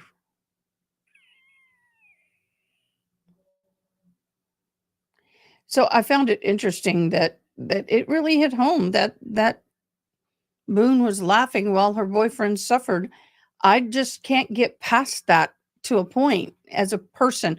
As a juror, I don't know yet because I haven't heard it. I'm going to tell you now. I'm just keeping my. Oh no, don't. No, share it. I love it, but just be mindful of the word usage so we don't get in trouble. But share your thoughts. I like slime. I smooch slime. Zach, you like to smooch slime? Mm-hmm. Is it what kind of slime? Is it unicorn slime? Does it have a bunch of sparklies? We know you like fish slime. Mm-hmm. Mm-hmm. Yep. Yep. Mm-hmm. Oh, toxic. Come on. You can edit yourself a little. Dang, I like this lip color. I keep looking at it. Oh, let's see if my Oh. I got one final to take this evening, and I'm done with this first set of courses. Now I got to start the next tomorrow morning. But that said, I am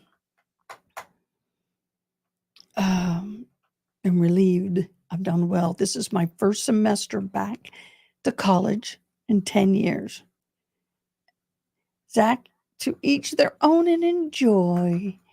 The only kind of slime I like is got to be a chocolate flavored that goes in my coffee. It's called syrup. I'm not a slimy.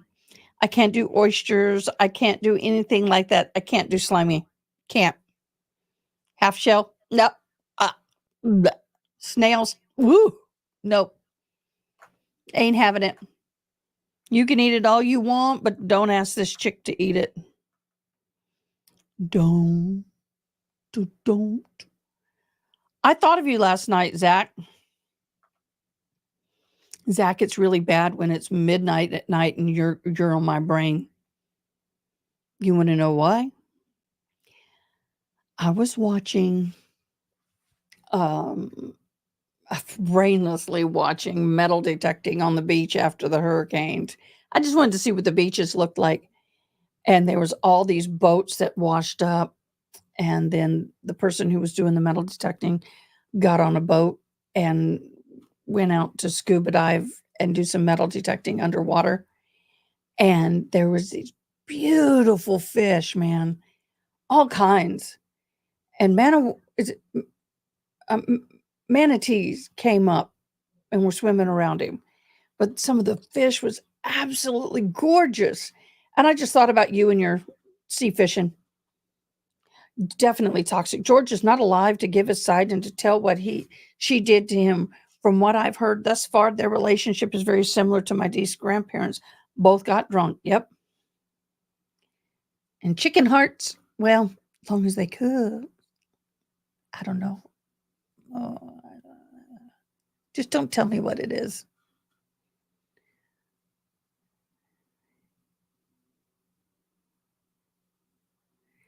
Yeah.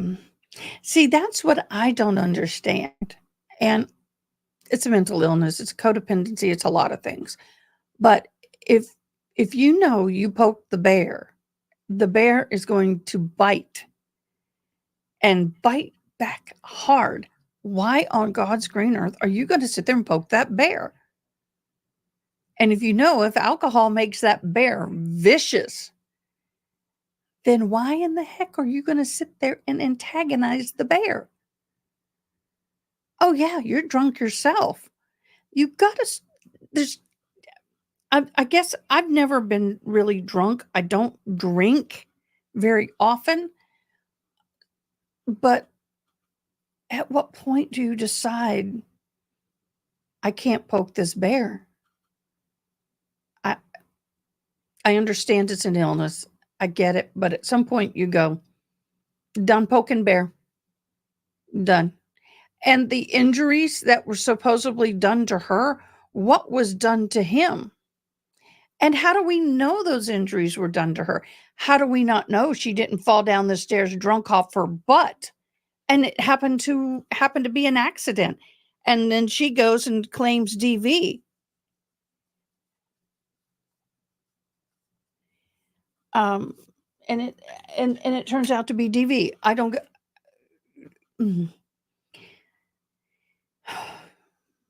I want to see what the police reports say. We've not heard anything of the police reports, and I wish we could get our hands on the police reports from when toxic. Can we get a hold of the police reports for when all this supposedly happened in the past with George?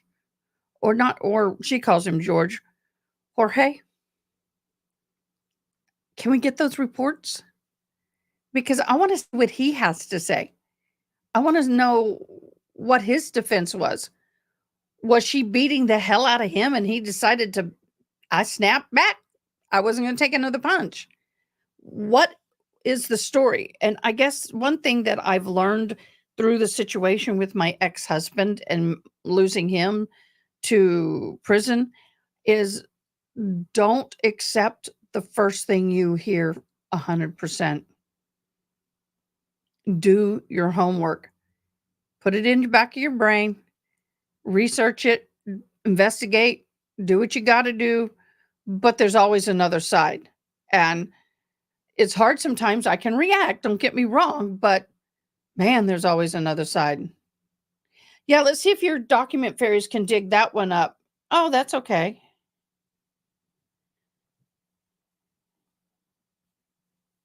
I know. They were both arrested, but I want to know what does he personally have to say about all this? That to me is a big, I mean, that's 50% of this. If he said, hey, she was beating me up, hitting me with the skillet or whatever, and he goes, I just had to defend myself. Now, as fair-skinned as she is, because I'm pretty fair-skinned, this is makeup. This is as tan as I get, and it's makeup. But I bruise super easy. So I barely bump the corner of my desk and I'm going to have a bruise that big. If one time I was doing something and I bent over and I hit my top of my cheek on the nightstand. I think I was putting the sheets on or something. And I bent over and hit it. And oh my God, it looked like I had the biggest black eye and I had been in a fight and I barely touched it. Yes, that's right. And that's the other thing. She was charged, but she was never prosecuted. Was she? Here, I can pull that up myself. I can't get the police reports, but I can definitely, I don't think I can.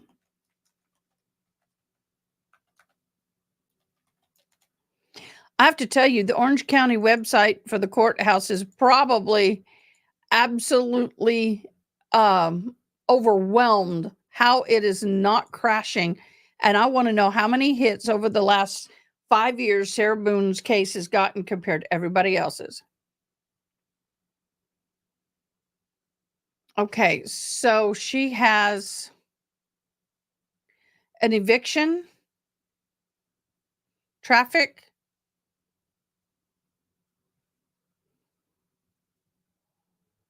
let's look at this one. This is back in 18, 7/15 of 18. No, 7/25 of 18. Battery, strangulation, dating violence is what they put it. Dating violence, the complaint. Here we go. On or about 7/25 of 2018 at 4748 Frads Lane, number 3, Sarah Boone is the defendant. The offense, battery by strangulation, dating violence, not DV and not spousal abuse. So there we go. No bond amount. She did not have a bond. Miranda warning.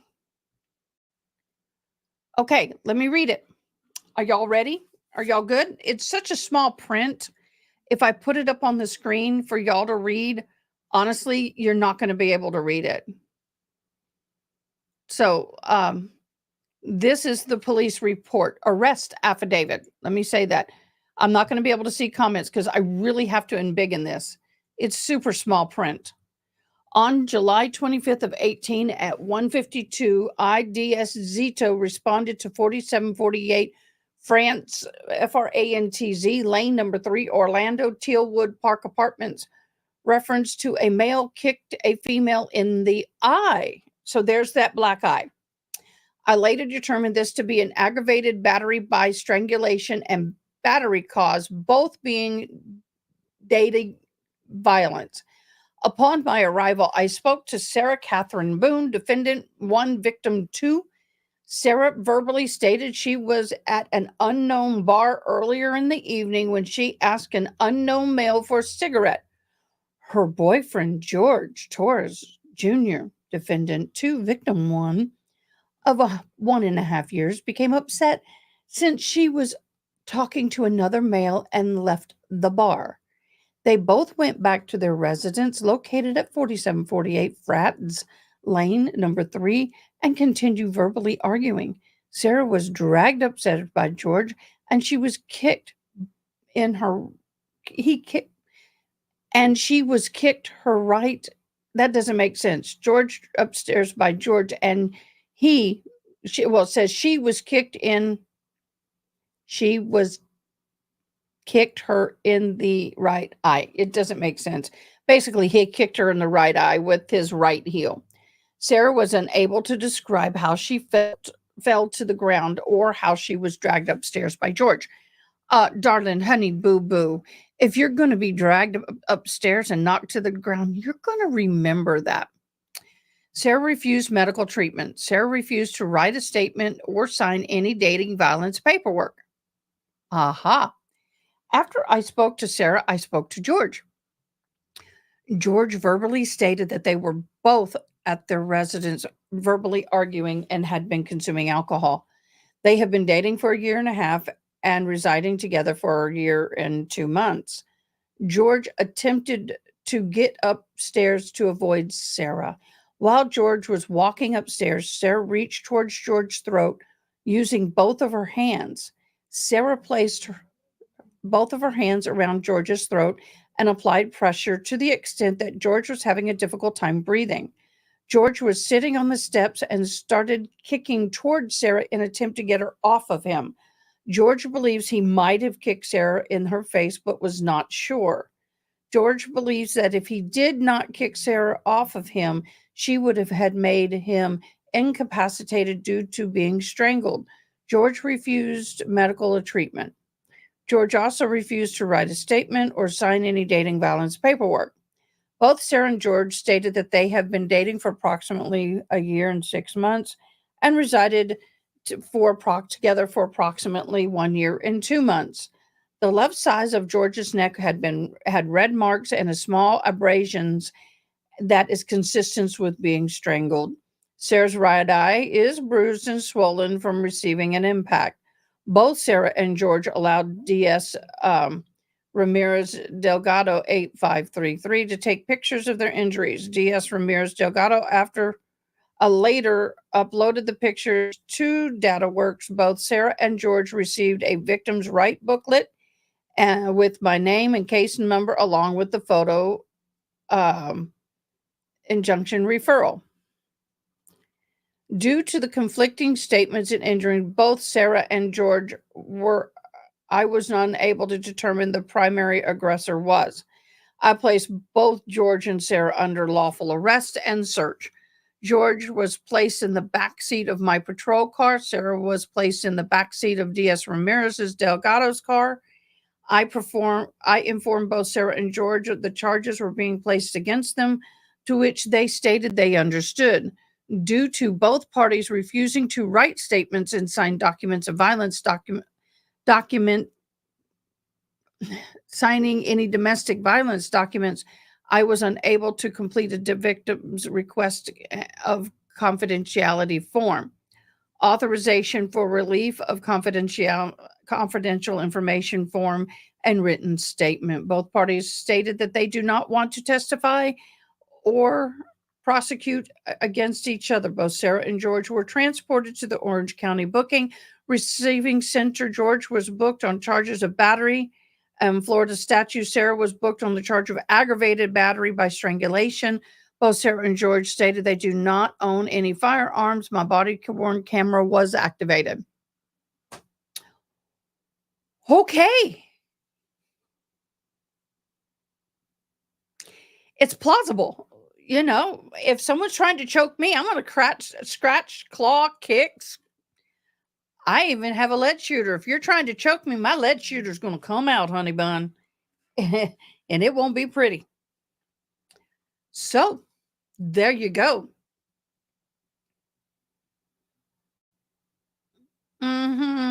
Big red flag on that.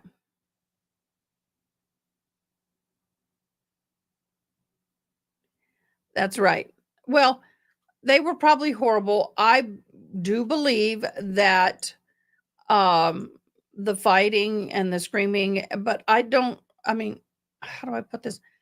I don't think Jorge or George, whatever you want to call him, I don't think he was the bad one in this picture. I really don't. I don't. Okay, loves, it's 12:25. I need to go get hydration. I need to go for a comfort break, and then we'll be back. Yep.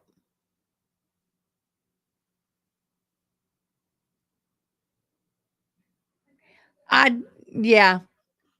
I don't think that's the case. That may have been another time. I don't believe it. But I'll be right back. I'm going to turn up the volume here and keep this running, put it on screen. And then I'm just going to run next door, get me some hydration. Desperately need something to drink. Thank you so much.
Okay, guys, I'm back. Got my hydration. I love that we have that hamburger place next door because I can go get my tea or Dr. Pepper, whichever one. Okay, let's look at these comments. Yeah, Zach, she definitely is the more aggressive one in the relationship.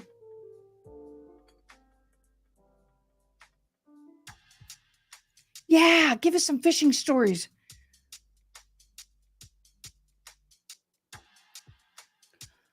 Oh, poor baby.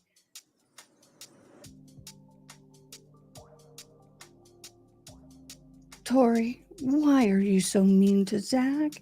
He's such a sweetheart. He's loving, he's kind, he's giving.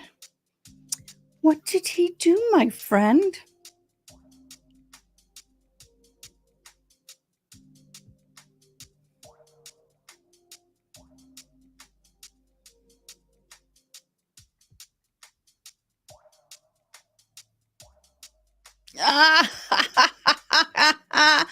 All right, in chat, who likes Kenny G? How many of us love Kenny G? I mean, really, he wasn't bad as a musician. He really wasn't, y'all. I mean, he did pretty good.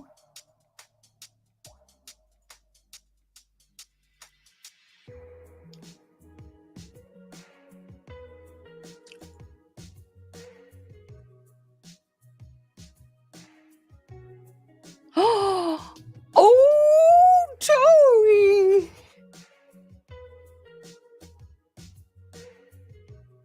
I know, like he's teased me about going fishing.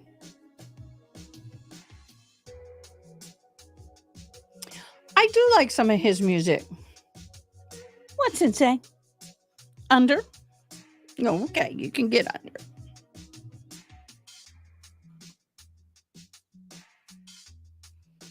Yeah. Everything is Tori's fault. It's all Tori's fault.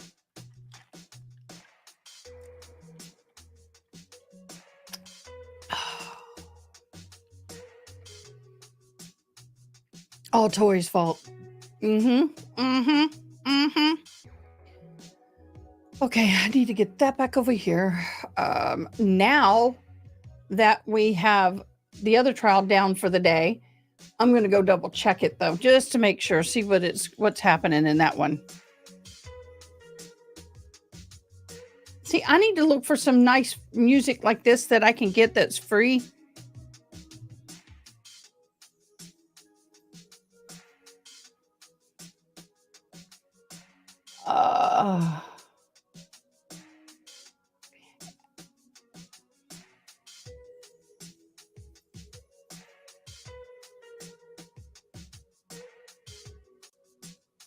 That's kind of nice. I want that. You do too?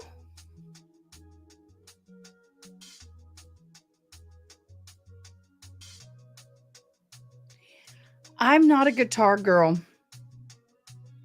My fingers, no. I played all woodwinds. All woodwinds I play.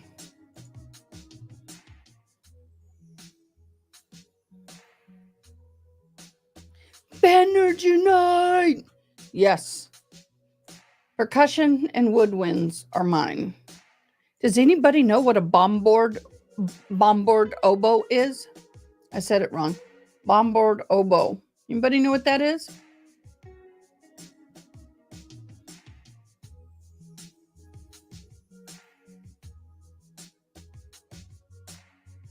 Someone said they wanted me to show more powwow stuff.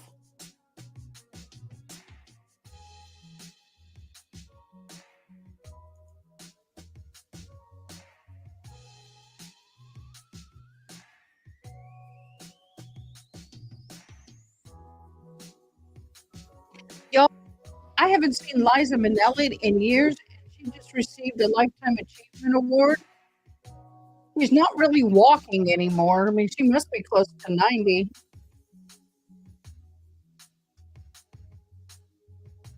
Her and Paula Abdul are really good friends.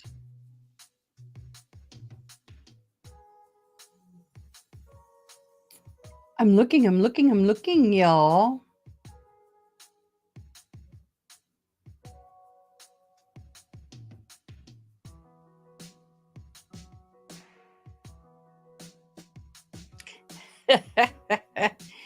Yeah, my mother always hated it when I picked up another. Let's share this.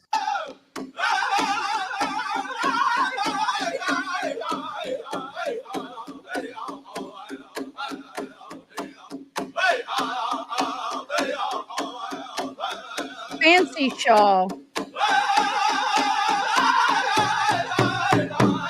There you go, Zach.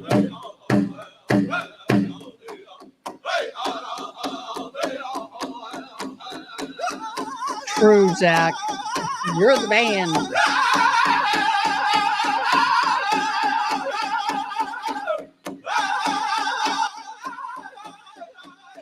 Guys, I will tell you, you want to talk about a calf workout and an aerobic workout, you try and do this. Y'all, it is brutal.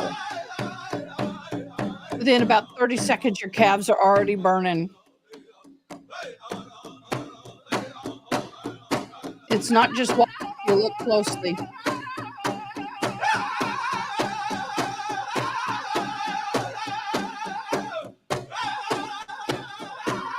You're on the balls of your feet most of the time.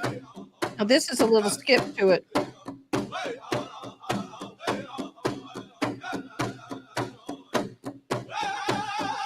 But, yeah, no bueno here.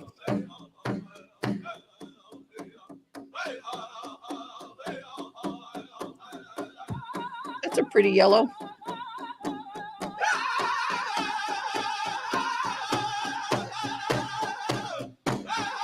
You see two different styles. You see the back of the heel, and then you see the ball of the foot.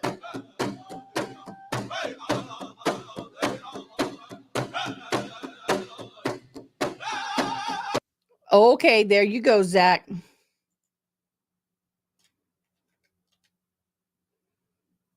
Was it Zach? Who was the one that liked it?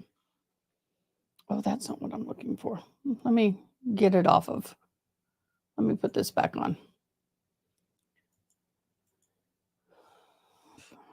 Zach, what is yours? What's your page?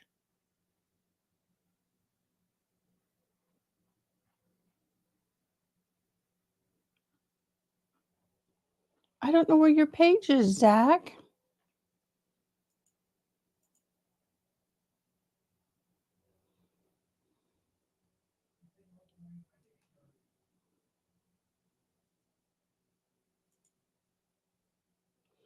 Okay, Swans, go in Discord and send me a picture of it.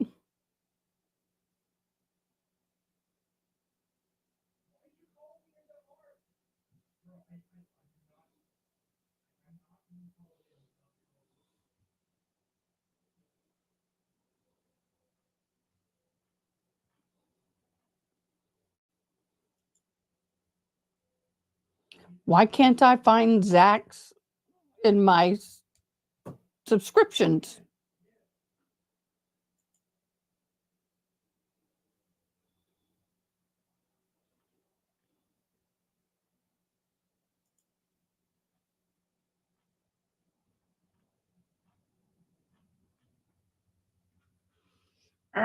Irritating me.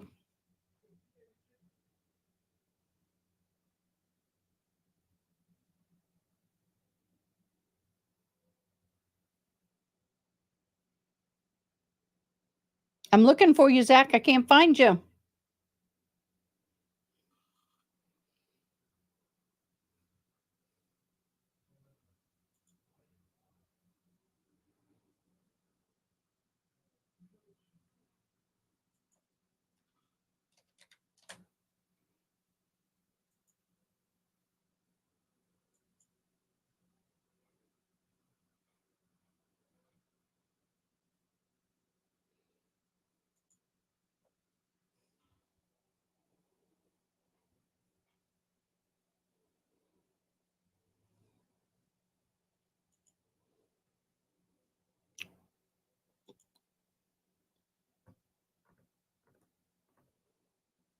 You did it? Okay, let me go look. Get out of that. Go to Discord. You dropped it in Discord, right? Okay, Swan. How did you send it to me?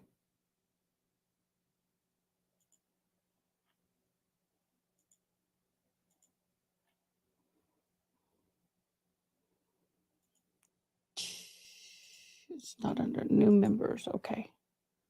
Member chat. Oh, that's interesting. Where'd you find that? That's cool. That'd be cool.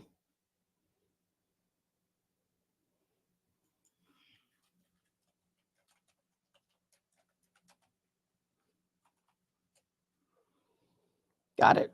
Yeah.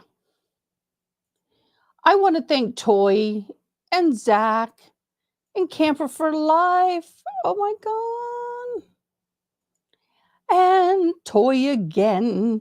Guys, anything that we raise, we will be helping, donating some to Jules to help her with the hotel bill. So please be kind and donate.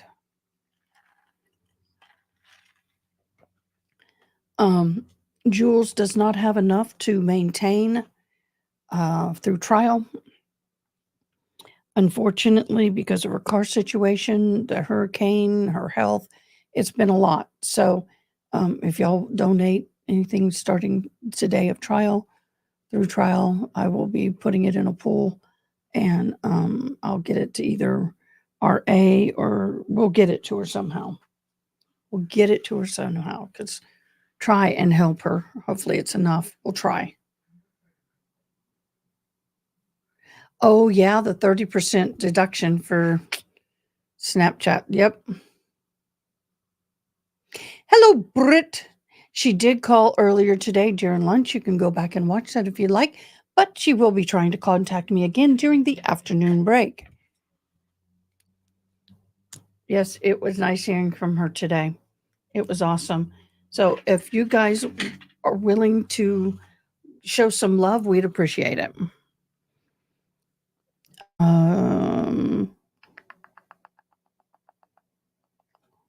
So I don't know who. I'm waiting for them to bring Brian Boone on.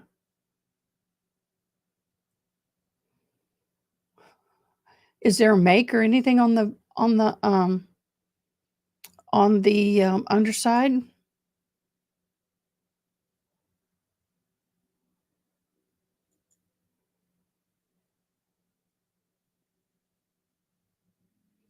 Yeah, case.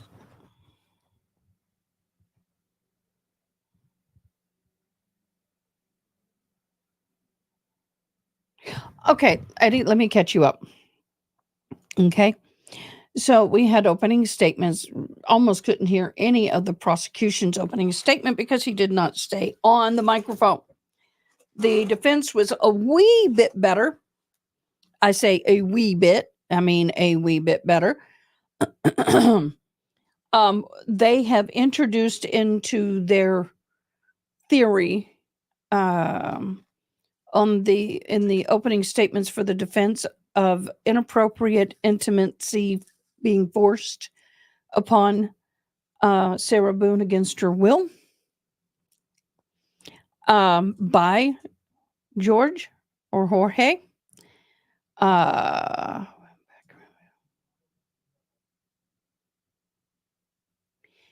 Yes, Haley Mouse, thank you. So that was Juan Torres was the very first. Yep. And then number 2 was Devin Jamero. I don't even know what he testified to, really. Nothing much. Number 3 was Joan Williams. She was the 911 operator. She validated the disc to be true and accurate. That's all she did. She didn't talk about the call specifically.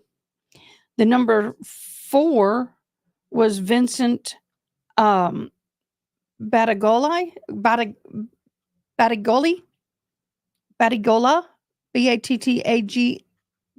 Battaglia, Batta something.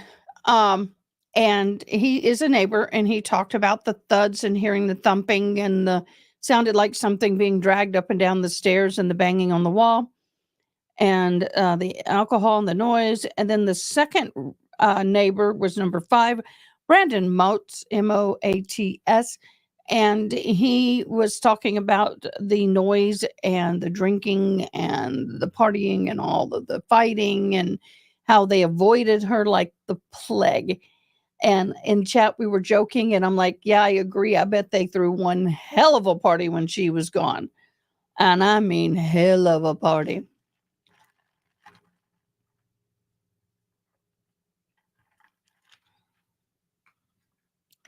Oh my God, raked. Well, I can say that. She was raked. Yep, there was a rake. Sneaky! Everyone wants you to come back. Sneaky! Uh-oh. I got a message from Zach. This is not good.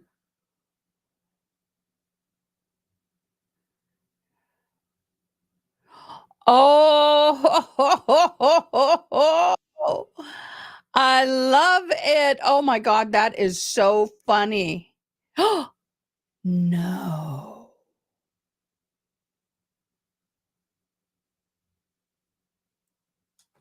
Hello. Oh, she looks good. Oh my gosh, y'all. Looky, looky, looky.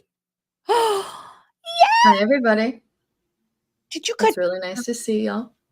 Yeah, no, I cut it all off. It was driving me nuts. So, You look great with short hair. oh, thank you. Yeah, no, it was driving me nuts, and so it was, yeah, I had to go. But I was catching up on the openings because I had missed them, and I was already into witnesses. But oh my gosh, the snark of witness neighbor number 2, sir, in 2009 Devin, I would be 9 years Amanda? old. Please, thank you, that made my day. You are adorable, and you have been highly missed. You Mm. really have. Hi, You are everybody in such the a chat. joy and a light and a life to this channel, and I have missed you so much. It's so nice to see everyone. Hi, everybody. Hi, Haley Mouse. Hi, Twa. Hi, Eddie. Oh my gosh. Hi, K-Swan. Hi, Britt. Oh my gosh. Okay, so hi, everybody. I wrote down a couple of notes of some things that going back into the openings that was really funny to me. And unfortunately, I couldn't hear some of it because of the mic situation in the beginning. So Were you watching that's on our okay. channel? Because we did have captioning. You know what? I was not. I was watching on RA?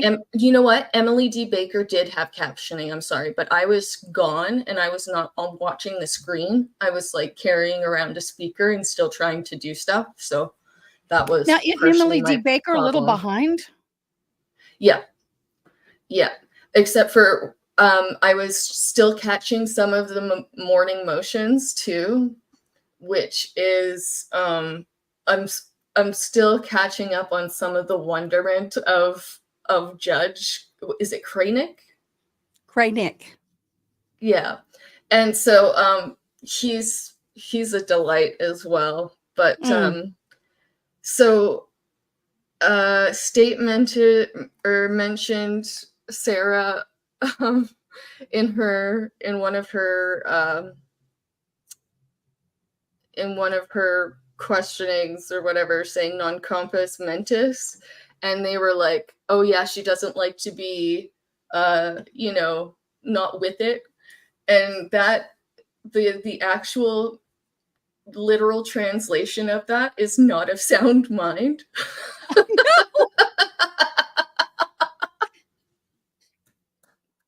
And I'm like, oh dear Lord. I hope somebody took Latin and has the opportunity to like write that shit. Sorry, excuse me. You've been streaming. No, for we're a little good. while. We're 5 hours into this. We're good. Okay. No, I took Greek and Latin roots and I went, and I looked at it and I went, really? I had to look it up because I'm like, that's not, because I knew it was, and I like the literal translations because I don't know. It just, I think there's a lot that gets lost, but, and then there was something, the judge is the one thing that keeps us hooked. Yes, thank you, Eddie. That is a great comment. And then there was something about vampire lore when the mic, when State was away from the mic during the opening.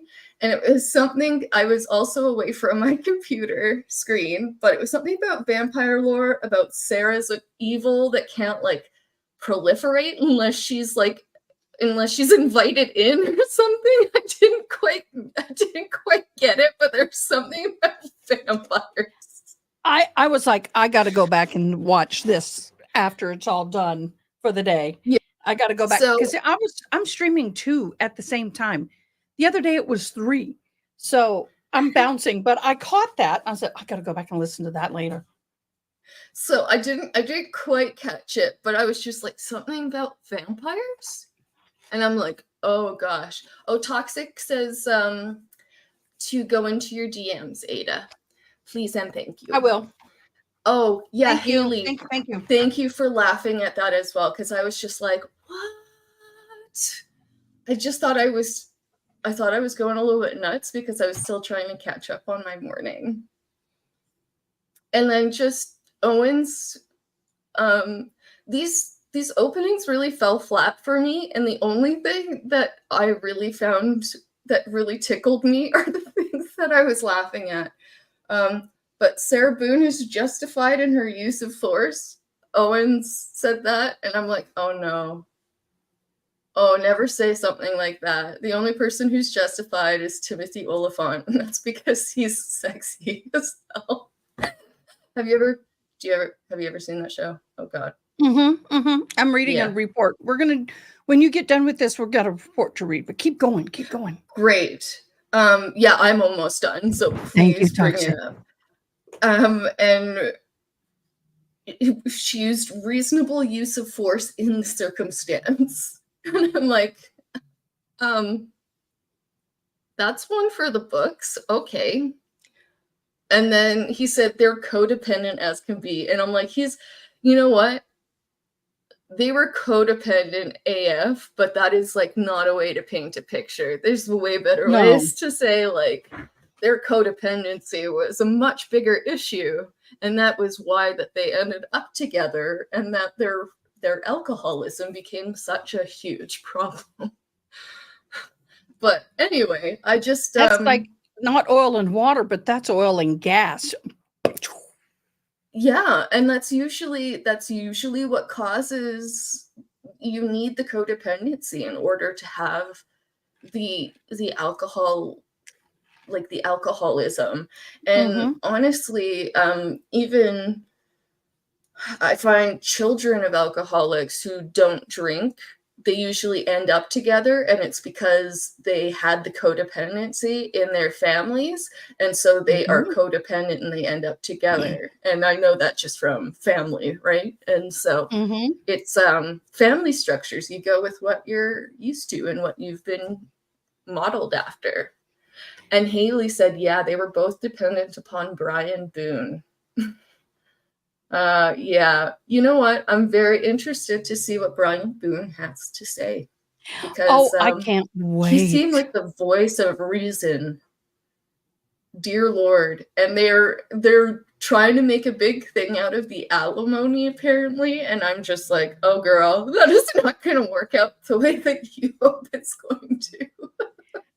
I'm like, sorry for my snark. First of all, alimony is for support. She is not living out. She has no bills other than attorney fees, and that's all free at this point. So her alimony, and it's not like worst the child case is living scenario, with her will part-time. reinstate if she's found innocent. It will reinstate or backdate.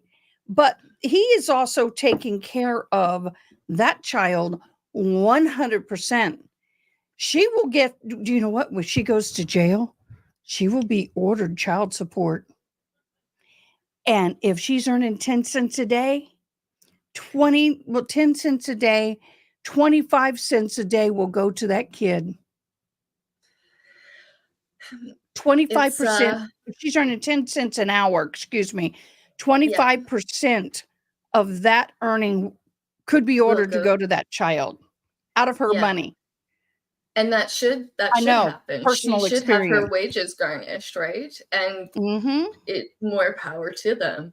And I just Mhm. wanted to say hi, Toxic. I said hello to your other half yesterday quickly when I hopped on the chat. So I just wanted to say he seems really nice, and we hear obviously lots of great things from you. So it was He was a nice love. to say hello to him. Toxic, thank you so much. I have it geared up. We'll be reading that in a minute. Thank you. Perfect. So what catches up, my love? What have you been up to, dear? Oh, dear Lord. Okay, so I've been trying to clean my house because I'm actually renovations are done for right now. And so now that renovations are done, I'm actually like bringing out all my stuff that's been put away for years and years and moved around to different areas, so I don't know where anything is. And I'm sorting through things, I'm de-junking things, I'm organizing things and trying to figure that out. But I have like an entire house worth of stuff and a garage, so it's overwhelming. And then my nephew was born on October 7th. Welcome, Emmett. Yes, Cutie. and he is doing well. And my brother's partner, Tori, is doing well. And so is my brother. So yeah, he took some paternity leave. So they're all home together right now, which is great. They're renovating their house right now, which is stressful.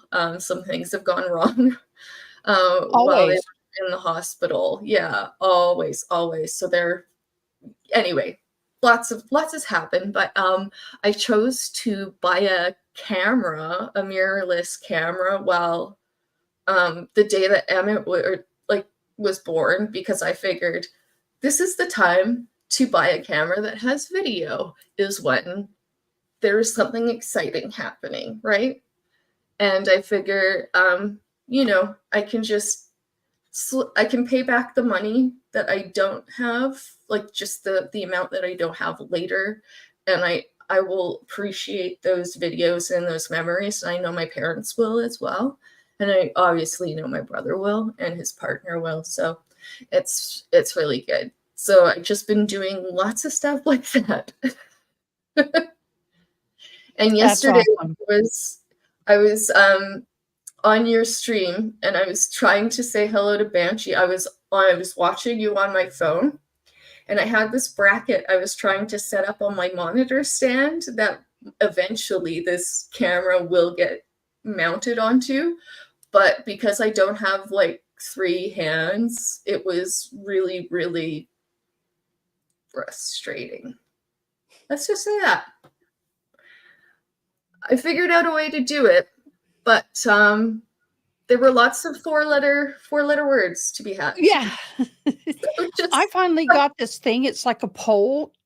Do you remember those clothes hanger that used to go in cars that would extend? It's similar to that, but it goes from the floor to the wall or wall to wall, and it has a clamp. Mm-hmm. And you hang all your lights, all your cameras on the pole. And you know what? I looked into something similar to that, and I am so accident prone that I need something that is because the mount that I have for my monitors is like drilled into my desk. You don't understand. I figured like you can't take down my monitors without taking down the actual desk. Like you would have to take an axe to this desk to actually get the monitors down. So if it's mounted onto the monitor, like there would have to be something seriously going wrong with the bracket in order to have the camera Well, I'm fall. talking for your lights and camera, not the monitor. Oh, yeah. I just was I'm trying to Jenny proof it because I'm clumsy. That's all good. And yeah, so Well, let me read this super quick by the Yes. time we get on. Okay, on June 15th of 19, at 17:08 hours at the same apartment, they were called for a battery. When they arrived, they spoke to Sarah, victim one, who stated boyfriend George, defendant one, struck her. Sarah said that she was beaten up face, head, legs, and arms. She said she begged George to stop. George stated, "You're going to die." Sarah stated that George punched her in the head and flung her off the bed. Sarah stated the incident occurred due to George being upset about Sarah talking to another male. Sarah stated that she had been dating George for 2.5 years, observed a lump that was red in color on left side of Sarah's face under the hairline. She had scratches on the upper right side of neck. Sarah stated that the lump was caused by George punching her. She was not sure of the scratches. I asked George how he received scratches. George said that he did not know, then secured George into handcuffs. He was arrested. So this was the video where she kept adding details, adding details. Thank you so much for that, Toxic Orchid. And as the gavel drops, there we go. Wow. Man, I would have hated to be their neighbors within walls. That would have been. I would have hated being their neighbor. It would have been want to be a hectic home situation, especially since home was like my sanctuary. So coming home to like your sanctuary and then just having somebody just going crazy next door half the time would be kind of hard to deal with, and not knowing which times those work is half the time, not on your schedule, obviously. So it's hard to deal with. Oh, you know what I thought when I cut my hair? I'm like, oh no, it's the Sarah Boone trial and I just cut my hair. And I'm like, please, I'm glad I found a better hairdresser, because my hairdresser left town, the one that I'd had for like 20 years, who was a great hairdresser. And I obviously, if you get a bad short haircut, it will look like a Sarah Boone haircut, right? And I was like, please don't that let me get a haircut bad reminds me of hairstyle. our hair from the 80s. That reminds me This of our guy? haircut from yours is cute. Of course, I haven't headsets in the back, but hers looks like the 1980s haircut. Yeah. And you know what? If you don't have access to like people who can cut hair, cutting hair is really hard to do. It's hard to make people look good. It's an art, guys. It's an art trying to make people's hair look good. Trust me. Had a great That it hairdresser for is. 20 years, and then just having that gone, you're just like, oh my gosh, it's the Wild West out here. So just Lisa, I think I said this once before. Lisa, you'll probably never see this, but if you do, I love you always.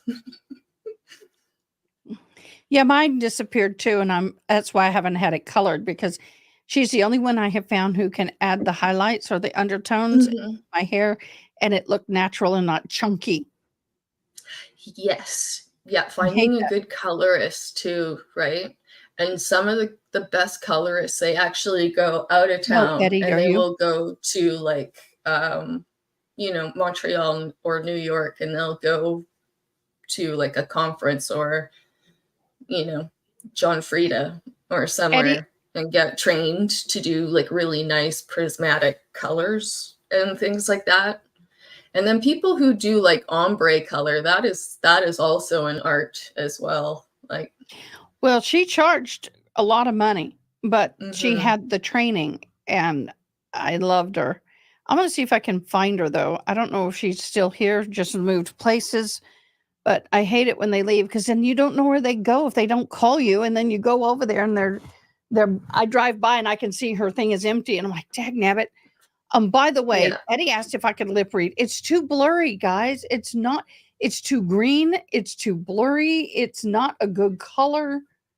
If the feed is up to date, if it's not lagging, and if it's a higher quality, yes, we can lip read.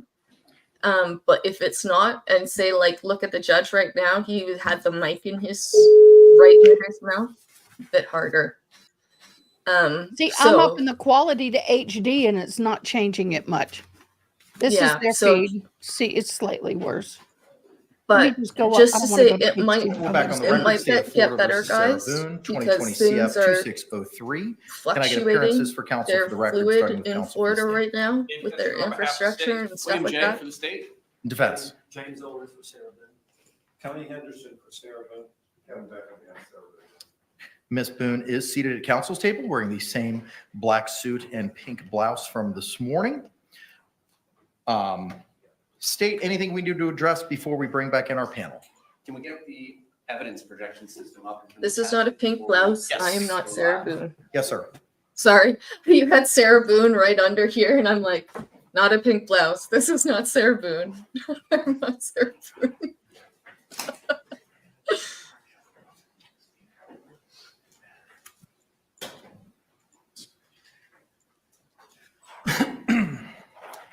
If you want to test it out, Mr. J. I'm trying to edit this, guys.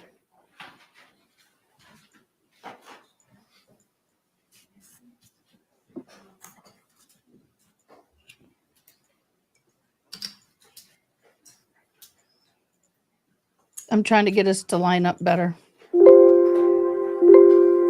Just put me wherever you need to. Don't mind me. Well, bitching about being finicky. Sarah Boone. p.m. with a GMT offset of minus 300 minutes. Call on month.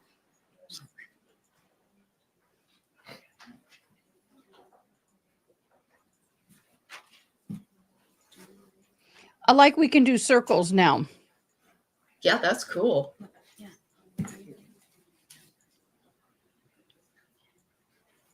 I tuned in the other day and saw you on one side and Diane on the other side. I'm like, oh, that's neat.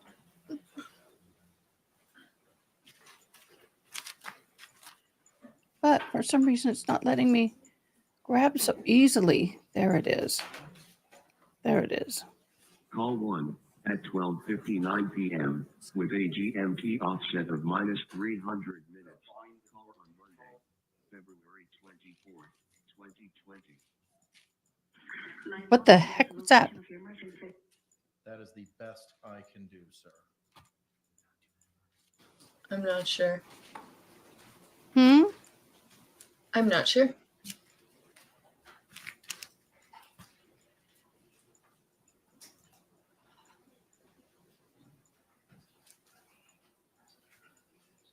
I'm not able to grab myself. Why am I not able to move myself? It's acting up.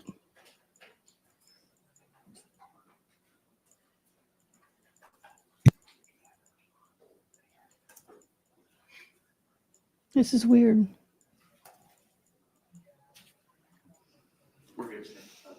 Okay, all right. Anything else, state, we need to address? Not this time, Your Honor. Defense? No, sir. Okay, all right. Just in the spirit of full disclosure, there are some persons behind me to my right and my left. I run the mock trial program at Barry University School of Law here in town, and these are some of my students as a member of that program, so they're here just simply to observe. So pay no mind or attention to them. With that, are we ready to bring in our jury? Yes, Your Honor. All right, let's stand and bring in our panel.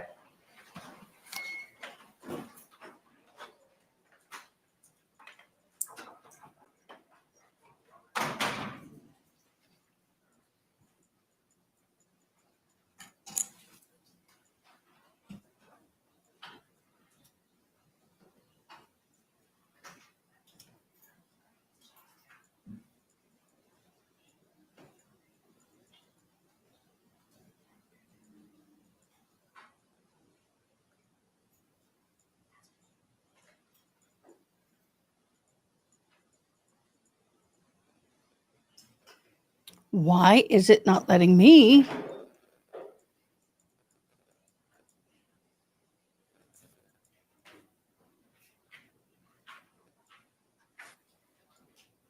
There it is.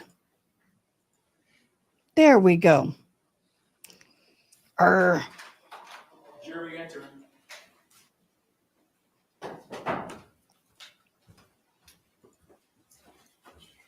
Let's see if this works. Ugh.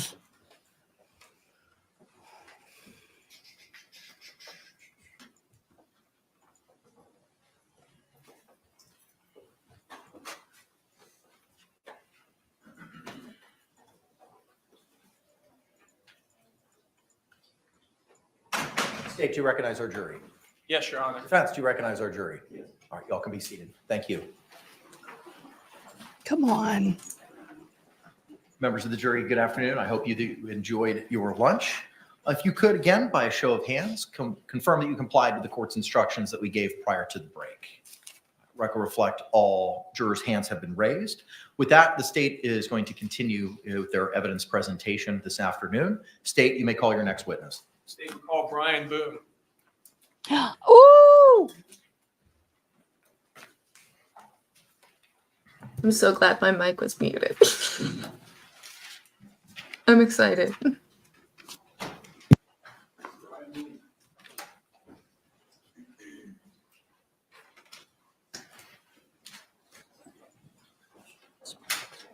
Was I that loud?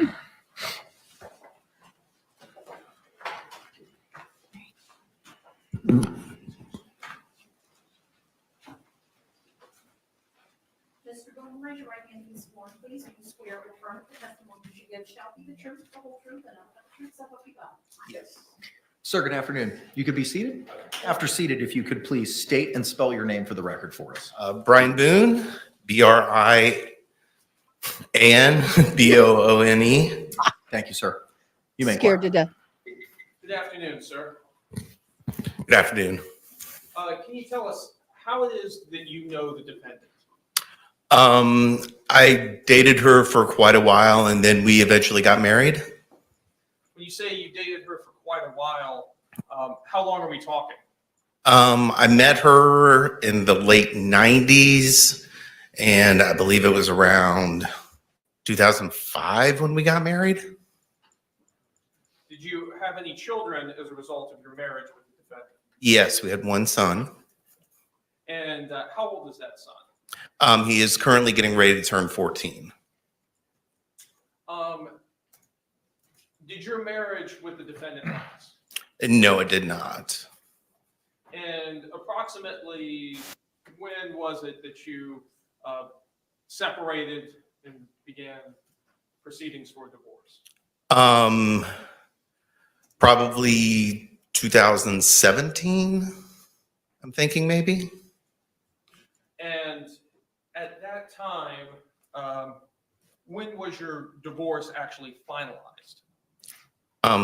Maybe it was 2006. I think the divorce was 2017. I believe. How does that layout look? After your divorce, what was Looks good. your custody arrangement with your son that you had in common with the defendant? She was supposed to have him on Mondays and Tuesdays. I would have him Wednesday, Thursdays, and then we'd alternate Friday through Sundays every other week. So 1 week you would have 5 days with your son, and another week she would have 5 days with him. Correct. And was this still the same custody arrangement in February of 2020? Yes. And in February of 2020, did you have, do you recall the events that occurred, I guess, first on the late evening of February 23rd, 2020? On that evening? Yes. Well, apparently Sarah called me at one point during the night. Do you recall about what time she called you?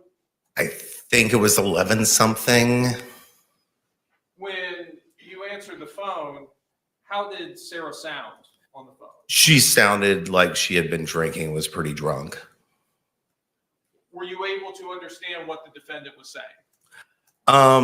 Somewhat, but she woke me up. I had work the next day. I was asleep when she called. She's done this before, calling me late at night, and generally I kind of just try to ignore it, so I wasn't really paying attention. Who was she living with at the time? Jorge Torres. When she called you late that evening, could you hear George in the background at all? Not that I remember, no. Did you pay much attention to this phone call? No. Now, the following morning, on February 24th, 2020, did you begin to call the defendant? Yes, I did. And approximately what time did you begin to call the defendant? I think it was like 11 o'clock or something. And why was it that you were calling her? Well, it was going to be Monday. I had him on Sunday and dropped him off at school, and I was calling to try to find out if she was going to be actually picking him up that day. Why would you have a question about whether or not she was picking him up? She wasn't generally very good about actually getting him on the day she was supposed to. So it was not uncommon for you to have to remind her to pick him up or to make sure that she was going to pick him up? Well, I mean, remind or just find out if she was going to, or if she was just going to give him over to me as what happened. Do you remember at what time on February 24th you actually got in touch with the defendant? I think it was like 12:30 or something. And when you actually got in touch with her, what did she tell you on the phone? That George was dead, and if I would come over. Did she say what happened to him? I don't remember if she told me then on the phone or when I got there, but she told me they had been playing hide and seek and that she fell asleep. What did you advise her to do? I told her she needed to call 911 and that I would come over as soon as I could. And this is on your first phone call here at approximately 12:30. Yes. On 2/24/2020. Yes. Did she call you again while you were en route to her residence? She did. She called to find out if I was still going to be coming over. And when you spoke with her while you were en route, what, if anything, did you advise her? I told her she needed to call 911 and told her I was on my way, but she needed to get somebody over there. How long did it take you to arrive at her residence? From the first phone call, or? Yes, from the first one. Well, I mean, I live a minute or two drive away, but I had to get my puppy. We had just gotten a puppy recently. I had to get him in his crate and stuff like that and put something on because I was working from home. And total time, maybe 10 minutes. When you arrived at her apartment, tell us what she told you when you arrived.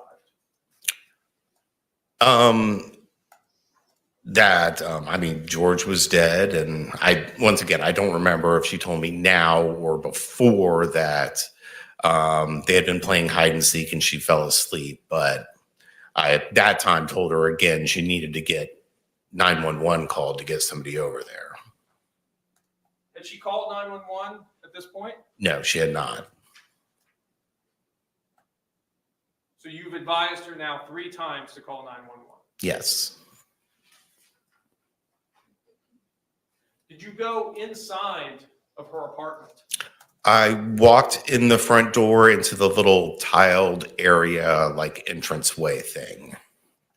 What, if anything, did you observe when you made it to that point? Looking into the living room, I could see like the end of his feet and maybe a little bit of some legs that were kind of coming out around the backside of the kitchen area. Did Did you continue to go into the apartment? No. Where did you go? Sarah told me she was going to call 911 and go outside and have a cigarette and a drink and asked me to come out there with her. And I told her that I didn't really feel comfortable being inside. And I went out front and got in my car and waited for people to show up. A drink and cigarette before Defendant 911. call 911? I think I was in there when she dialed it and first got somebody on the phone, but I wasn't there for the whole conversation. No, I was outside. Did you stay there at the scene while police arrived? Yes, I was there. I was part of it. I knew I'd have to talk to somebody, so Did you talk with law enforcement? I did. Your Honor, I have no further questions at this time. Why aren't you asking? cross-examination. Was there CPR being done? Did you see her doing CPR? Sorry. All right, sir. You're Why subject to is recall. Sarah Okay, Boone thank you. bringing Thank the you. other parent of her child to a murder scene, to a crime scene? understanding is subject to What? To be implicated. Why Yes, is she sir. bringing the other parent you, of sir. her child to a crime scene to be implicated? Because she's a Why is she crazy calling biatch. him before the police? She said she was doing State, you may CPR call your next before witness. she called 911. And while, Yes. why didn't they ask him? Because he knows he was there. He was watching it. Did they not ask him any questions? She Oh my called God, him y'all. twice in 10 minutes before she called 911 and she had his Jesus juice. At least 10 Wow. minutes. I'm flabbergasted, but you know what? Defense did not want to talk to Brian Boone. I'm surprised that Sarah let that fly. I know, right? I think Owens probably had to just tell her, sit down and shut up. Or I'll sew it shut. That's why he gave her the rubber pins. They're basically ink pens without the hard shell. It's just the fillers. Members of the jury, Because we'd she's a appreciate your prisoner. patience for a few moments while the state attaches a Bluetooth speaker so that they may publish some evidence that's been received so far. Okay. I'll take Mr. this J, down whenever now. you're ready, sir. Permission to publish 3. You may do so. Who? Did we hear who? No, I just heard that we're going to be hearing some evidence via Bluetooth speaker. Mr. J, whenever you're ready, sir. Permission to publish 3. You may do so. Publish 3. Station of the emergency. 4748 Branch Court, apartment 3. 4748, what's the street name? Brant, Brantd. And the appointment number? 3. Is this a police or medical? My boyfriend is dead. Okay, She's then so allow calm. for the fire department, do not hang up.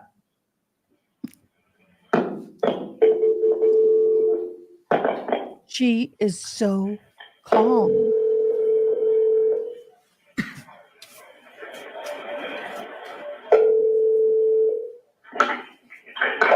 Location emergency. That's better. No, please don't leave. 4748 Brant Lane, apartment 3, Brant Court.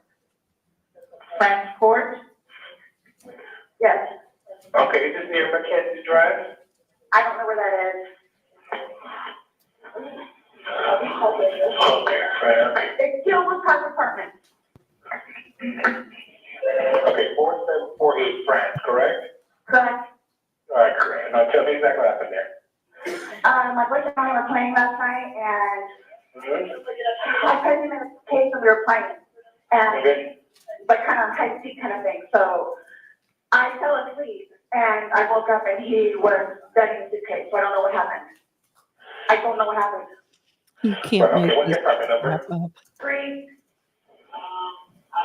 Apartment 3? Yes, like he had like blood Okay. coming out of his mouth, and I don't know, like he had like an aneurysm on what happened.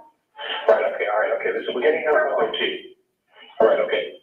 Okay, okay, 40, yeah, man, this is, we're on our way up there. You're at 407-716-8684. Okay, you hanging from somewhere or what, man?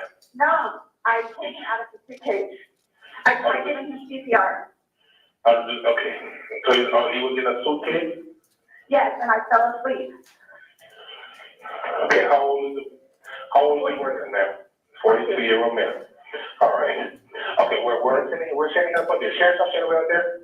Yes, ma'am. Yeah, okay. All right, listen to me. Okay, that you need to confirm this. No, right, I just need to confirm this.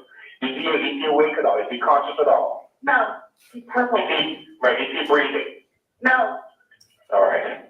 I need you to get him on the floor, flat on his back for me, okay? I did. I tried giving him CPR. All right. I tried giving him CPR. Yeah, okay, Nothing happened. He's purple. Okay, listen, he's in the definition of the bill. I need you to get it for me, okay? What is it? Is he available? No. All right, are you right by him now? I'm sorry? Are you right by him now? Yes.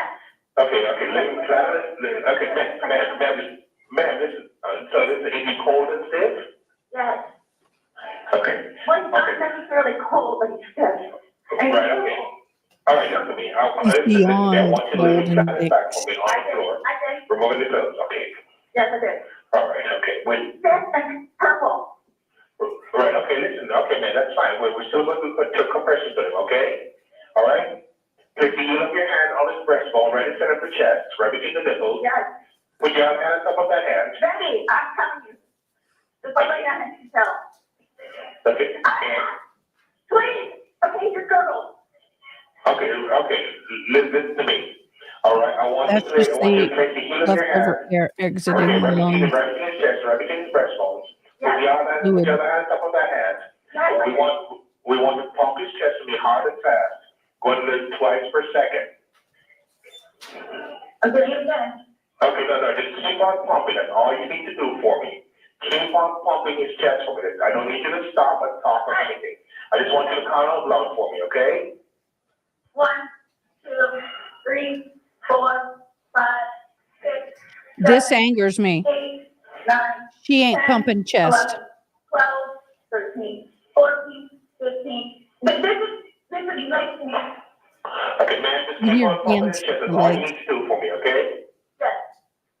Come on, please, hurry up. Okay, ma'am, they're driving here as fast as they can. Okay, don't stop to say hurry up. Just keep on pumping and counting. Okay. Ronnie, what in the Idaho forest? All right, just keep pumping his chest. Count out, I'll take a count with you.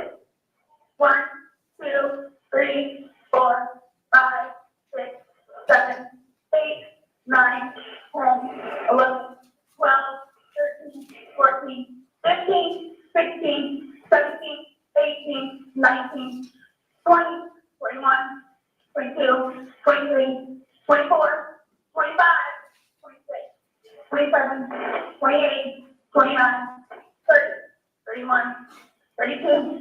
Please hurry. Okay, man, they're getting here as fast as they can, okay? She would be out of breath by now.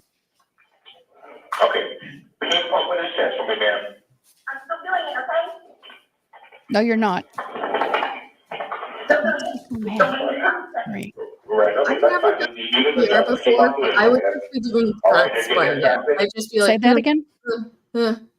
I've never done CPR before, but I would just be doing grunts by now. Just like if you wanted me to be making Even like the best built professional firefighters trade out within 3 to 5 minutes unless there's nobody else. And they Yeah. trade out. If there's two, they trade out from head to chest. I've done it many times, and let me tell you, even the best of them start getting winded, and you can't hold the phone and do chest compressions. Now, unless she's standing there holding her foot and pushing on her with her foot, but even then you're going to hear movement.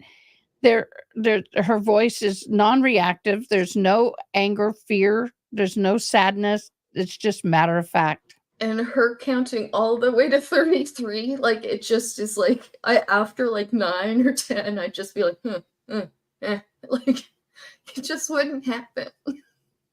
It's hard to talk through it once you've done at least 15 to 20 reps. It can get hard to talk through. Very physically demanding. Keep on pumping, man. 1, 2, 3. He knows 4. she's not 1, pumping. 2, 3, 4. 1, 2, 3, 4. Keep on pumping for me, Staying man. alive. Staying alive. Takes more energy to bitch Sarah than it does to pump his chest. Sorry, I know that's not true, but still. All right, I understand. All right, keep on pumping for me, okay? I tell people sing the song Staying Alive because it's a perfect rhythm. It is. Perfect.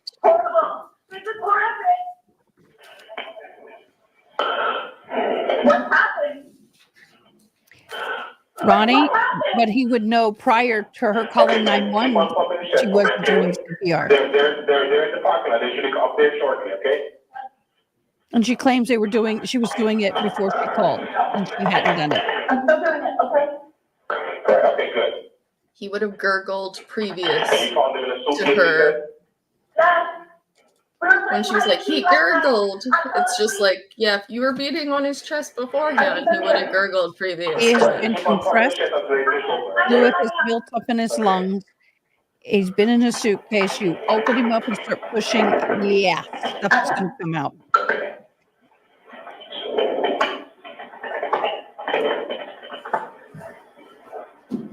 Yes, I would. Maybe I ought to get my little teaching doll and show y'all. Let that take over for you, okay? For somebody with superior intellect, it's just like common sense.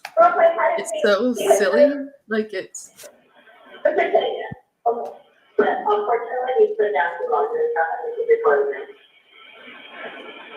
Hello, ma'am. Ronnie. You got it, Ronnie. Right, Ronnie? About 15 in, you're done. You're breathing. You're doing it right anyway. Hi, out and about with Diane. Thank you for joining. Hello, Ronnie. Hi, Diane. It's been nice. It's been a long time. It's nice to see you. Okay? Yeah, so we'll see you there. All right. Oh, ma'am, is still there? Hello? Come back 407. Puppers needs a potty break. I'll be right back. 8684, reference removal. 1308.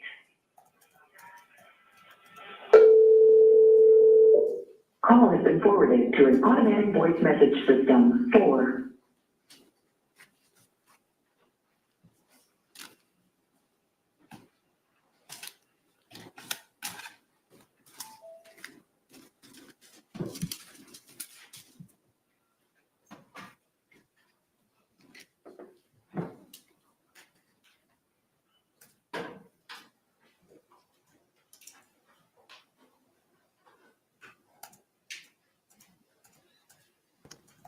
Thank you to anybody who's tuning in to watch. We are currently watching the Sarah Boone trial. Yes, Day sir. one. You may call your next witness. State we call Abraham Moreno. And what an interesting day it has been already. We've had snark, we've had sass, we've had Brian Boone.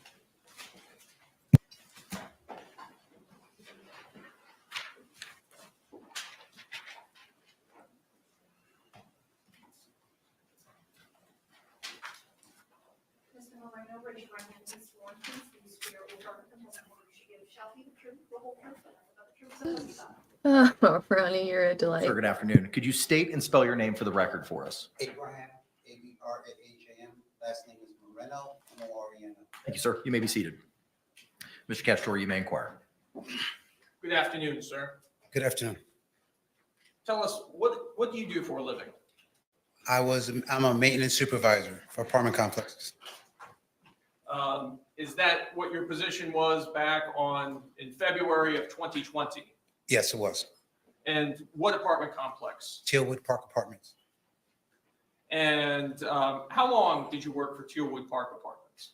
About 2 years.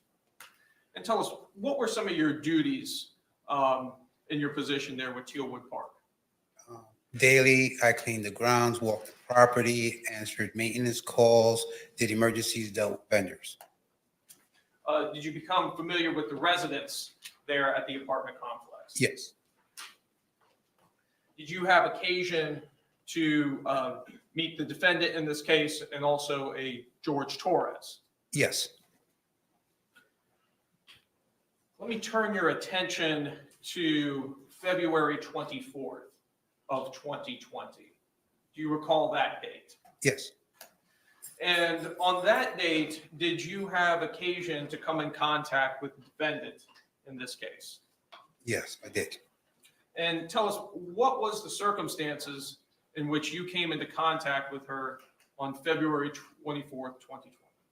I was called by the manager and the assistant manager to come to her unit. I believe she was already sitting outside at that time.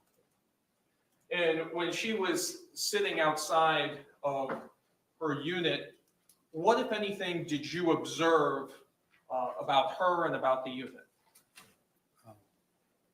The police was there. Her ex-husband was present. She was sitting outside, and that's when she decided she wanted to talk to me and the managers. And what did she tell you? That she's confused. She's not exactly sure what happened. She pointed out that she recalls that they were playing a game of hide and seek. There was an instance where you were going to teach him a lesson, and then she just doesn't recall anything else until the next morning. Did she say she fell asleep? Yes, she did. Did she say things got out of hand? That's okay, Don't Sneaky. really Thank recall you. that part, but I do recall her stating that they were playing their game and that George went into a suitcase. And I didn't ask any questions. I just let her talk for herself How long was this conversation? for about 4 or 5 minutes. Your Honor, I have no further questions at this time. Any cross-examination? Yes, sir. You may inquire, sir.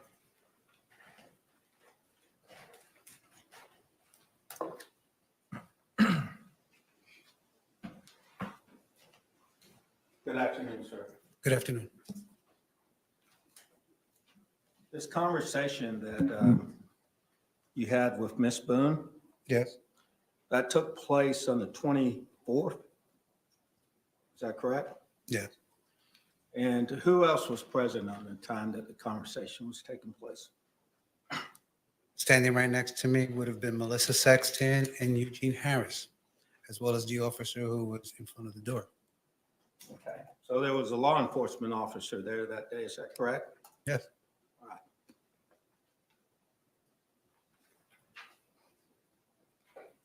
Now, on the 24th is when you said that Miss Boone made this statement to you. Is that correct? Yes. They were playing hide and seek? Yes. And what else did she say happened? She had told me they were playing hide and seek. They had drank. She was trying to teach him a lesson, and that was that. She went upstairs. She went to sleep. She woke up. She doesn't know what happened. Okay. So that was on the 24th. Yes. All right, on the 26th, were you not interviewed by law enforcement? Yes. Okay. So I may have my days wrong, but it all happened on the same day. All right, the 24th, do you remember 2 days later that a Detective Scott Lowen conducted an interview with you at 4704 Lucier Court, Winter Park, Florida? You remember that interview? Yes. So that was 2 days later, is that correct? I would assume so. Yes. All right, so when he interviewed you 2 days later, did you tell him about this statement that Miss Boone made to you that you just told this jury in court? I did mention it to him. You did mention it to him? I mentioned to them that we did have a conversation. Did you tell him the content of the conversation? I may not have told him the whole content, but I did tell him we had a conversation. All right, well, what did you tell him? What content did you tell him on the 26th? that they were playing hide and seek, that she was confused. She doesn't know what happened. I do believe I did mention to him the fact that she had said that she was trying to teach him a lesson. Not that anything was done with malice. I didn't state that at all. So it's your recollection now today that on the 26th, you told Officer Lowen what you just told this jury. Is that correct? Yeah. All right. Sir.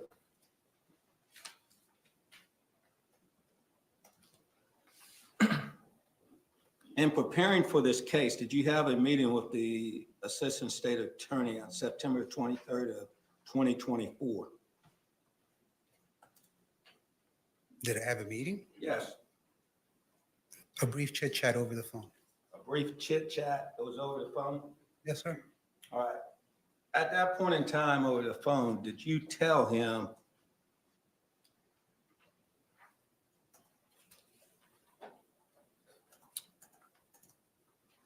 that Sarah Boone, the defendant, stated that she was teaching him a lesson and things got out of hand and that she fell asleep? Yes. Is that what you told him? Yes. Okay. And that was in 2024 of September the 23rd of this year, 2024. Yes. Is that correct? Yes. Are you telling us that back on February the 26th of 2020, you told Officer Lowen at that time the same thing? As I recall, yes.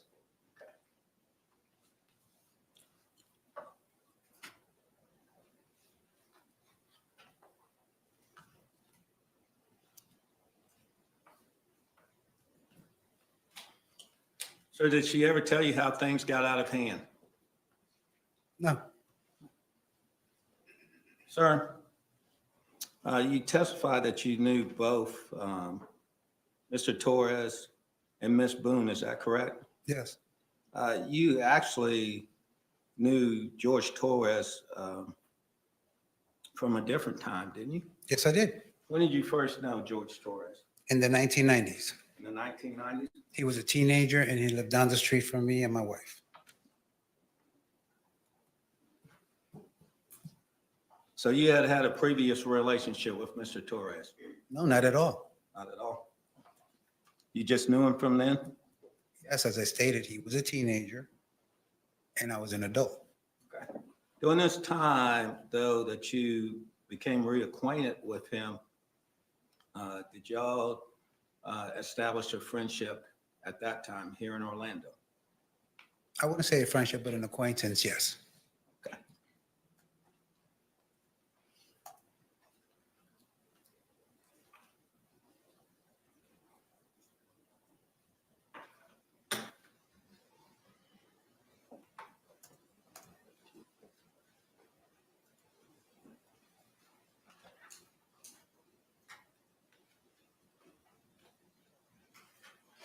Sir, on Monday, February the 24th, that would have been the day that you were with Ms. Sexton and Gene Harris. Yes. Out in front of the apartment. Correct. Did you talk to law enforcement that day? No. You did not talk to them that day? I don't recall talking to him that day, no. Okay. Thank you, sir. I don't have any, if I can confer. You can, sir. Thank you, sir. I don't have any further questions. Any redirect examination? Just brief. All right, thank you. I love this guy's vibe. 90s, when you had previously known George Torres in this case, where were you living at that time? I lived across the street. I lived on one block. He lived the next block over down in the middle. In what city? Philadelphia, Pennsylvania. And when did you move from Philadelphia, Pennsylvania? 2018, I believe. So in the intervening years, from your move from Philadelphia to coming to work at Tealwood Park, did you have any contact with George Torres? No, as a matter of fact, I'm from that particular block in 2005, so I don't meet Judge again until I work at Tealwoods. When did you start working at Tealwoods? 2018, 2019, roughly there. No further questions. Can this witness be released? Small world, man. All right, sir. You'll be released subject to recall. Thank you. Thank you, Hannah. Philly to Florida. What? State, call your next witness. Small world, Philly to Florida. Who are they calling now? I didn't hear, but we'll hear when they swear in. Yeah, I'm trying to get this banner made.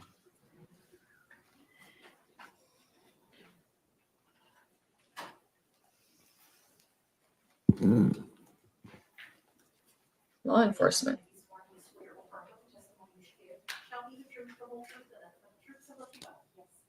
Good afternoon, ma'am. You could be seated. Please state your name and spell it for the record if you could for us. Okay. Kayla Rodriguez. Kayla, Kayla. Rodriguez, Rodriguez. All right, thank you.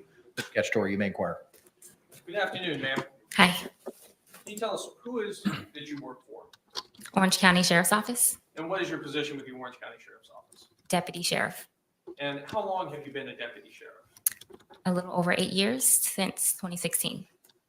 And tell us, what are your duties as a deputy sheriff? As a deputy, I respond to calls for service, anything from a over with call, like a car being keyed the day prior, or a 911 emergency. And what type of training do you need to be a deputy sheriff? So for me, I obtained my bachelor's degree from UCF in criminal justice in 2014. After that, in 2016, I was hired by the sheriff's office right after. And did you receive a call in regards to this case? Yes. And what was that call? What information did you have at the time you received the call? So the dispatcher informed me that a woman called 911. She was actively performing CPR and that her boyfriend was in a suitcase. And did you respond out to the scene? Yes. And when you responded out to the scene, were you dressed similarly as you are dressed today? Yes. And just for the record, you have, it looks like a standard green uniform on with a tool belt, your firearm, and also radio, body-worn camera, badge. Yes. Tell us about your body-worn camera. So my body camera is used to capture scenes when we arrive. So as we are conducting any sort of law enforcement action, we turn our camera on. When you turn your camera on, tell us, does it immediately capture sound at that point? It does not. When we activate our camera, it goes back a minute. And the minute that it goes back to, you don't hear any audio for that first minute. Tell us also about the capacity and the battery life of your camera as well. So the battery will last us an entire shift typically if it's in a buffering mode. So if we're not recording, it will last the entire shift. As we record, it does drain the battery. So typically we will turn it off if we're sitting in our car for an extended period of time, if we call our supervisor, if we're talking to another deputy on the side, away from a scene, we will not have the camera recording. If it recorded throughout the entire shift, the battery would die. We would need multiple batteries. So you actually activate the camera in order to begin recording? Correct. Was your body camera operational on this call out? Yes.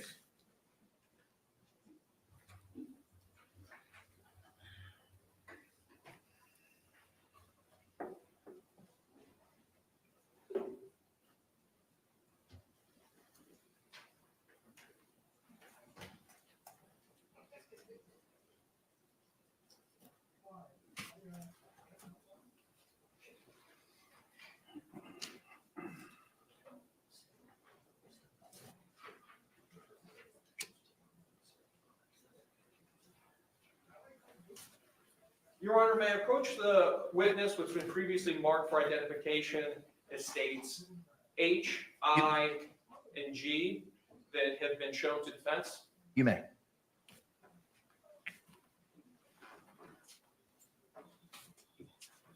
Ma'am, I'm first showing you what's been marked for identification as states I.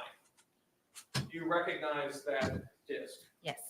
Did you have an opportunity to review that disc prior to coming to court today? Yes. And tell us, what is that disc? Body worn camera from the day of the incident. From February 24, 2020? Correct. And is that your initials on the disc? Yes. And does that disc fairly and accurately represent the contents of your body worn camera? Yes. Your Honor, at this time, I'd like to move what's previously been marked for identification as states I into evidence. Any objections? No objection. All right, what was pre-marked as I will be received into evidence without objection as states 4.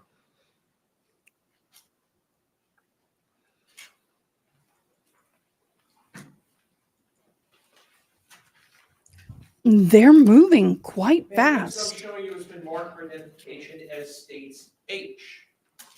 Can you take a look at that disc? Tell us, what is that disc? Body worn camera from the day of the incident. From February 24, 2020? Yes. And did you have an opportunity to review that disc prior to coming to court today? Yes. And is that your initials on the disc? Yes. And does that disc fairly and accurately represent the contents of that portion of your body worn camera from that day? Yes. Your Honor, at this time, I'd like to move what's been marked for identification as states H into evidence. No objection to any of those coming in. All right, what was pre-marked as states H will be received without objection as states 5.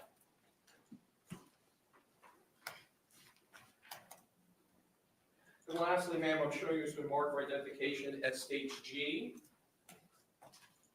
Do you recognize this disc? Yes. And tell us, what is that disc? Body worn camera from the day of the incident. From February 24, 2020? Yes. And you had an opportunity to review this camera prior to coming to court? Yes. And is that your initials on the disc? Yes. And it fairly and accurately represents your conduct on the body worn camera? Yes. Your Honor, at this time, I'd like to move what's been marked for identification as states G into evidence. No objection. Thank you. What was pre-marked as states G will be received without objection as state 6.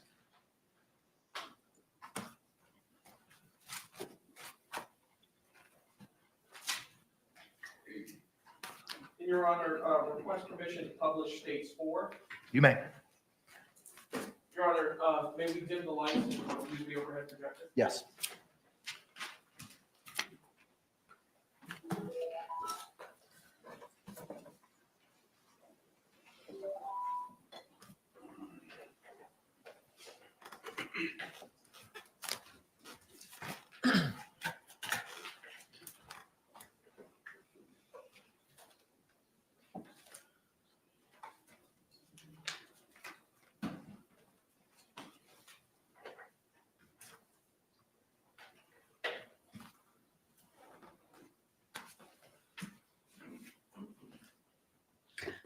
Roll that beautiful Boone footage. Here we go, y'all. It's like seeing a blockbuster. We've seen it so many times. You live here? Okay, I'll talk to you guys. Get some information. That's my, the property manager. I don't know if I should go tell him really quick, or so he knows what's going on? Where's, yeah. And you want that, oh, don't worry about that. We'll take care of that for you, okay?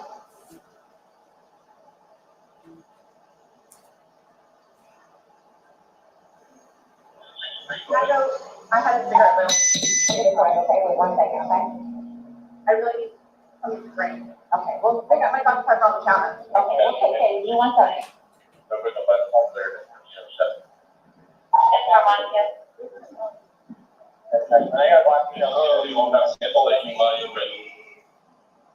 At the time, that you called it? Yeah, that's the time you called it? Okay, perfect.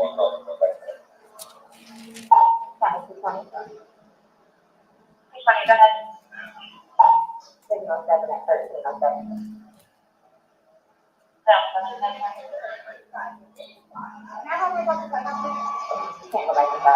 What's going on? Who is he to you? Boyfriend? Yes, because of like 3.5 years. What happened? We drank last night and had a Can you pass this to the, around to the FBI stuff? They need to sign that, sure. They're with me. Okay, not even, okay, go. No. Each of them has to, this might be a real thing, but each of them has to put their name. Normally we always, I just put everybody. Yeah, you know, what's going on? I just got here to fill me in. No problem. Like, put a puzzle together, we can do some artwork there. You were putting a puzzle together? Yes, we have a puzzle that we started in there. Okay. We've been doing art, trying to put stuff off the wall to make new art kind of there, like having a good time with one another. But we were drinking, we had a bottle of wine last night. Okay. So then it's like, we decided to play hide and seek, right? Okay. So he gets in the suitcase. Okay. That's my equipment. My former husband. He lives with you guys? No. I called him over here. Okay. I didn't know what to do. Okay. I didn't know what to do. Okay. So then he came over here. Here, let's talk inside. Okay. I called you guys. The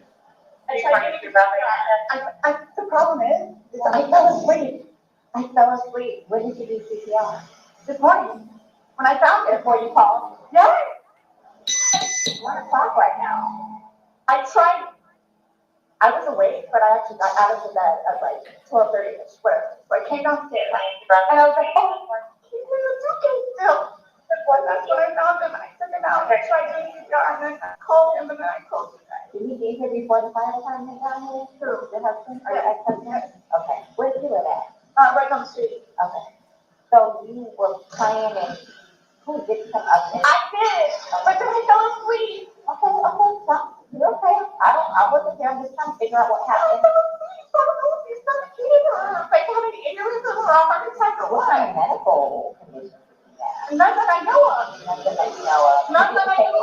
No. All we had was a bottle of wine.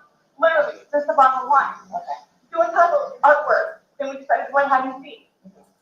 That's all that happened. Okay. But I don't want it there. Like, I don't know what happened. So how long were you doing CPR on him prior to calling 911? You tried that all morning? Yes. Okay.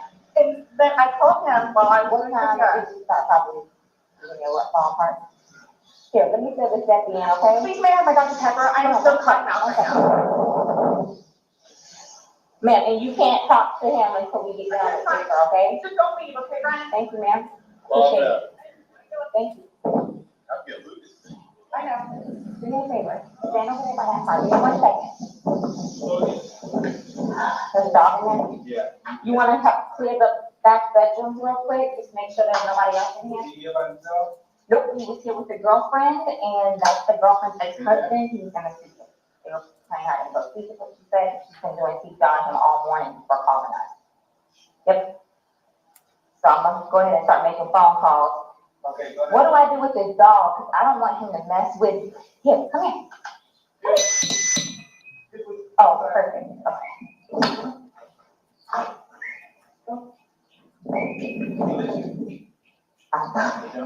Yes. Hey, come on, let's go outside. Come on. Good boy. You think about that?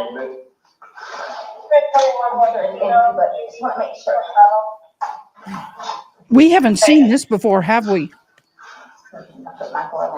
We have not seen this before. I'm just thinking, her house is cleaner than mine.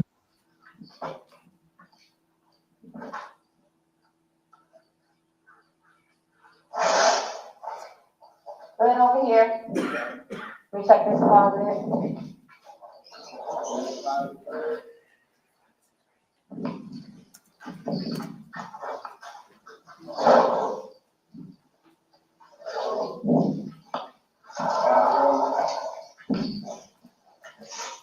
The garage.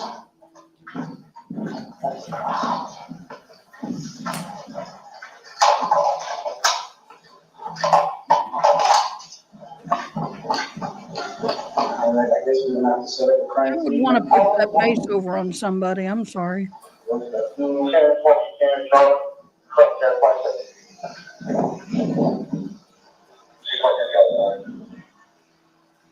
Just give us a second, okay? It's on the counter. I can't move it. You can come out of the house.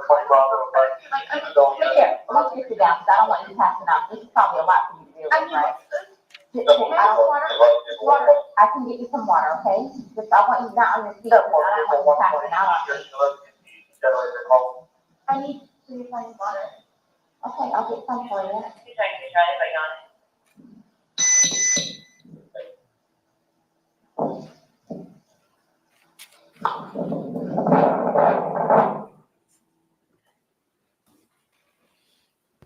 Poor Brian Boone's just like sitting up against the hood of his car, like, what the fuck are you doing? Your Honor, request permission to publish States 5. You may proceed.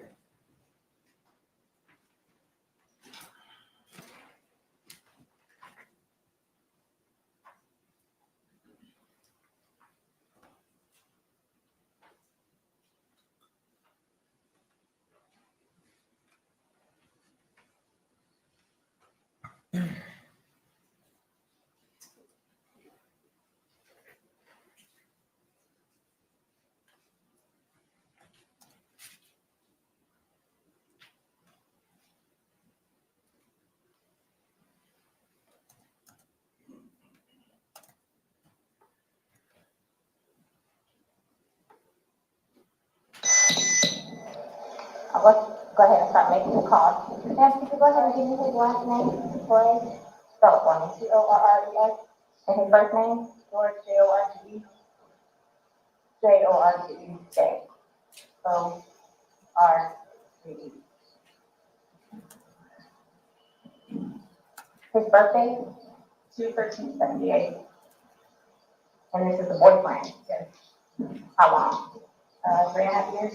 Living together that whole time? Yes. Okay. And your last name? Boone.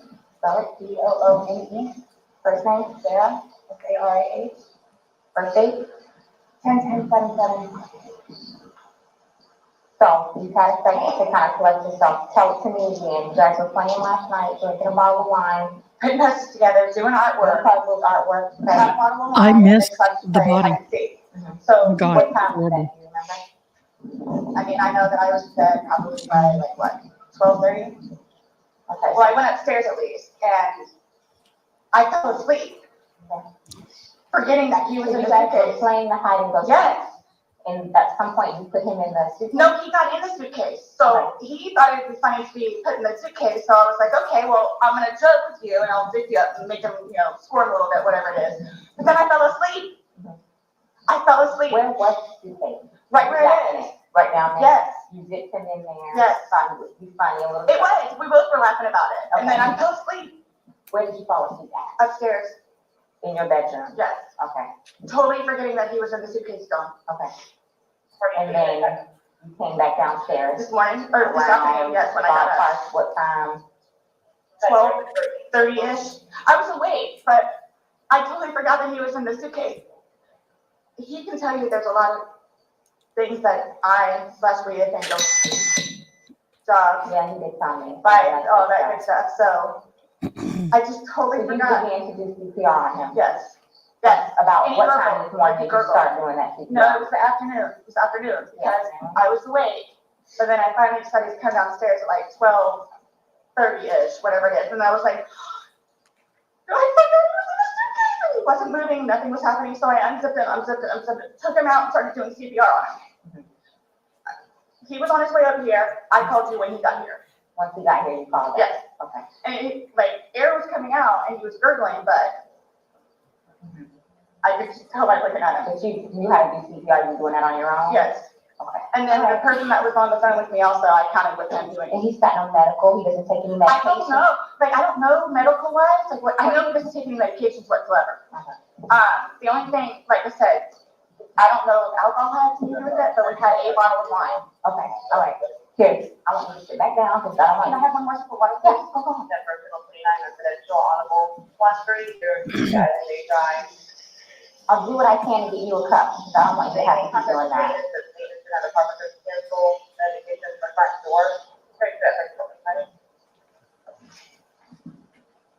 She just pooped. The cups are like right there. Right here, don't talk to the ex-husband right now. I won't. Can I have a cigarette, please? Ma'am, I can't take anything out of the house. It's on the back porch. Nope, all of it, secure, okay? I'll try my best to get you what you need, okay? Maybe one of these deputies has a pack from someone, sit down and I'll try and get you what you need, okay? Just cut. Okay. I don't want you on your feet. Just need a post binge vomit and then a cigarette. Yes, you put it on the second. You know what? I'm not one to judge. I've got some bad habits myself, but that's quite something, Sarah. Yeah, and I apologize. I didn't. I had to take care of something, and I didn't catch the remains. I normally am better than that, y'all. I apologize. What we learned is that along with this officer being very good looking, is that she's very professional. She is. And yeah, she did a very good job responding to a really odd scene. So good on her. Yeah, 'Cause she's that's an done odd great. one. Mm-hmm. So yeah, she has done fabulous. And she seems like, as we said, she seems really young, so that would be a weird one. Well, So I noticed well when done we've to seen Miss Rodriguez or Deputy Rodriguez. Sorry. Yeah, didn't mean to do that. When we have seen the videos previously,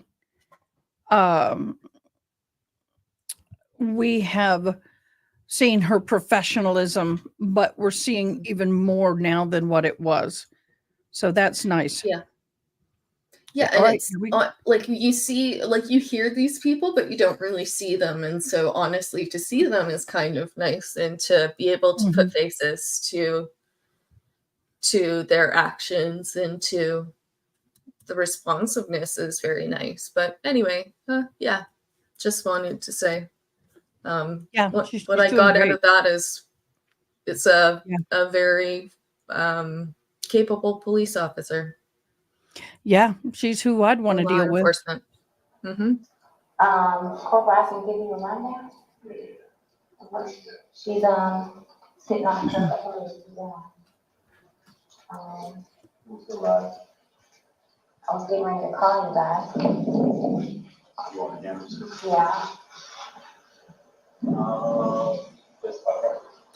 Want to talk over here?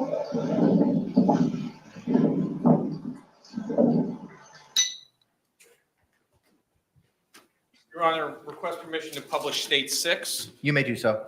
Correct, toxic. It's a defensive, or like I do. It's but it's a protective. It's a defensive. Yeah, she's definitely acting squirrely. Understand at this point she's wanting water because she's so drunk. Her alcohol levels are still high. She's super dehydrated and she's stressed. And once you start getting to the hangover starting part, because once she starts puking and then actually gets to the really bad dehydration and the alcohol is gone, you're just like, I need water now. I wouldn't know. I've never been drunk, but I've been told. Oh, okay. Well, just yeah. I take your word for it.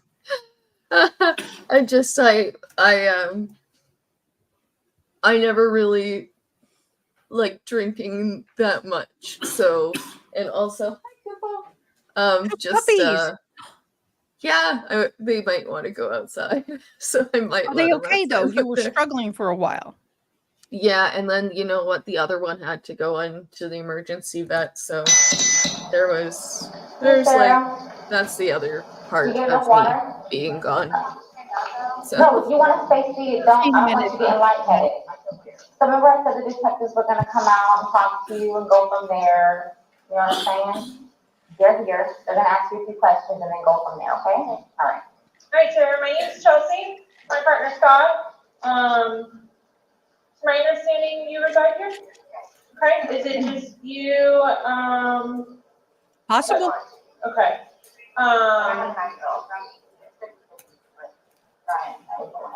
Your former husband, okay. But you reside here with George and then your son lives with you or lives, there's 50/50? Yeah. Okay. So from what, has told me, she explained, last night that you guys were drinking a bottle of wine, and around midnight, you decided, you guys, okay. You guys decided to play hide and seek. Well, we were playing hide and seek, and then Was your son home at the time, or okay? no, fine. It was fine. Okay. Decided to play. We just did it like that. Like, sure. We were puzzled together. We were doing artwork. You can see the puzzle that we finished in there, and then the artwork, and then decided to play hide and seek. Just being stupid. Okay. So he decided to get in the suitcase. So I thought it would be funny to, and he was talking about it too, to get him up in there. I go upstairs and he fell asleep. So this morning when I was downstairs, I actually got up out of the bed. I thought for sure he was downstairs on the laptop, really quiet. But then I came upstairs and I'm like, where is he? Like, and that's when I found it. Okay. I don't know what happened. Okay. And then you weren't sure about if you woke up this morning? It was afternoon. I mean, I was or this afternoon, but I just didn't want to come downstairs. So okay. I just laid in bed for a little while. And then I eventually came downstairs, confused about where he was. And then I was like, oh my God, he was in the suitcase still. So I pulled him out and I stretched him out and I started to try to make CPR for him. I helped you guys. So I called Brian. Okay. And then as soon as he got here, which is 30 seconds on the road, I called you guys. Okay. The person on the phone had me do the concussions. So I can count with them until you guys shut up. Okay. And so as part of our investigation, we obviously have to go inside the house. We have to look at things. Are you okay with us going in the house and looking at things? Yes. Okay. And forensics, so we have to have our forensics crime scene investigators come out. Are you also okay with them coming inside, taking photographs and? Okay. Can I ask, is Brian, George, does he diagnose with any kind of mental history? Not that I know of. I don't know. I mean, it doesn't take drugs. I mean, we'll have you take a bottle of wine here and there, but I don't know. Well, that would be my next question. So you guys don't normally drink? You just drink once in a while, or? Well, I'm gonna say okay, I guess normal drinking is we will have a glass of wine or two, like we're working dinner or church here, and we'll say that's working with them. We'll say it's in there. But it's not a couple beers a day. I don't understand though, for the little bit that we had, not having. I don't know if they had a heart attack or a stroke or what happened. I don't know. So were you guys together all day yesterday? Okay. Here? Yeah. Neither of you left the apartment yesterday? I drove up to the store to get cigarettes. Okay. But I mean, you can walk there. Does he have any disagreements? I know he doesn't now, but he said he doesn't. I don't know. As far as you've ever known him, you've never seen him? No. I mean, he's from Philadelphia, and he grew up in Philadelphia, and then he went to Massachusetts, and then from Massachusetts he came down here. So I don't really know a whole lot of medical history or. How long have you guys been together? Almost 4 years, 3.5 years. You guys been living here the whole time? Yes. You've never been to the doctor or to the hospital during that time? He and his brother got into a really bad argument at one point. He didn't have facial reconstruction, but he has been in the hospital from that. And then I talked him into going to see a regular physician so he could get just a regular checkup thing. Yeah. But there were no red flags. How long ago was that? The surgery or the doctor? Both. The surgery, I think, was at this point, 2 years maybe, 2.5 years. The checkup was probably a good 2 years too. Okay. And the suitcase is still in there? Yep, always. Is it normally stored down there, or did you guys travel recently? No, he was. You got this, Banshee? Donation in there, so that's why it's out? Yes. Okay, you guys did recently travel somewhere or anything like that? After you zipped them up, did you move the bag around and that's the animal, or you just zipped it up and walked away We're after? laughing about it, but I went upstairs and I fell asleep. But what position was he in when you went in? Was he sitting on his rear end and his head up and he just kind of No, goes okay, so like this is the like this is his head and then his feet right here and his feet were down. So he was laying on his side? Yes. Yes. You just closed the flap and zipped it around? Yes. Okay. I think we were playing. I understand this, okay. So he said that I needed to tell you guys about his family. Like, who do I talk to about? We're gonna do that once we walk through and see. Yeah, we're gonna. I'm just telling you, like, It's gonna be a I'm while. afraid for my life. I want you to know that. I am afraid for my life. His family has never, like, I'm the blue-eyed white devil, is what they call me. So they've never liked me. They've never taken me in. They've never accepted me. I'll put it that way. Have you called any of them? We talked to his daughters yesterday. No, I mean, like, about this. Is No. that- Okay. That's So what no one's gonna know until we will be making that notification, so they're going to it's, tell me. okay, Do well, they live local? Yes, they're down the road. They're going to tell me. His kids are going to tell me in Philadelphia. They're going to tell me.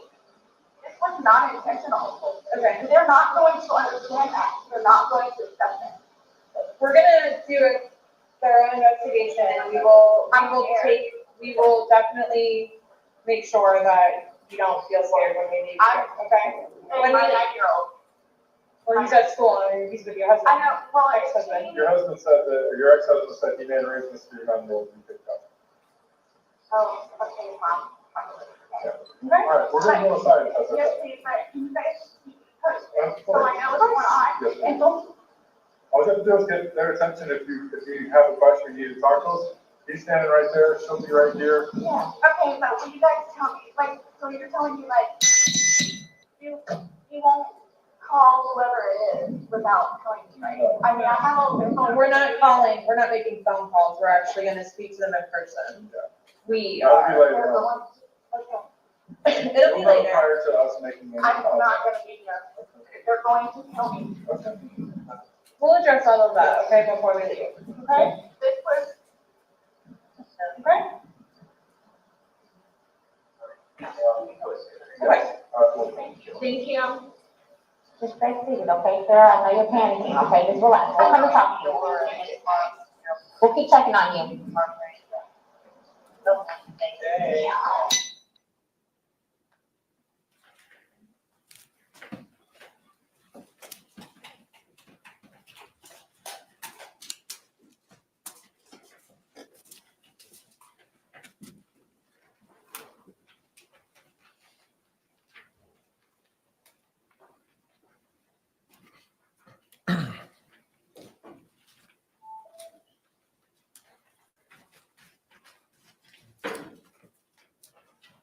While you were at the scene, did you also make contact with Brian Boone?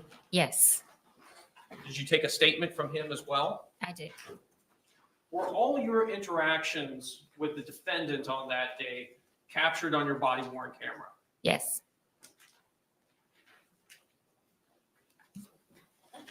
I have no additional questions at this time. Thank you. Any cross-examination? No questions, Judge. Is this witness released? Yes, Your Honor. How can you cross that? You're released, not subject to recall, ma'am. Thank you. She's like, yes, I'm out of here. Can the parties approach for a moment? Break. We gonna do break. Sorry.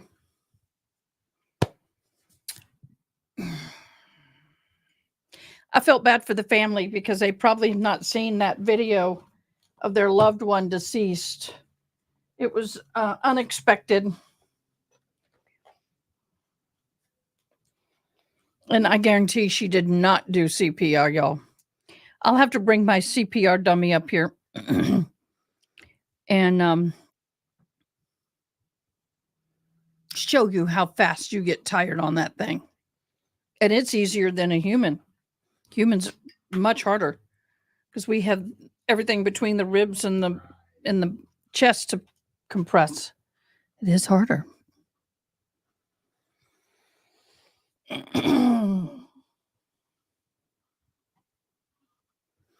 So her hair's looking a little disheveled. She's been playing with it. That big box is the suitcase.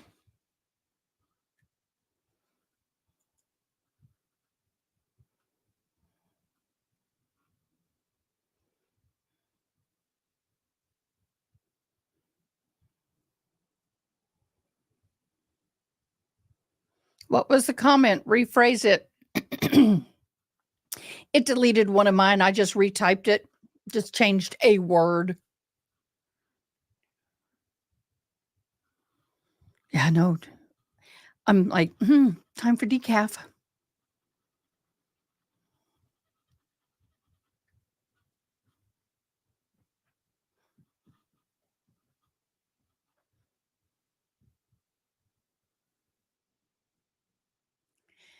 You can always add a little water if it's too thick. Just add a little hot water. Just a little. I used to trick my grandma that way. She never knew. Lie. She knew. She just was grateful I made it. So what is your thoughts? We saw a lot of video we had not seen before. The house was orderly and neat. I wouldn't want someone, well, my house isn't horrid, but it's not where I like it. I've been here too much. Thank you guys for joining me. Let's take a minute. I just want to say thank you so very much. We are going to have a new sponsor as soon as I can get their video made.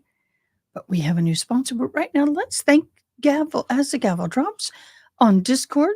Please go to Discord and join as the Gavel Drops.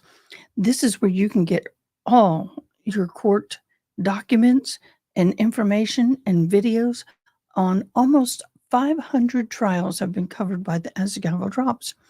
Once again, we thank you As the Gavel Drops for all your support, and we look forward to your partnership for a long time to come.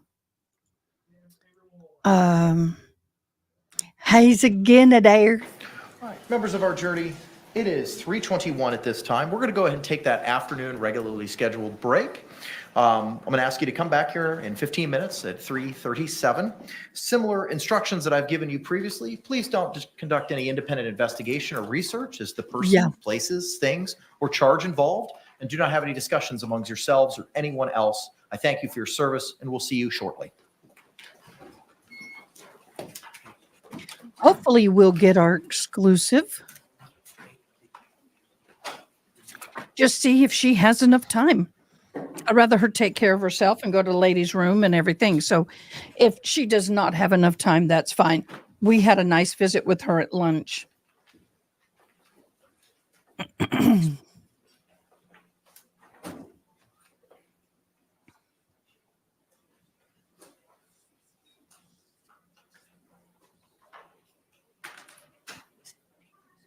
Y'all may be seated. Thank you. Bless you. State anything else we need to address? No, Your Honor. Defense? No, Your Honor. All right, we'll be in a recess till 3:37. Thank you very much. There you go. 3:37.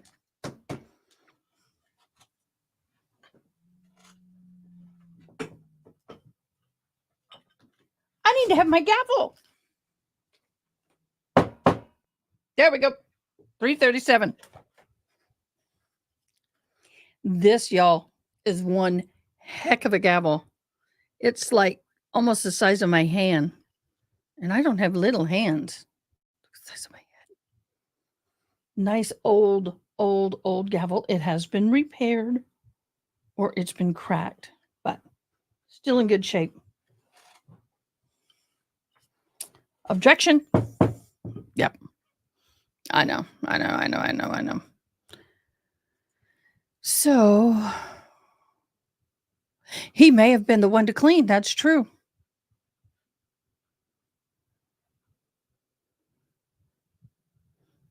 Yep. The jury is 6 people. Hello. Oh, you changed. My dogs got me dirty. Wet, dirty paws. Yeah. So anyway, but I was okay. just like, oh, okay, that's good. I've Had a got a chance to couple make some tea. never worn Got the scarves like garbage can. Thank you, Toxic. I've never really worn those, and I gotten a few for this winter. We'll see. This one's it's silk, so it's nice. It's really soft and just like things that are soft. I'm with you. Yeah. I'm with you. I'm keeping an eye out. If Jules doesn't call, that's fine. It's a short break. We talked earlier today. But we'll see. All right. Anybody have any thoughts about that while we're hopefully maybe waiting for Jules? Say that again. Anybody have any thoughts about what we've just seen while we're hopefully waiting for Jules? I just think it's very damning. And the remains kind of shocked me to see it. I was surprised they didn't not show that. I didn't see it because I was gone, but yeah, it was super quick. If you didn't know it, if you didn't look for it, you wouldn't have seen it. It was super quick, but yeah, I think what's interesting is you can start to see the cops, Hi, Miss Kevin. police officers. Hello. You could see the police officers' minds switch from accidental to homicide when they walk through that house. When she came back, you could see a little change in her manner. Still very professional, but did you see that vase at the top of the stairs on the ledge? I'd be the one to want to push it down if I was mad at somebody. Yeah. Oh God. Yeah. That would just happen anyway. I know, right? I would knock it over in a heartbeat. Yeah, that would just be my Murphy's Law type thing. You start seeing the shift. Actually, I saw the shift when the EMT, the lady, the tall blonde that was filling out that paperwork. I've seen paperwork similar to it, and it, signing off on the fact that it was a DOA and all that kind of stuff. And you saw the police officer tap on a section and had her initial. And at that point, you see the shift. Yeah. You can see Sarah trying to talk to him, and they're like, oh, you didn't, bitch. You know what I mean? It was like, this is no accident. We're not, just my observation. So the state's theory is that she put him in there and pushed the suitcase down the stairs. Yeah. And beat him with the baseball bat. Kick him. She admitted to doing it. I couldn't believe that, but I was flabbergasted the other day to just I had to bring out my gavel. It just I don't even know what they're trying to get at here for defense. They're all over the place with the defense. They are. Yeah, and you know what? To me, it's not even like throwing things up against a wall and seeing what sticks. To me, this is just like throwing darts in the dark. It's really unorganized and really no, I don't. I think this saying is true in this case. They all know she's going to jail. He's just trying to get her a fair trial and hopefully a lesser sentence. It's not that they don't believe he's guilty. He is doing his job. Everybody know who you are presumed innocent and have the right to a vigorous defense. And that's what he's providing. He is holding up his moral ethics and doing the best he can. We may not like what he says and does. We may not like what he's doing because we definitely don't like her. But he's the kind of person you would want if you were in her shoes. I'll tell you that much. For free? Absolutely. And the thing is that him and his team, all of the lawyers, all of the legal assistants working on that team are trying their hardest to prevent this from going up for appeal. Honestly, they're trying to uphold the legal system And that's one thing that people don't. The appeal system is super expensive. You think trial's bad? Go through an appeal. And that's one thing he said, but he had hoped he could convince her to go ahead and just take a plea deal. That didn't happen. And so here we are. And it was stupid and foolish for her not to take that. She'd be almost halfway done.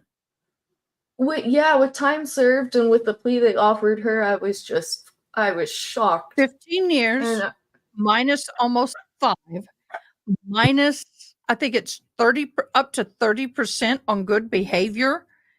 Oh my gosh, you'd only have like 6 years left. Your child would still be a young person.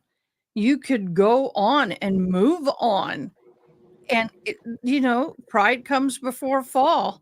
And she has put herself on a pedestal. And that pedestal is going to come down. And it's all on her. Yeah. And his And job honestly, is to protect her from her. She is basically just said she does not want to be around for her son's life because he would have been like around 20 by the time she got out with that plea. That's his entire adult life. Well, you're She right. could have Haley, tried to make amends and tried to get that relationship back on track. That could, hopefully you would think that would be the most important thing in her life, but you would think I'm not a mother, so I'm not going to I'm trying not to lecture people on things like that, but that's what I would think would be the motive for trying to get out and get. So, but I don't understand her. So that's part of the struggle that I'm having, is that I don't understand her. And so that's part of it. But well done for the team that is representing her, because I think that would be a struggle. And I think that they are trying to uphold this case so that it does not go up against appeal. And that's a big deal because, as Ada said, that is a huge, huge expense. And this is a weird, unusual case. So it's just okay, guys. Jules just texted me, which 15-minute break is kind of hard to make a call. It is. She is not feeling well. Okay. This has been a very difficult thing for her to do, so she needs to go home and recoup until Monday. So what she's going to do is, she said that I can call her later this evening. She's listening while she's driving. Okay. I hope she feels better soon, and rest up and make sure that she feels good. We'll call her. We love you, Jules. At the end of trial. We'll call her at the end of trial today. But right now, I don't think there's anything that is vital to add. No drama that we're not seeing the backside of. Jewel, no. Beloved, thank you for listening on your way home, and get well. Again, thanks so much for listening on your way home. We bless you. We have a smooth drive home. Get some rest and Safe recover. travels.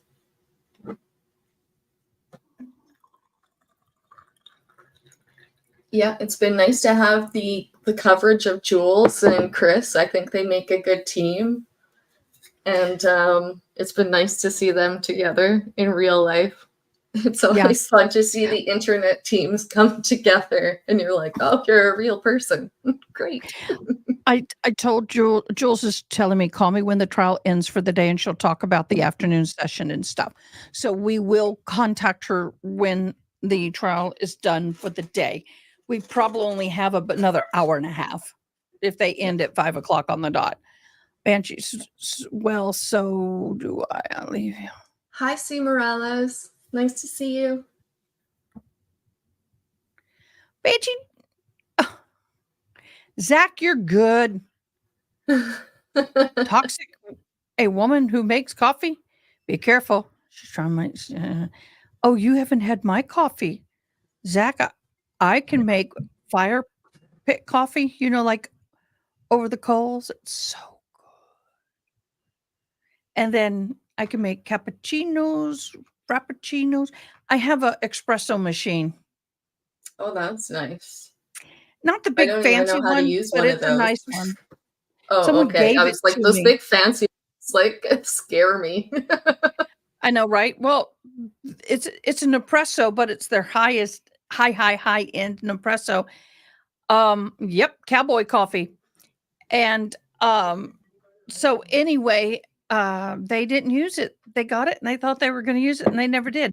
Now, I will tell you, it's in the other end of the shop and haven't used it because I'm in here.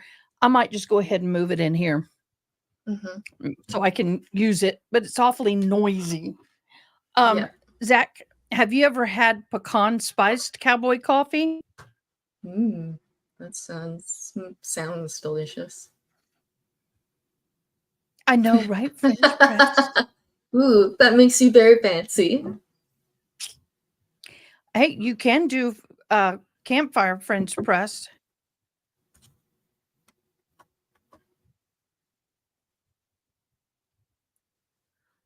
Oh, that would be Dawn. That would be fabulous.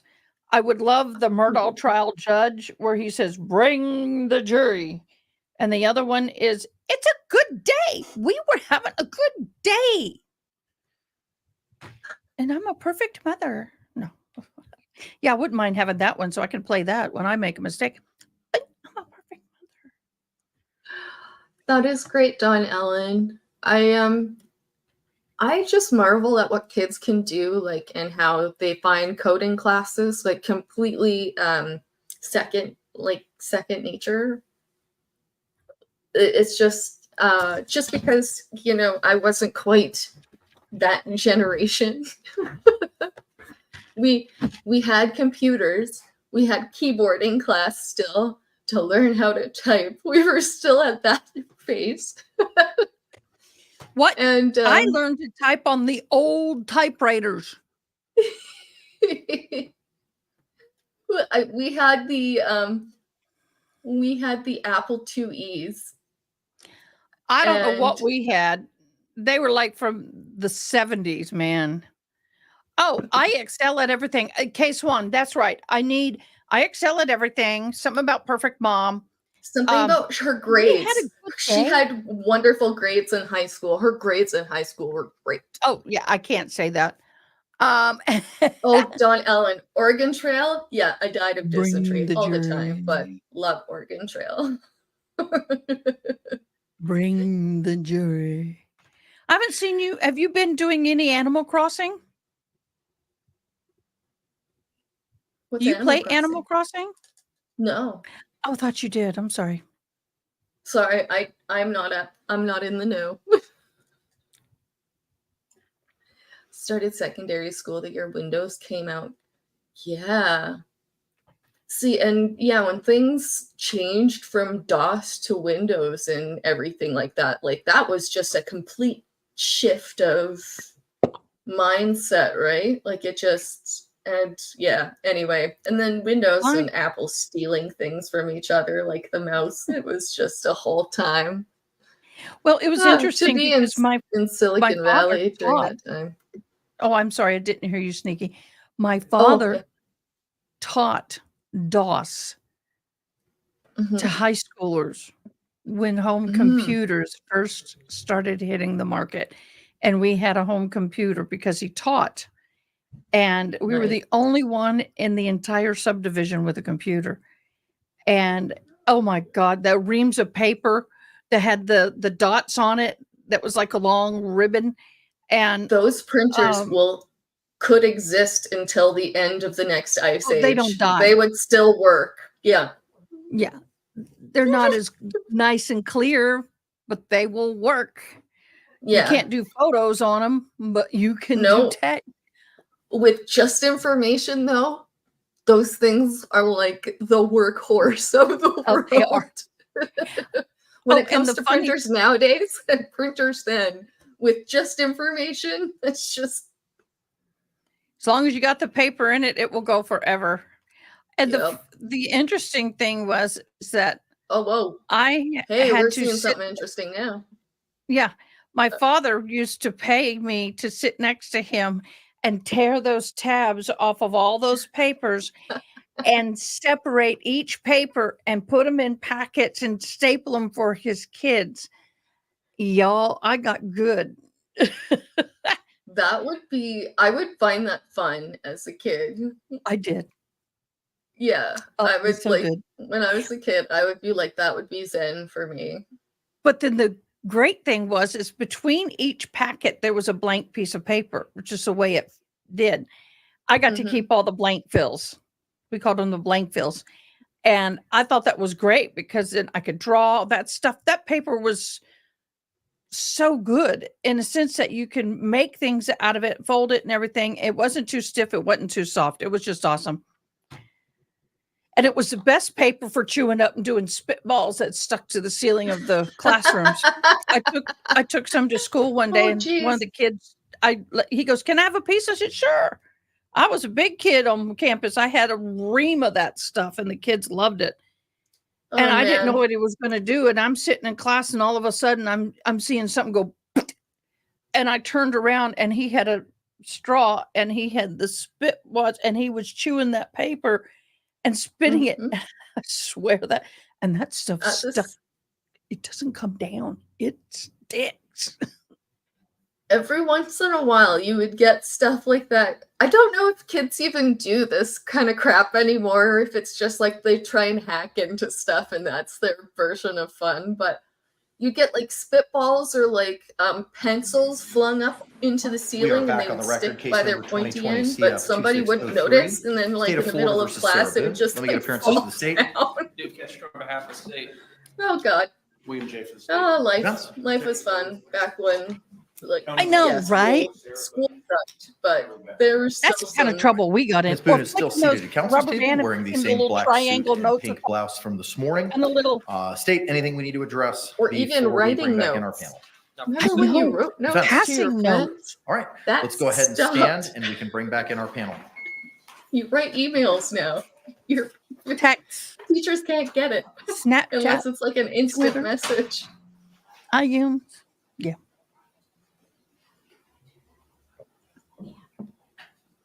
I miss talking to you, girl. It's nice. Haley Mouse, yeah, we did that too. There was a What? McDonald's like within the same city block or the same, 2 blocks as my high school. So yeah, McDonald's McDonald's wrappers with the straw and then But if you were to spit the chew it up and use the straw paper as a spit wad, it was too soft. It would go and it would stick. Yep. It would, as it dried, it would fall. Oh, you remember Play-Doh? No, not Play-Doh. Buddy, where you put it on Mhm. the newspaper and peeled it back, yeah, and then it would have the print. have an and- imprint of something. Yep. Oh my Except for God. then it would get really, really gross, and then you would be like, I need to State, get do you rid of this recognize our jury? disgusting crap. Yes, Your Honor. Defense, do you recognize our jury? A whole bunch of ink in it. Members of the after jury, a again, while. if you could please raise your hand, showing that you complied with the court's instructions during our last break. All right, the record reflect all jurors have raised their hands. State, you may call your next witness. State Hey, called Chi, I'm Deputy so sorry. John Martinez.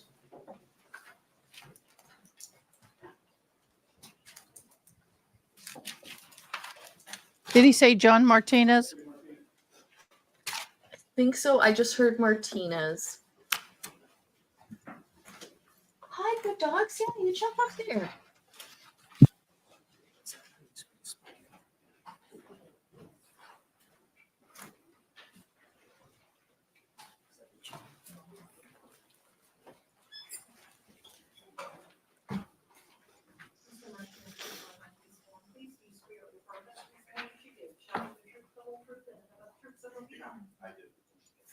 Sir, good afternoon. Can you state and spell your name for the record for us? Deputy John Martinez, Johnmartinez.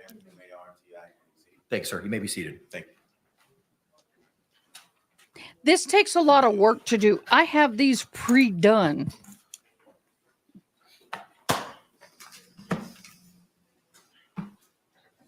You may inquire, sir. Good afternoon, sir. Good afternoon. Tell us, who is it that you work for? Orange County Sheriff's Office, And what is your position with the Orange County Sheriff's Office? Deputy Sheriff. How long have you been with the Orange County Sheriff's Office? I'm going on my 16th year. Prior to working. He for the don't Orange look County like Sheriff's it. There's Office, another one. Do you have any previous law enforcement experience? I do. And where was that? I first started my career with the New York City Police Department, I'm so sorry. And how long were you with the New York City Police Department? about 10 years. And what was your position with the New York City Police Department? I was a police officer. And at the sheriff's office, tell Just us get a about what are some Keurig. of your duties as a deputy. Respond to calls of service. I think I'm going to make me one. Right now. now, my primary function is the school resource officer. And Oh, is continuing training a condition of your employment with the sheriff's office? It is. Tell us, how is it that you became involved in this case? I was dispatched to this location. And what was this location? It was located at 4748 France Lane, apartment number 3. And is that here in Orange County, Florida? It is. And when you responded to that location, who did you first come into contact with? I came in contact with Miss Sarah Boone. Do you see Sarah Boone here in court today? I do. Could you please point to her and identify an article of clothing she's wearing? The lady sitting in the middle with the black blazer. Your Honor, may the record reflect that the witnesses identified the defendant? Record will so reflect.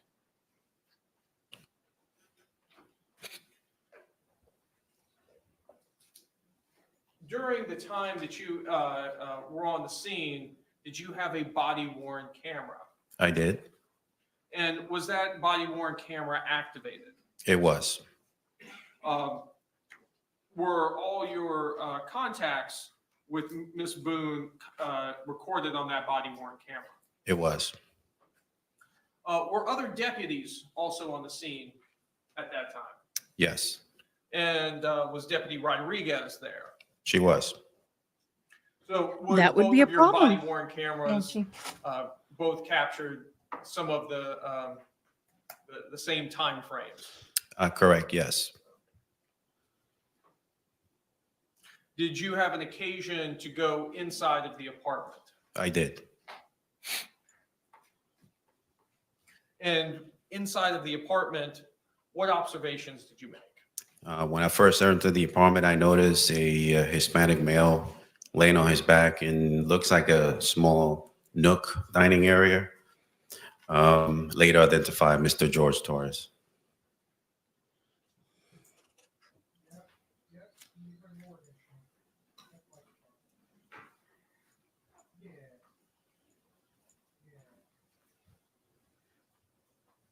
Your Honor, may I approach the witness who's been previously marked for identification as states K and been shown to defense? You may.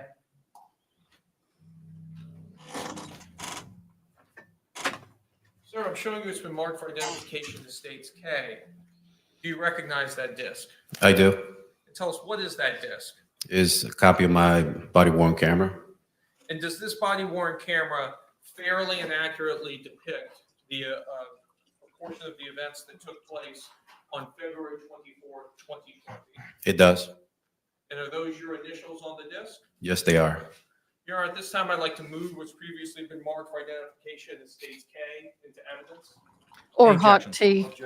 What was pre-marked as states K will be received into evidence without objection as state 7. Sneaky. I have a tea sponsor now. Clerk, can you dim the lights? Fascinating. I have your stuffed animal, and I was going to send you some tea. Ooh, I have it that would be in a great. box ready. I just have to Okay. go send it. Thank you. That sounds great. Sorry.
Hey, Sneaky, go to Ollie, T-O-L-I-T-E-A.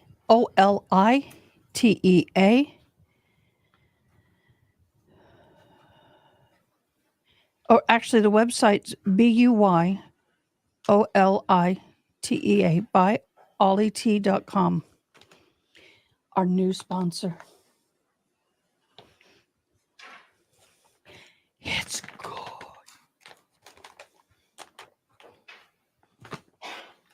I have a lemon leaf tea. I have a restored tea, a blend of ollie tea, ginger, lemongrass, and turmeric. I have a lemon mint.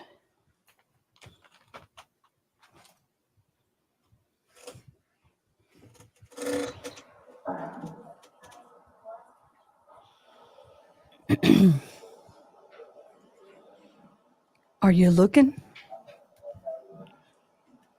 Yeah, I am. You're liking. Come back now. I'll get you somebody, okay? I don't have every single one, but let me know a handful of which ones you think you might like. Send them to me in Discord. And if I have some of them, I'll send it. Thank you. Pull some and put them in a Ziploc so you can try them. That would be nice. Thank you very much. So that we will not know the answer to that because we're not. So we're going to go to the office and they'll have what's called an autopsy. Yeah, that'll be first thing tomorrow morning. I'll know a lot, hopefully a lot more tomorrow morning as far as him. But I cannot. There's no way I can say how, why. So just by looking at him, like, why is he purple? Because that's normal when someone passes away within an 80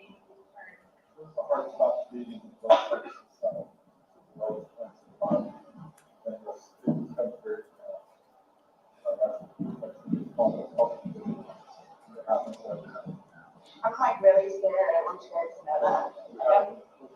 You have all these evidences, so while we're here, nothing's gonna happen. Before we go and make any notifications, you'll have plenty of time to leave or do what you need to do. Whatever you need to do, okay? And we can talk about that more in time, right? Yeah, you. But like, I don't, like, this was totally like not intentional. Like, that's what I'm scared about too. Like, We'll have all the answers. We'll have a lot more answers tomorrow. Like you said, what you're seeing here is common. This is us coming out. Sort of common. Yeah, his age, no real medical history that I know of. Those who have passed away, we come out. I know. Yeah.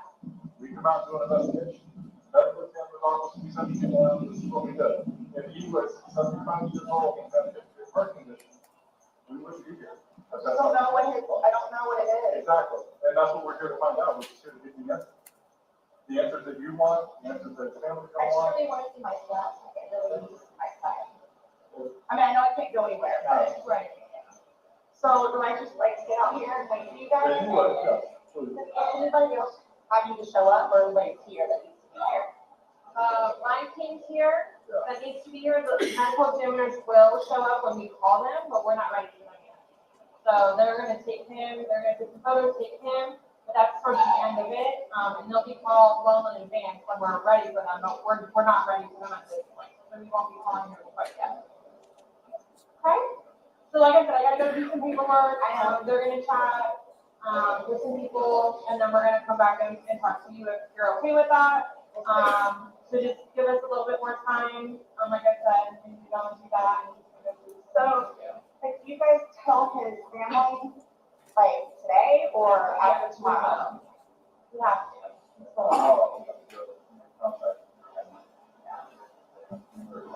Once our investigation is pretty much complete here, once we leave here, we will be going to. But again, you'll know, I'm not gonna just go into it, but you know, you'll know. Talk to you prior to doing anything like that. But how, I mean, I understand what you guys and how you do it, and, you know, so, but like, what are you just telling us? What do you tell his parents? Like, what's the reason as to why? We tell them what we know at that point. We tell them the truth. And that we're gonna be waiting for the autopsy results, and I will get the autopsy in the morning, and hopefully the doctor will be able to give me some of what they think and see. Their number, they can contact them, you know. So yeah, they're gonna know what we're here, what we're investigating, and that we're still. They're gonna think I failed them. They always have said that. They've always have said that. I told you it's because I'm the blue-eyed white dragon, that's what they call me, because they don't want him with me. So he's basically just not really been around his family because he chooses me over them. Even after I encouraged him numerous times to go there and see his family.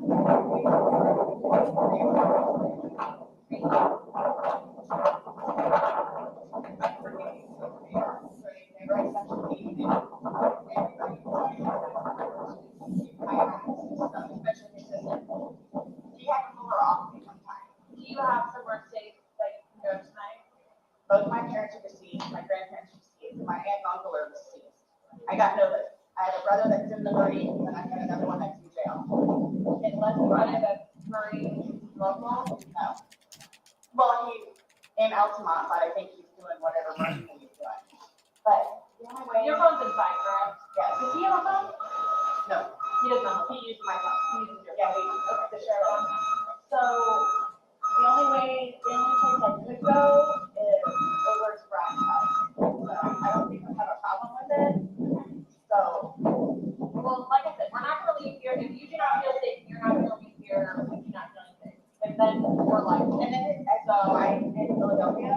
Well, she's in Philadelphia because there's gonna be a funeral, right? That you're talking like days and no, I'm talking right here, right now. So let me do my investigation. Let me go do this paperwork that I'm talking about because we can go back and forth about what ifs like all day long. I know. So I promise we're not gonna leave here for you and you not feel safe. Please. I don't even know what to tell you. It's okay. Just take a seat, have some water. Somebody unalived my child, they better be fearful. I've lived a full life. I have no problem.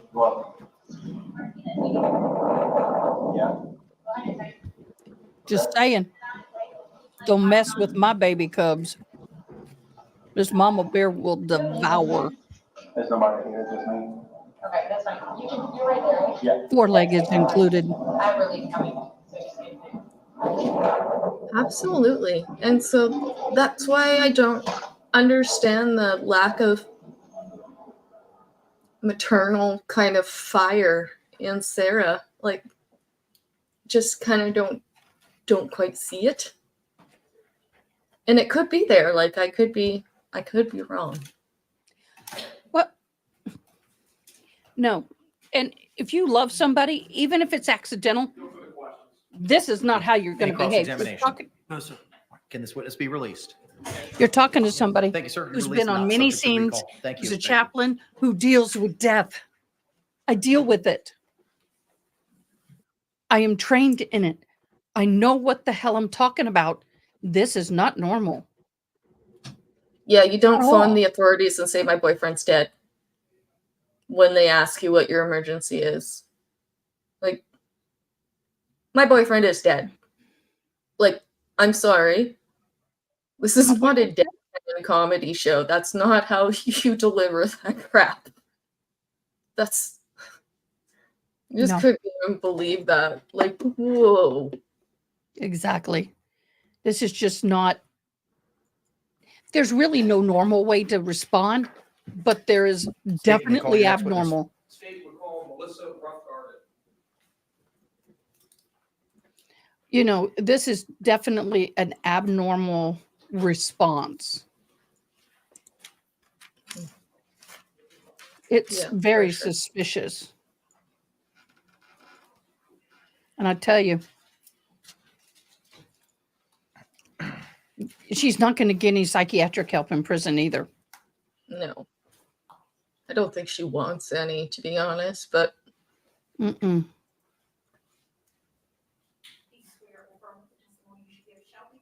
No, she doesn't. Ma'am, good afternoon. Can you state and spell your name for the record for us? Melissa Roughgarden, MELISSA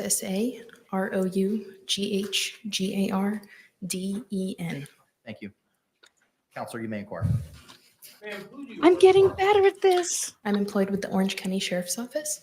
It helps when you have them preloaded and have a Currently, I am a sort of forensic witness biologist list. with the forensics unit. Prior to this, I was a crime scene investigator for 5 years. And how long in total have you been with the Orange County Sheriff's Office? About 6.5 years. And tell us all the positions you've held during that time. Those two, a crime scene investigator and a forensic biologist. Let's turn to your work as a crime scene investigator. What does a crime scene investigator do? We respond to crime scenes. We photograph and document those crime scenes through photographs, notes, and sometimes sketches. We collect evidence, we process the scene, and we do further processing to the evidence back at our forensics lab. When you say process evidence or process the scene, can you tell us what that entails? It depends on the scene and the evidence, but it includes the photographs. We also take swabs for potential DNA. We can also do testing for possible blood and things like that. We also process for latent fingerprints, among other things. What type of training did you need in order to become a crime scene investigator? Upon being hired with the sheriff's office, as a CSI, I completed a 16-week training program, which includes in-house processing, as well as going out to crime scenes with trained crime scene investigators to observe and then assist, as well as taking on calls with the trained crime scene investigator. Approximately how many crime scenes have you processed in the course of your time as a CSI? It would be hundreds. I don't know the exact amount. Were you working in this capacity as a CSI on February 24th, 2020? Yes, I was. And tell us, where did you respond out to on that day? I responded to 4748 France Court, Apartment 3. And is that in Orange County, Florida? Yes, it is. And when you responded to that scene, whom did you make contact with? I made contact with the homicide detective, Chelsea Kepsel. Did you receive information from the detective? Yes, that it was a death investigation.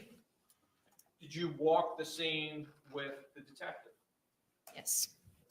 And tell us, what does it mean to walk the scene with the detective in a homicide? We go into the scene and just observe. We don't interact with anything and discuss what we see. When you walked this scene, did you see Jorge Torres? Yes, I did. And where was he located? He was located on the floor in the living room of the apartment. Did you, with the detective, identify potential items of evidence to be collected? Yes. You had mentioned previously about documenting scenes with photographs. Was that done in this case? Yes, it was.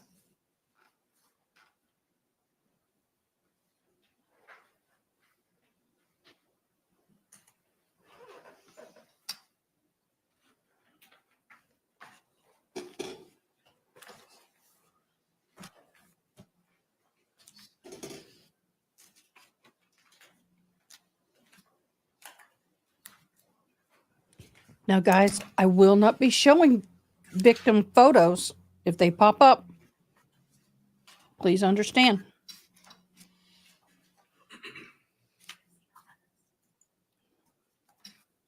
Someone got mad at me the other day for doing that.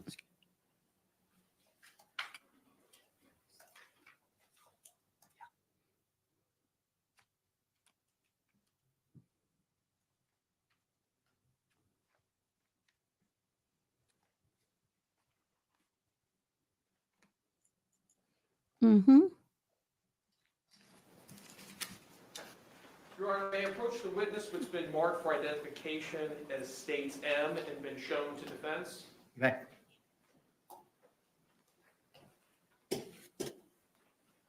Ma'am, I'm showing you who's been marked for identification as States M.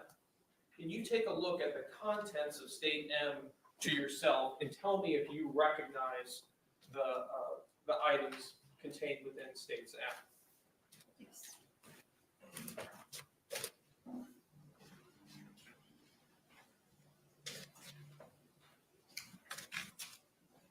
Yes, it is toxic. And it's not that big. I didn't think it was. And looking at his remains, that's a tight fit. I was a contortionist, seriously, and that would have been hard. Could have done it, but it wouldn't want to stay there very long.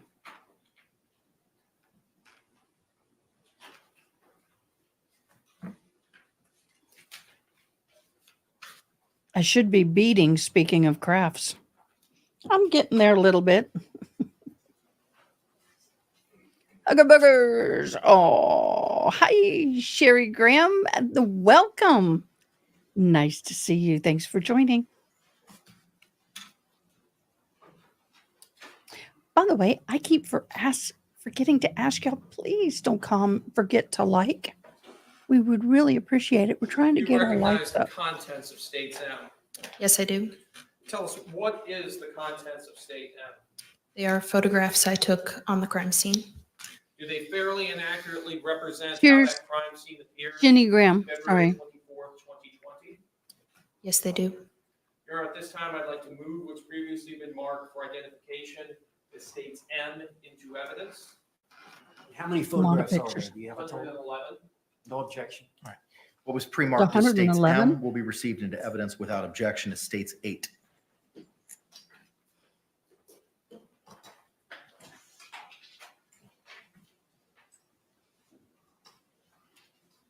Aww.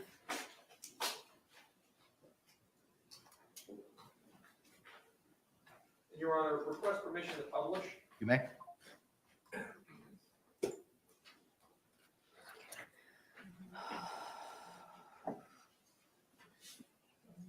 Well, we're so great to have Your Honor, you we have here. the lights dimmed. Yes. Where are you coming from? What neck of the woods?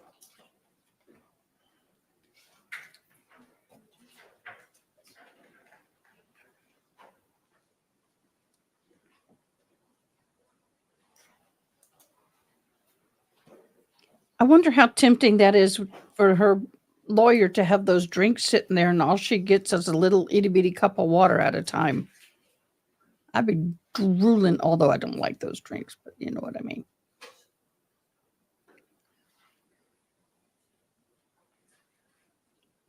Legoland. Ooh. That sounds magical. Cool. We're Lego nuts over here. I'm sorry. Lego That nuts. just, oh. Sorry, that just made my day. I know, right? I got my son one of those $1,500 Lego sets. He's still not finished with it. Those One are of the Star awesome. Wars ships. One of those very rare collectible Star Wars This ships. is the front door to the residence. I'm going to do a test here. Just in case we get to a picture we shouldn't see. I'll blank off. Well, there's legs. My parents kept all our old Lego, like huge This is also the tubs front of door it. of the residence, just And a now that closer my brother image to has the a door. son, Lego time gonna be happening in a few years. I have one I got to put together. My daughter got me. It's I have one from Animal Crossing. And some flowers. When you enter the residence, what is the first area just off to the right of the front door? That would be the kitchen. Showing you it's been marked as states 11. Yes, so this is just inside the door. To the right, there is the kitchen area.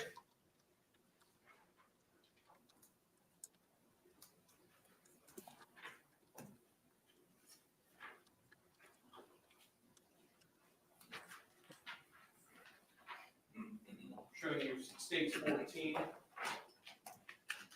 Yes. What is this a photo of? So this is the counter with the sink in the kitchen. And there's also the open area just above where you can see into the living room. Welcome back and thank you for joining us. I am very humbled that y'all pick me when you have so many to choose from. So thank you.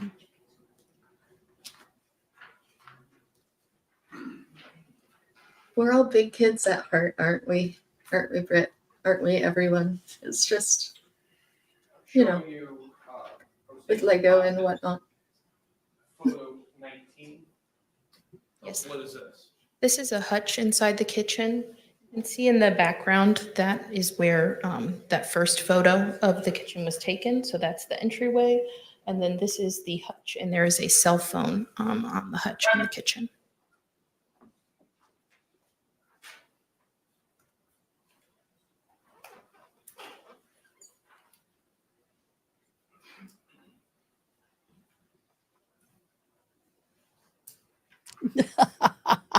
Showing you states 22. Wet dog is a very particular smell. This is the trash can in the kitchen. You can also see the hutch we were just looking at there on the side. She has labels on the Did she hutch. label? States 23. Wow. For a second, I thought you were like, she This is labeled the garbage can. contents of the Oh, there's trash the can. big You can bottles see of two wine. wine bottles on the top of the trash. Are we going to see art and craft? Trash can as well. Yes. Are we going to get to see arts and craftsy?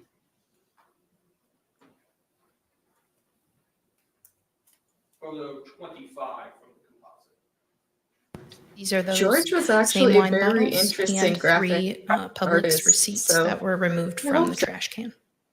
Did you take these items and collect them into evidence in this case? Yes, I did.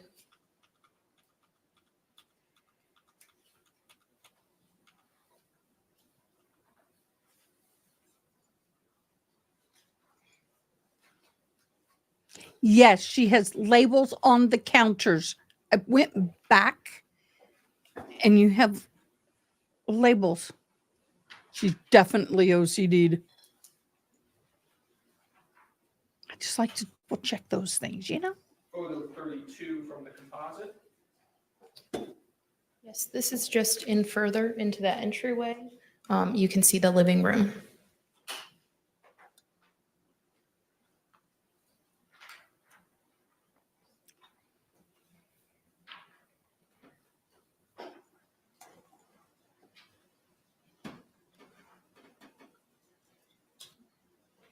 Photo 35 from the composite. This is another photo of the living room. You can see the victim located on the floor and a suitcase in the bottom corner of the photograph. Thank you for not showing it. Sort of.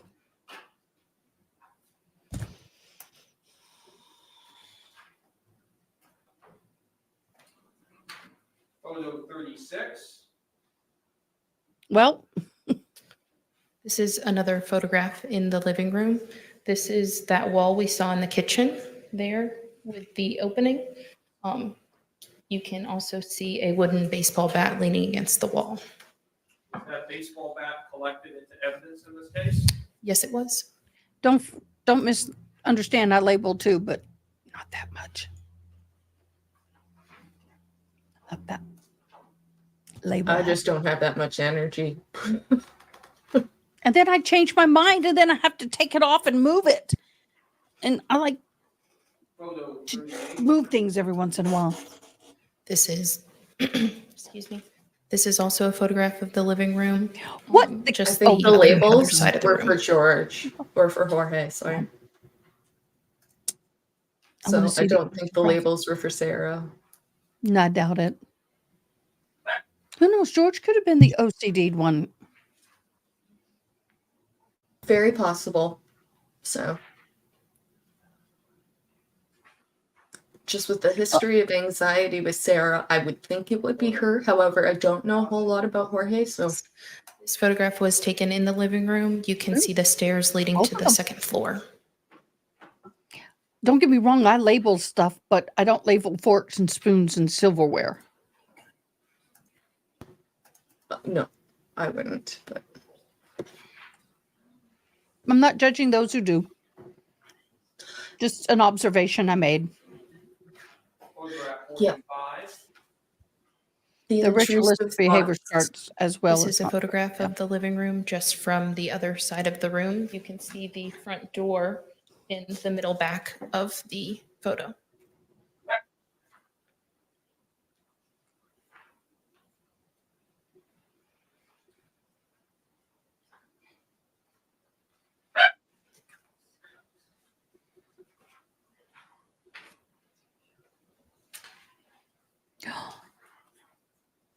And Banshee, that is a good point. So thank you very much for like just reminding us that this is a more close-up OCD is photograph very of the suitcase. misunderstood, and it's a lot of intrusive thoughts that lead to that type of behavior in order to stop the intrusive thoughts. So thank you for just kind of. This is a photograph of one of the zippers on the suitcase. That's with the two fingers. So true. So true, Sarah. This is a close-up picture of that same zipper. There is no zipper pull on it. It appeared to be a small wire of some sort, the pink wrapped around the zipper. There's no way he could open that from the inside. And it was not the way he was in. Hi, Mary Kay. How are you feeling, beloved? This is the zipper on the other side Hi, of Mary the Kay. suitcase. Just for the record, that's photograph 52. We know what that's for, don't we? States 53 from this composite. The close-up image of that same zipper. There is also no zipper pull on that one.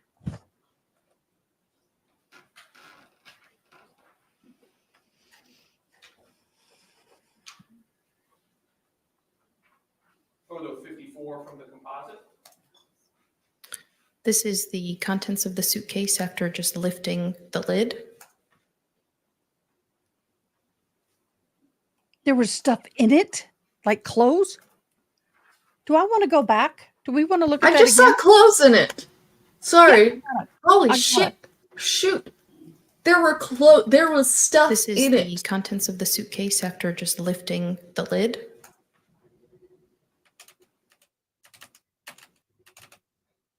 Holy crap. Even less room for him. That is not the extra large suitcase. I can guarantee there was a No, size larger, was and there not. was crap in there. You see the box? It's a medium. Medium at best. That's why I was like, I'm sorry if I'm More of doing a like close-up crazy image things. of My the anxiety is items. getting to me because I'm like, There were holy miscellaneous papers and I'm with paperwork, you, love. some clothing items, and apparent blood Paperwork, inside the suitcase. clothing items, blood inside the suitcase. What apparent blood was inside the suitcase? It was observed on the white cap horrific and last a moments. necktie, and there was also visible blood just on the interior of the suitcase. Photo 57 from the composite.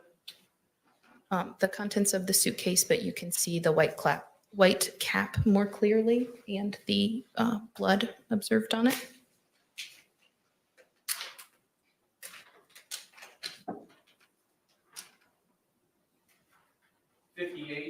From the composite. Too soon, but not too soon. Necktie with blood. It appeared to be silver multicolored. And then there's also a diazepam syringe in the plastic casing there. It was prescribed to the victim.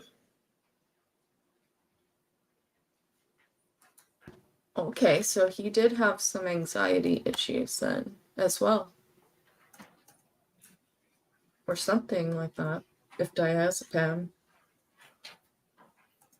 And if it was in a syringe, that's also an That is the interesting. miscellaneous papers and paperwork that was removed from the suitcase.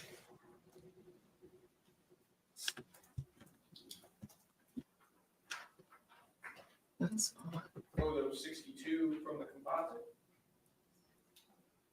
That's the suitcase after all of the items were removed.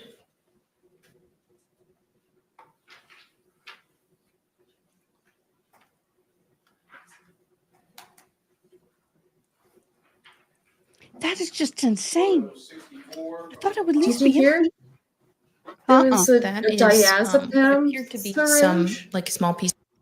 What? There was apparently they found a diazepam syringe that was prescribed to Jorge. So that would indicate some sort of anxiety or some sort of need to relax. So maybe Or it could have been she- for another issue. Or she Exactly. did, but it was prescribed to him. So It may have but been she could have dosed him before she put him in there. or to That's what I get yeah. him. Yeah.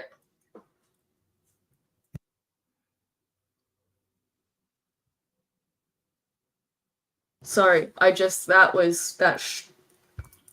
Look what I surprised just me a got. bit. How cute.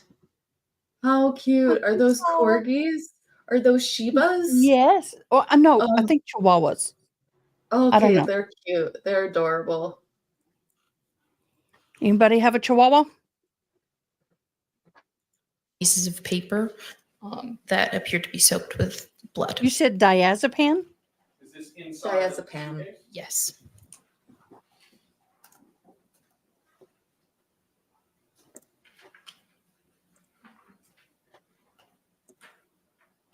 Photo 65 from the composite. That is the baseball bat that was leaning against the wall in the living room.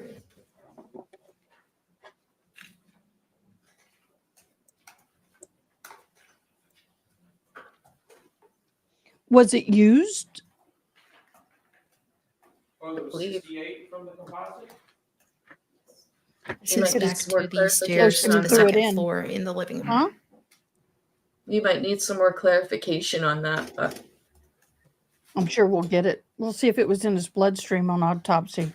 She could have dosed him and threw it in there and zipped it up. Photo 69 from the composites. So it's moving closer to the stairs to the second floor.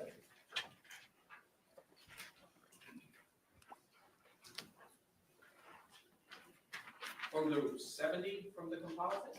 It's definitely a Photographing more of the staircase.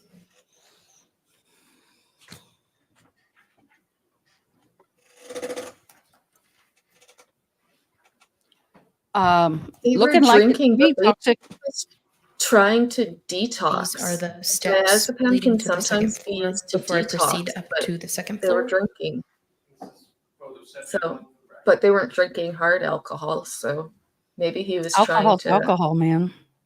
You mix alcohol and diazepam or diazepam. Yeah, you're gonna get a portion reaction upstairs because leading they're to the combating second for floor. the use of your liver. Because I believe diazepam is goes through your liver. It does. How many bedrooms were on the second floor of the unit? There were 2 bedrooms.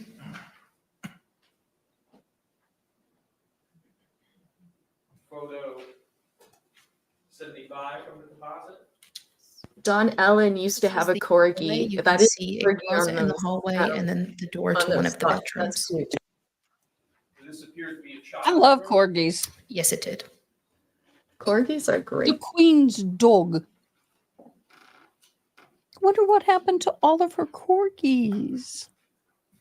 Photo 79. I'm sure they are very well taken care of. I bet you This that is a was photograph like within the written child's into bedroom. a will somewhere. I think she dwindled, she didn't get any more and didn't breed over a period of time. She didn't have as many. She only had a few. Her favorite horse was gifted to her by the Royal Diazepam. Canadian Mounted Police. Sneaky, you're doing great. Thank you. Oh, yeah, no problem. Photo 86 from the composite. This is the door leading to the other bedroom upstairs.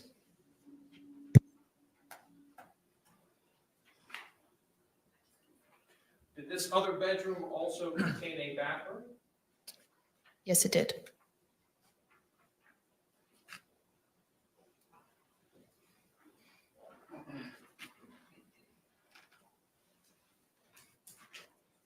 Photo 90 from the composite. This is the bed within that bedroom.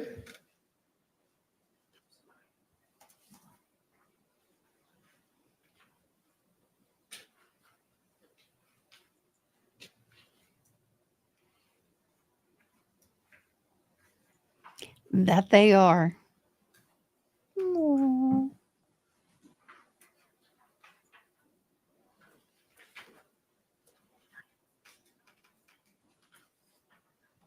Thanks for sharing that with us, Don Ellen. We love hearing about the four-leggeds. Photo 97 We love from them. the composite. This is the bathroom. In that master bedroom upstairs. Yes. Did you also have an occasion to photograph the defendant? Yes, I did. You see the defendant here in court today. Yes, I do. Could you please point to them and identify our We're good, Miss Kevin. We're She good. is right there with a black blazer and a pink shirt. Your Honor, may the record reflect that the witnesses identified the defendant? Let's take a suitcase break because they're shifting gears from the house and catch Miss Kevin and other people up because not everybody's been in here the whole time. Well, let's see. Brian Boone hopped on. Nothing major there. Was there? Did you remember anything major? Not really. He Think seemed we'd a heard bit it all before. nervous. Yeah. But he seemed like, he was trying his best to be there and be upfront. He couldn't even spell his first name. He stuttered on it. He stopped in the middle of spelling his first name, so that could tell you he had some nerves, and obviously, that's a point in which you don't want to be there. You're testifying against the mother of your child, right? He seems like a stand-up sort of guy, so I don't think that's a situation he wanted to be in, but there was clothes and there was papers and there was apparently a syringe with diazepam that was prescribed to Jorge in that suitcase. So we saw a picture and just the corner of it when they were taking it off the little prompter screen thing we saw clothes in it. We're like, holy crap, there was stuff in that suitcase. Like, well, we diazepam had and a to syringe. Where? And it was and we used. don't know if it was used. We're not sure if it was used or not, but and so yeah, that can be used for anxiety, it can be used for seizures, it could be used to detox. It has a number of uses, but so clarification necessary, but there was stuff in that suitcase. So he didn't So have sorry, that's what you the missed. room that we thought he had. And we didn't think he had much. Well, no. When you see the suitcase, you'll be surprised how, because I see the box and I saw them bringing it in and I'm like, ugh. But we will hear from toxicology and everything when the ME gets up there and we'll find out if it was in a system. It's something to look for. That's new news to us. New news. Okay. Now they showed pictures of the home and she likes to label everything. And now they're going to be showing pictures of her. To reflect. Blood in the suitcase. Yes. Blood in the suitcase. Showing you photo 98 from the composite. Yeah. No, This and is I the won't, photograph I took I of will the not defendant. show willingly Why is it that you anything are with photographing red the liquid. defendant at this point? I collected her buccal swabs, which is a DNA standard from the inside of the mouth, and it is part of our procedure to photograph that person for identification purposes. Hi, sweetie.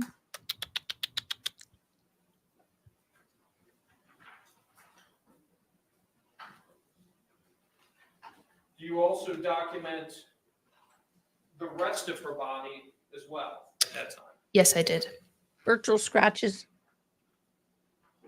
Publishing Mm-hmm. photograph 101 from State's Composite. This is a photograph of her hands facing upward. Zach. Her legs. Zach. It's ongoing legs. both her legs. This There's is her her legs, Zach. right hand facing upward. Hurry. Feet aren't too pretty though. Ugh.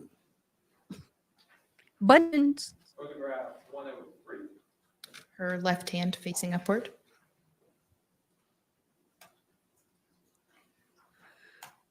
Photograph 104. Both of her hands facing downward, so the tops of her hands. Hey, he doesn't know. He didn't see it. We'll all just say he said it.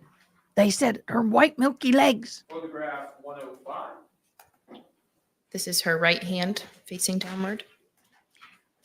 Sneaky. Zach said if they say milky white legs, he'll buy everybody a Starbucks. Photograph 106. Okay, you're Her on, left Zach. hand facing downward.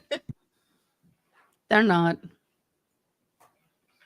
Because I'm just listening. I had to come look. Man, You they have showed a to lot of come legs. back and look. Photograph I'm glad you're 107. riveted now, Zach. This would be of her right arm. Knobby need. Oh, Photograph busted. 108. Her left arm. Right. While they're doing that, y'all, anything Photograph given 109. in super chats will go Her right to arm Jules with it for facing upward. hotel expenses while the trial is on. Photograph 110. Oh, Her Zach. left arm with her arm facing upward. During the time you were interacting with the defendant, We need a bit did of she ever levity, indicate to you know. you that she had any injuries? No.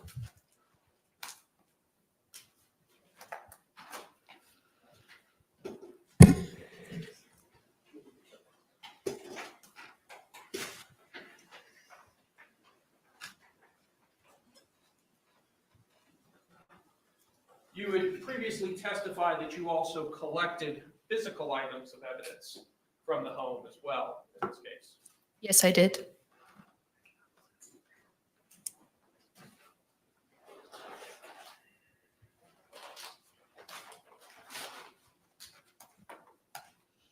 Oh, share the link in Discord, Miss Kevin. I want to go. Your See? Honor, may I approach the witness what's been marked for identification as state C and been shown to defense? You may. Yes, congrats to your sister.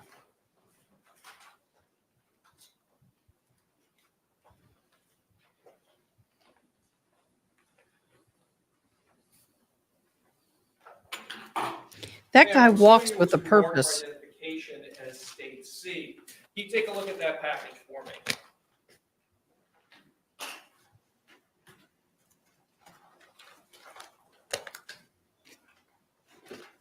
Yes. Do you recognize that package? Yes, I do. And tell us, what is that package? These are the 2 wine bottles that were collected from the trash can. Is your name on that package? Yes, my name is on the Orange County Sheriff's Office evidence label that I filled out, and my initials are on the evidence seal from when I sealed the package.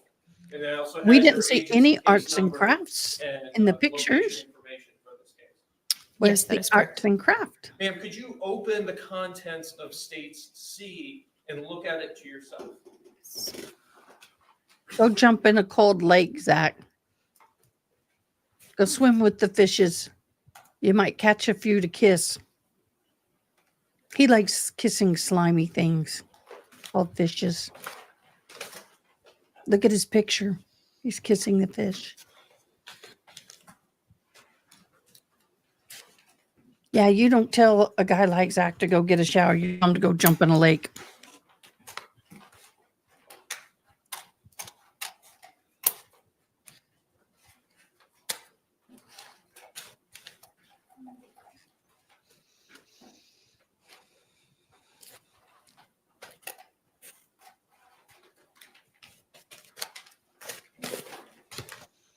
In some ways, I miss my short hair.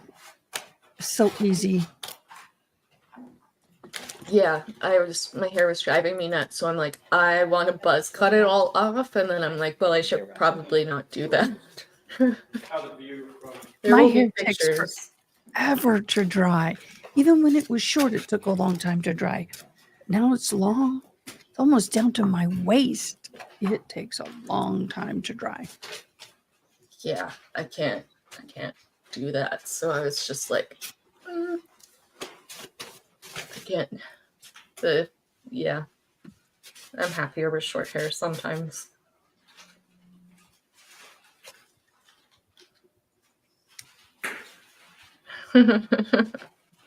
Now, at some point, Husbands. if a loved one passes away, natives will cut their hair. So that will probably be the only time I cut my hair short.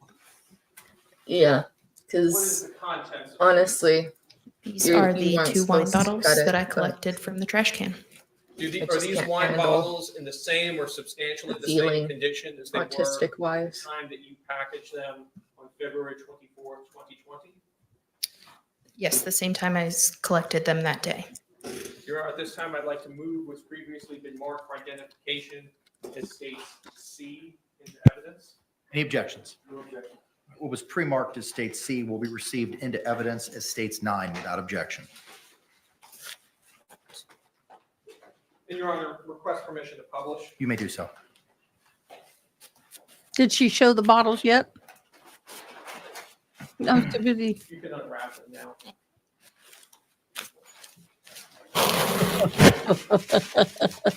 Yes, it can, Sneaky.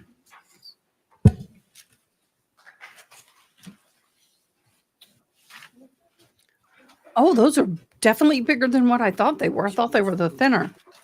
You're 1.5 liters. They had a party. That's a lot of wine. And when they're small people like her and not a lot of fat on them, it affects you usually more quicker. Mm-hmm. But they do have a tolerance built up. True.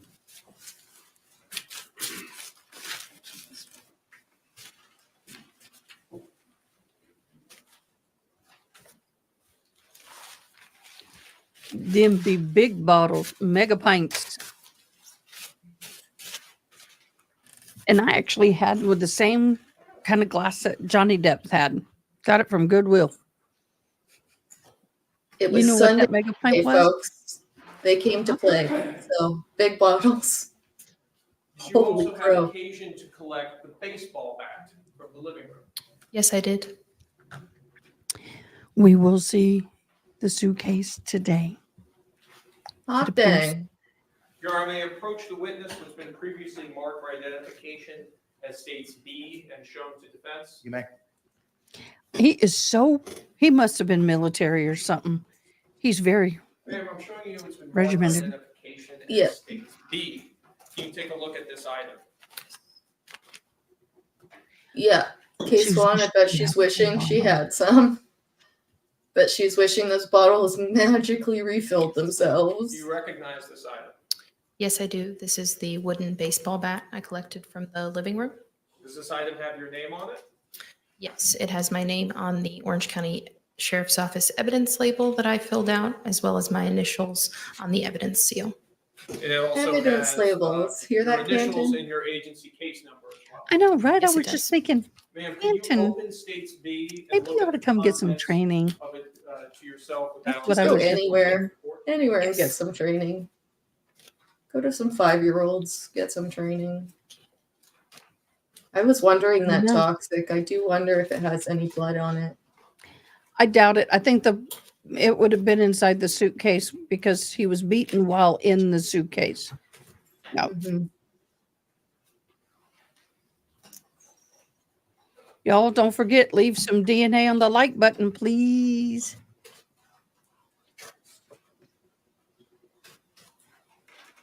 Oh, hi, Tracy. I didn't see you when you came in. Hi. Miss Kevin, here's the thing. My house was cleaned, so she didn't strike me. Their house was so clean to strike me.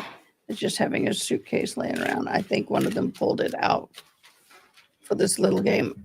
She pulled it out for the little game. She said she's the one that initiated the game. Sort of. No, I take it back. She said he walked up to her and tapped her on the knee and said, "You're it." And that initiated the game.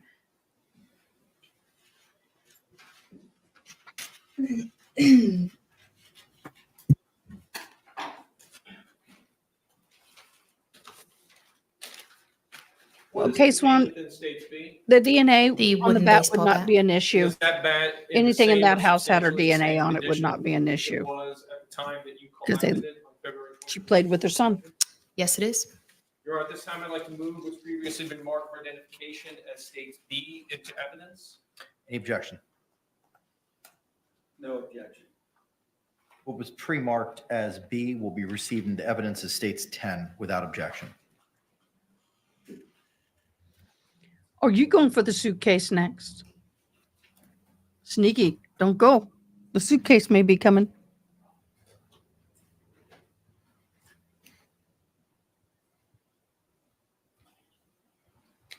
Yep.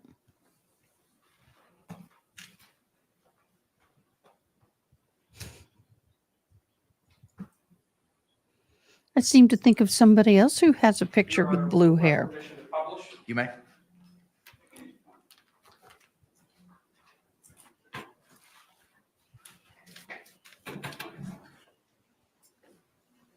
She may be the last witness of the day.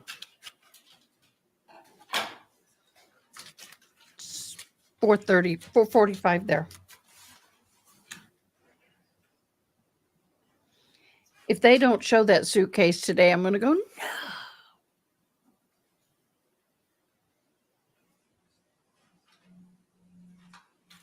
She admitted to hitting him.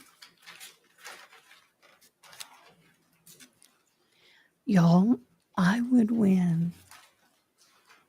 What are we playing? You also had an occasion to collect the suitcase as well in this case. Yes, I did. Wasn't on my bingo card today. Prior to placing the suitcase into evidence, did you process it? I took measurements of the suitcase. What are the measurements of the suitcase? It was 28 inches in length, 20 inches wide, and 8 7/8 inches deep. Y'all. Your Honor, at this time, may the witness step down from the stand and approach the clerk's area Give me those measurements again. Yes.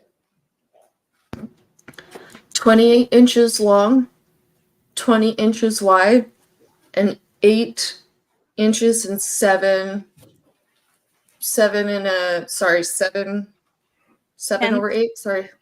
Ma'am, I'm showing. 7 and an 8, 7/8 of an inch, 8 and 7/8 inch, almost 8 inches. Small suitcase. Yeah, sorry. My Teeny. brain almost couldn't handle the last measurement because No, I was like, what? And how is it that you that's know 6 this is inches. the suitcase you collected? And 7, No. 8 is fucking, sorry, it's crazy. Holy. This makes it even worse. Did you open State That scares the and crap the out of me. contents of it to yourself?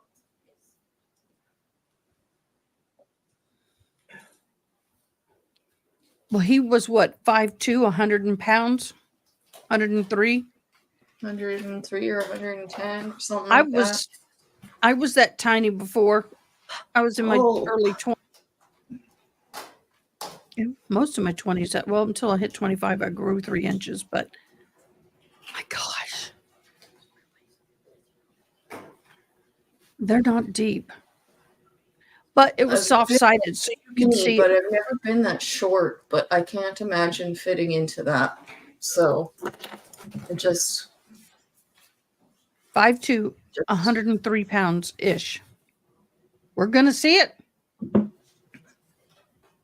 What is inside of States A? This is the suitcase I collected from the living room. And does it appear to be in the same or substantially the same condition as the time that you collected it and placed it into evidence? Yes. Your Honor, at this time, I'd like to move what's been marked for identification as States A into evidence. Any objections? She's laughing. What was pre-marked as A will be received into What? evidence without objection. As She States was 11. laughing. Watch. Watch. States A. Watch. She'll turn her head to the right, and you see Any she's objections? laughing. Oh, What was she's pre-marked definitely as A will be smiling. received into evidence She without had objection. to As stick States my 11. cheeks up. Mm. Your Honor, at this time, I ask for permission to publish States A to the jury. You may.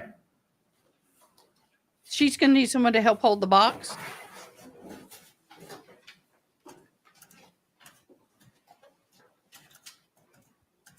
Can you open the inside of it? Oh, you can see. Oh my God, you could see where the fecal stains are on it. If people see, look how hard it is for her she's to having open a it. time of getting that open. How in the hell could he do that from the inside if she can barely do it from the outside? I hope they're taking note of how hard this is to open. Oh, you couldn't plan this any better. You couldn't plan this any better, y'all.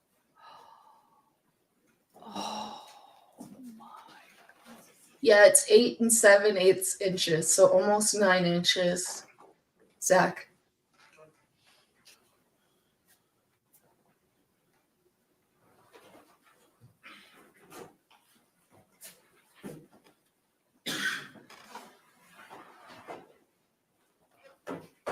That's a medium.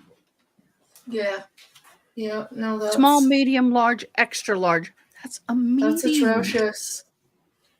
How easy is it to operate the zipper that closes the suitcase? It was a little difficult. Yeah. I like that she understated that. I have no additional questions at this time. Thank you. There is no hyperbole for her. She just states things how they are. Good afternoon. Are you also referred to as a medical examiner investigator as opposed to just crime scene investigator? No, that is not my title. Impossible Do you from the do inside. reports that the crime or that the medical examiner necessarily relies upon in the process of doing the autopsy and additional investigations? You would have to ask them.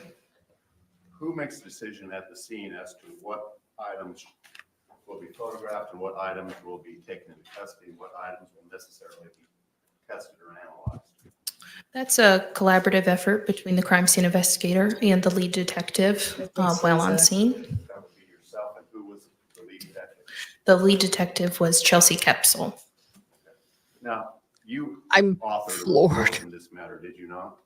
Yes, And that report was utilized, if you in fact know, by the medical examiner in developing her autopsy report, was it not? I do not know. In your report, did you advise the medical or whomever might read your They've already report put a son that in in it. fact the body had been removed from the suitcase by first offenders, There or you first go. responders? No, I don't believe so. And we know that The you have the suitcase. capacity to do DNA analysis, correct?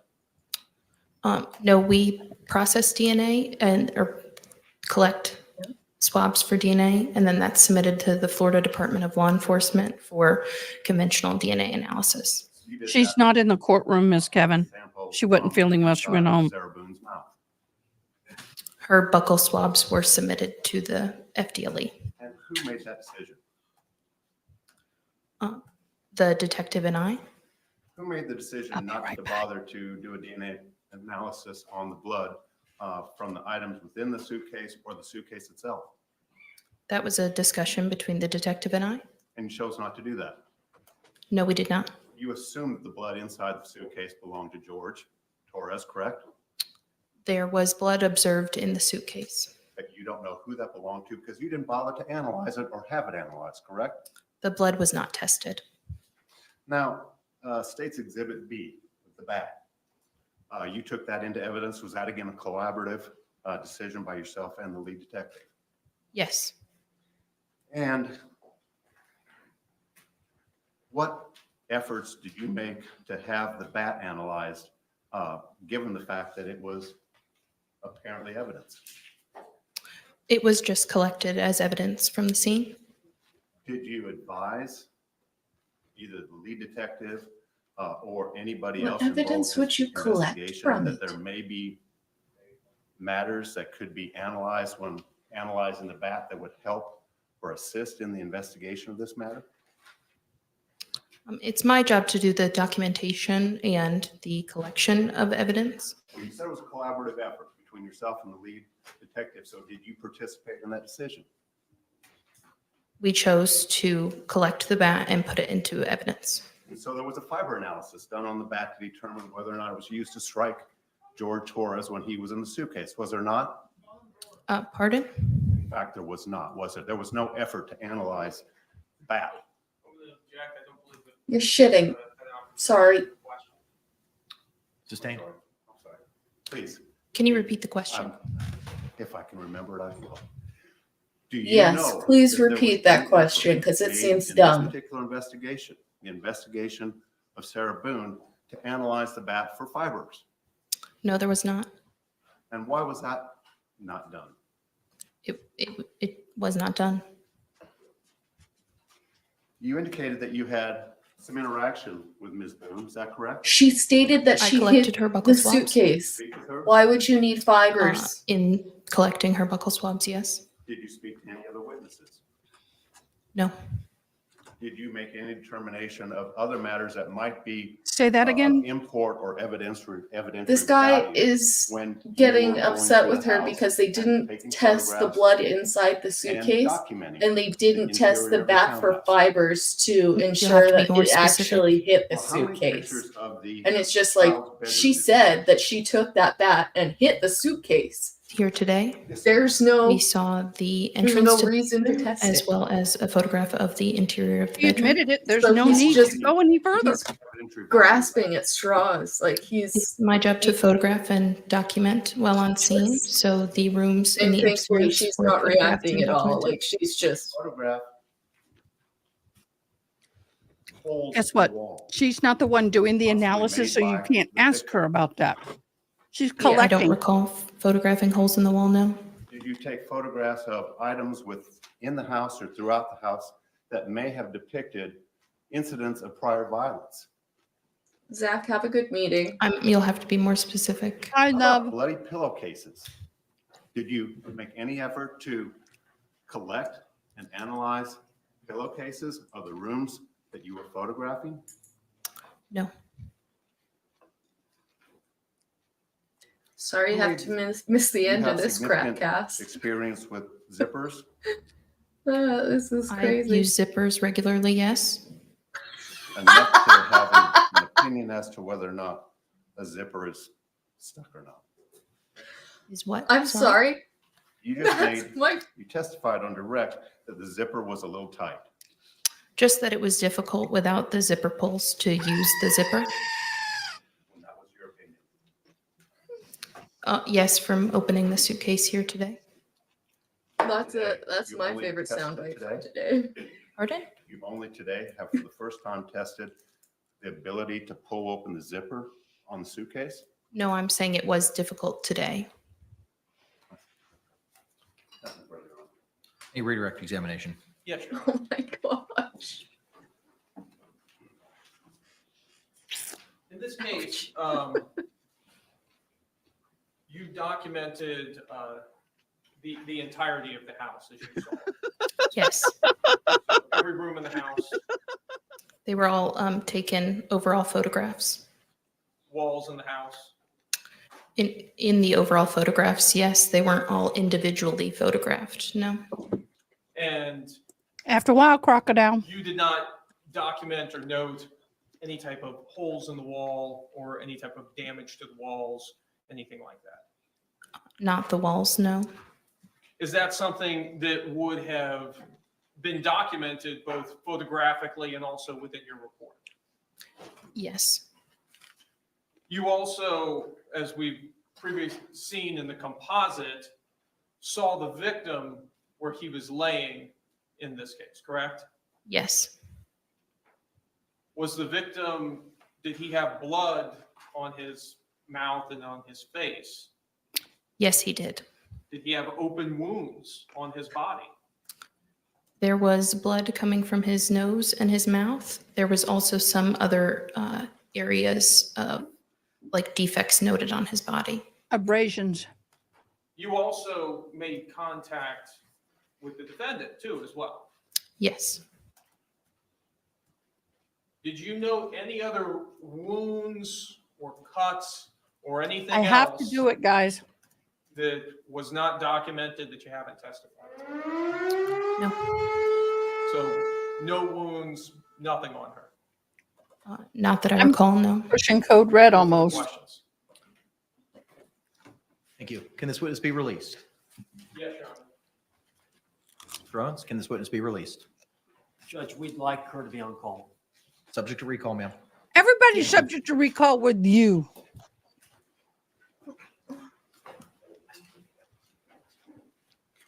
Can the parties approach? Sarah Boone. Yep, Miss Kevin. That's a Boone ship meter horn.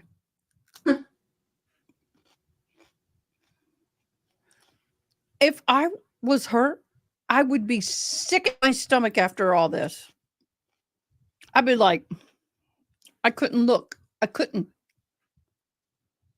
And she was smirking and smiling as I pulled out the box. I just can't even believe this crap. Like, I can't believe she just.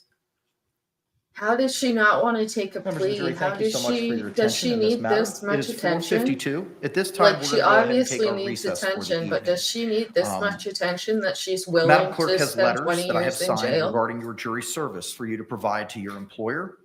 Court deputy will provide them to you in the deliberation room before you are released for the day. I have a similar instruction to read to you that I gave you before the lunch hour. Jurors, you must not conduct any investigation on your own. This includes reading newspapers, watching television, or using a computer, cell phone, the internet, any electronic device, or any other means at all to get information related to this case or the people and places involved in this case. This applies whether you are in the courthouse, at home, or anywhere else. You must not visit places mentioned in the trial or use the internet to look at maps or pictures to see any place discussed during the trial. Jurors, do not watch local news or read local newspapers. Jurors must not have discussions of any sort with friends, family members, or even your fellow jurors about the case or the people and places involved. Jules says do she not has let some anyone stuff make to tell comments us. to We're you going to call or her in a ask minute. questions about the trial. Great. I want to stress again that just as you must not talk about this case face-to-face, you must not talk about this case by using an electronic device. You must not use phones, computers, or other electronic devices to communicate.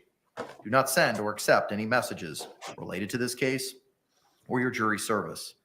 Do not discuss this case or ask for advice by any means at all, including posting information on an internet website, chat room, or blog. With that, members of the jury, I'm going to release you back to the deliberation room for you to receive the paperwork for your employer, and we will see you at 9 a.m. this coming Monday, October 21st. I thank you for your sacrifice and your service. This judge is great.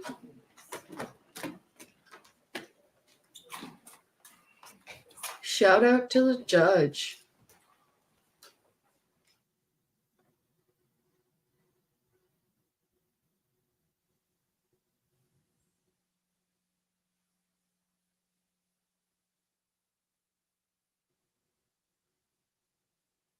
Truly a distinguished man for being a ringmaster of this circus. You all may be seated. Thank you. State, anything else we need to discuss? Defense. All right. Thank you all very much. We will see you at 9 a.m. Monday, October 21. We're off the record. Okay, guys, we are off record. I'm going to mute this. We are going to bring Jules on. Can y'all hear her? Hey, everybody. Hi, Jules. Can you hear me? Yep. Yes, we can. Perfect. Okay. Well, let me explain. I was getting sick in the courtroom. You guys know I'm on chemotherapy and stuff, so I just started not feeling well.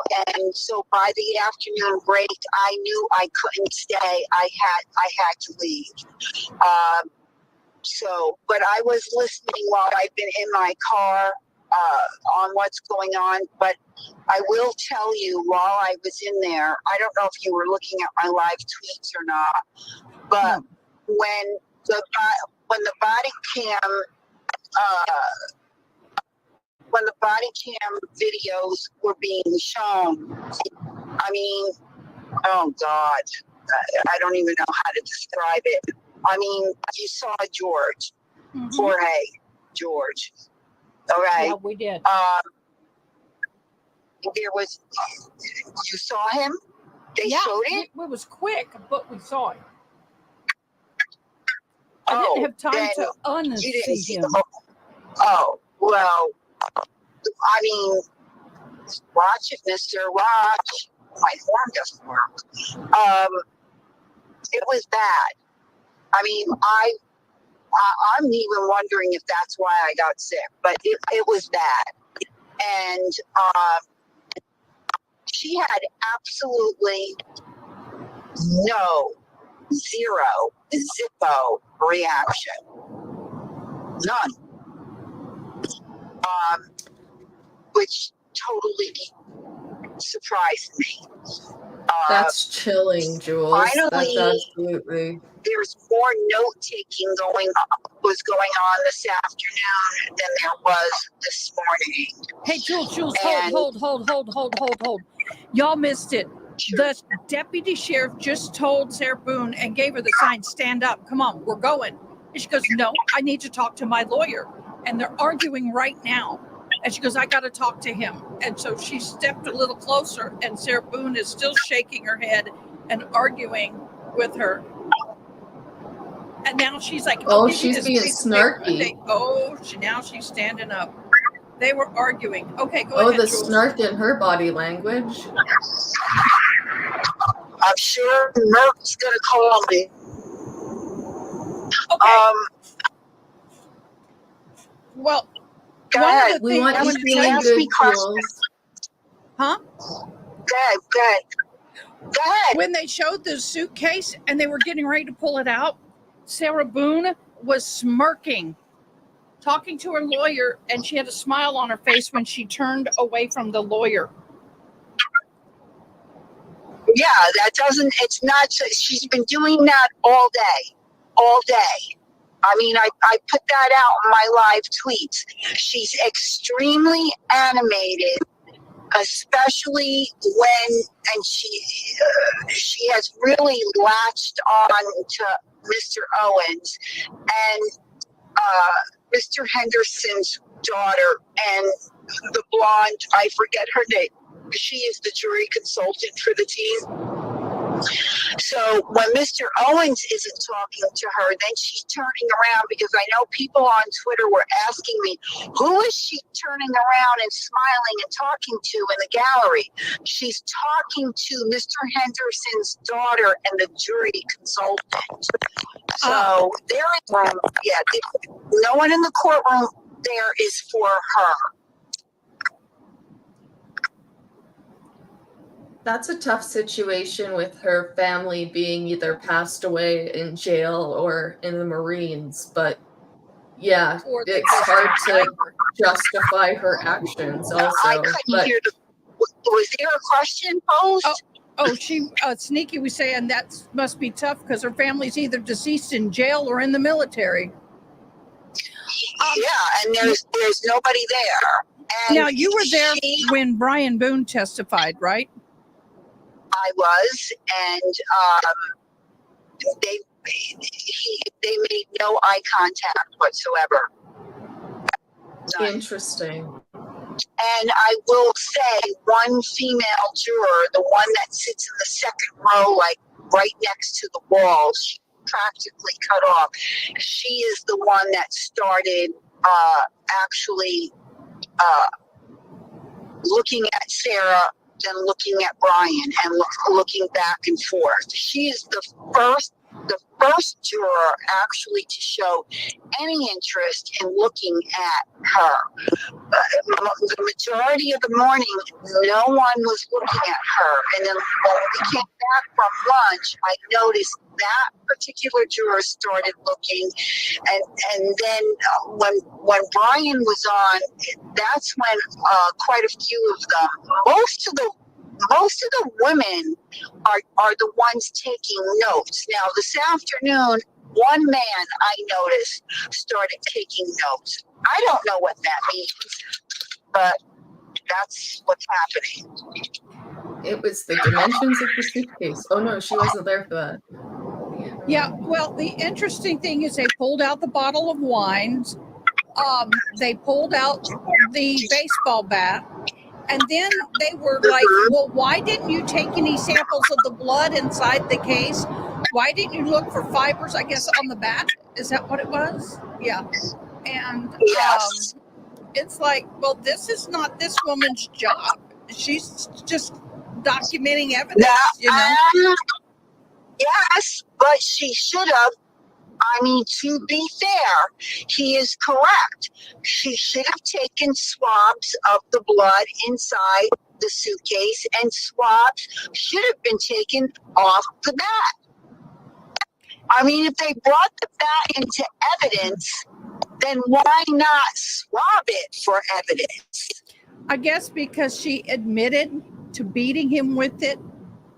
They knew he was in the suitcase, and that was probably his blood. I don't know. Maybe her confessions made them handle it differently. I don't know, but the wrong way. I would have. But that's the wrong way to handle it. So the defense is right on that part. They are 100% correct. She should have done a DNA sample on that blood. Period. I agree with that. Simple as that. I think the bat is more ambiguous though. I think the bat's they are right. You can't take that away from them. They are right. No, with the blood, yes. Yeah. Ronnie wants to know, what about the juror who is going to court for battered wife? Do you know which one she is, and how is she responding? Yes. She is, I know which one it is. She sits in the first row, the third seat in from Sarah. So she's three seats away from Sarah. Has she been taking notes? She mostly sits with her arms crossed. For the most part of the day, she didn't take notes, but she did start taking some notes. She took some notes. She took some notes when Brian was on the stand. She's not taking a whole lot of notes. She nodded a few times, like nodded a few times when Mr. J and Mr. Owens was doing their opening statements. She's really hard to read, very hard to read.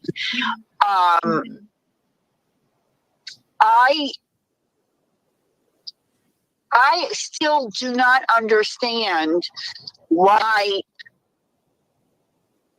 either side chose her. I don't. And I don't, because she has an open case pending. She hasn't even gone to court, and she's testifying against her husband. That can go either way. I mean, it really can.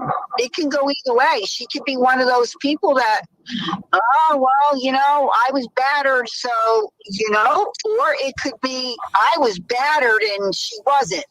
It could go either way with her. Absolutely. Thanks for your for all of your. Well, what is the, well, okay. Remember yesterday when they were doing the voir dire, they were talking about guns and unaliving and beatings and all that kind of stuff. But today they see that the weapon of choice was a freaking suitcase.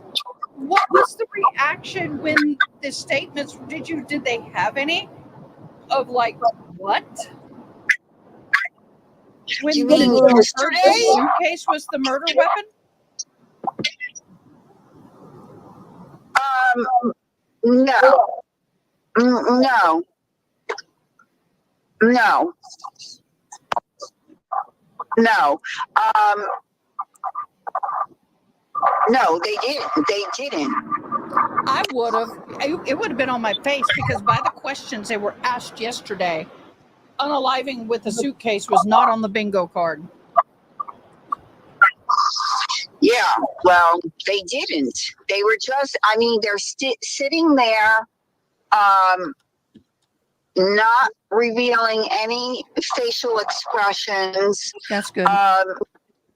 Very, very little, you know, head movement. Like, yeah, I think I'm more facial reactions than they are. Yeah, they're not, there hasn't been much of anything. I think what's going to really tell the story is when she gets on the stand. Wow. Huh? Everybody say bye to Sneaky. Thank you, love. See you tomorrow. Hopefully. Bye. Yeah, I'm going to try and stop by tomorrow. Thanks, Jules. I really appreciate it. And I'll leave you guys to your conversation. Love you guys. Bye. Bye. She has been live with me all afternoon, and I greatly appreciate her. She's fabulous. Thank you so much, beloved. Well, Jules, today was interesting. We had gone through 9 witnesses. They're boogieing through this quickly. Yeah. Rumor has it. They may finish by next Friday. That's the rumor. I don't see it happening, but that is what the buzz is in the courthouse. Well, on my list, I have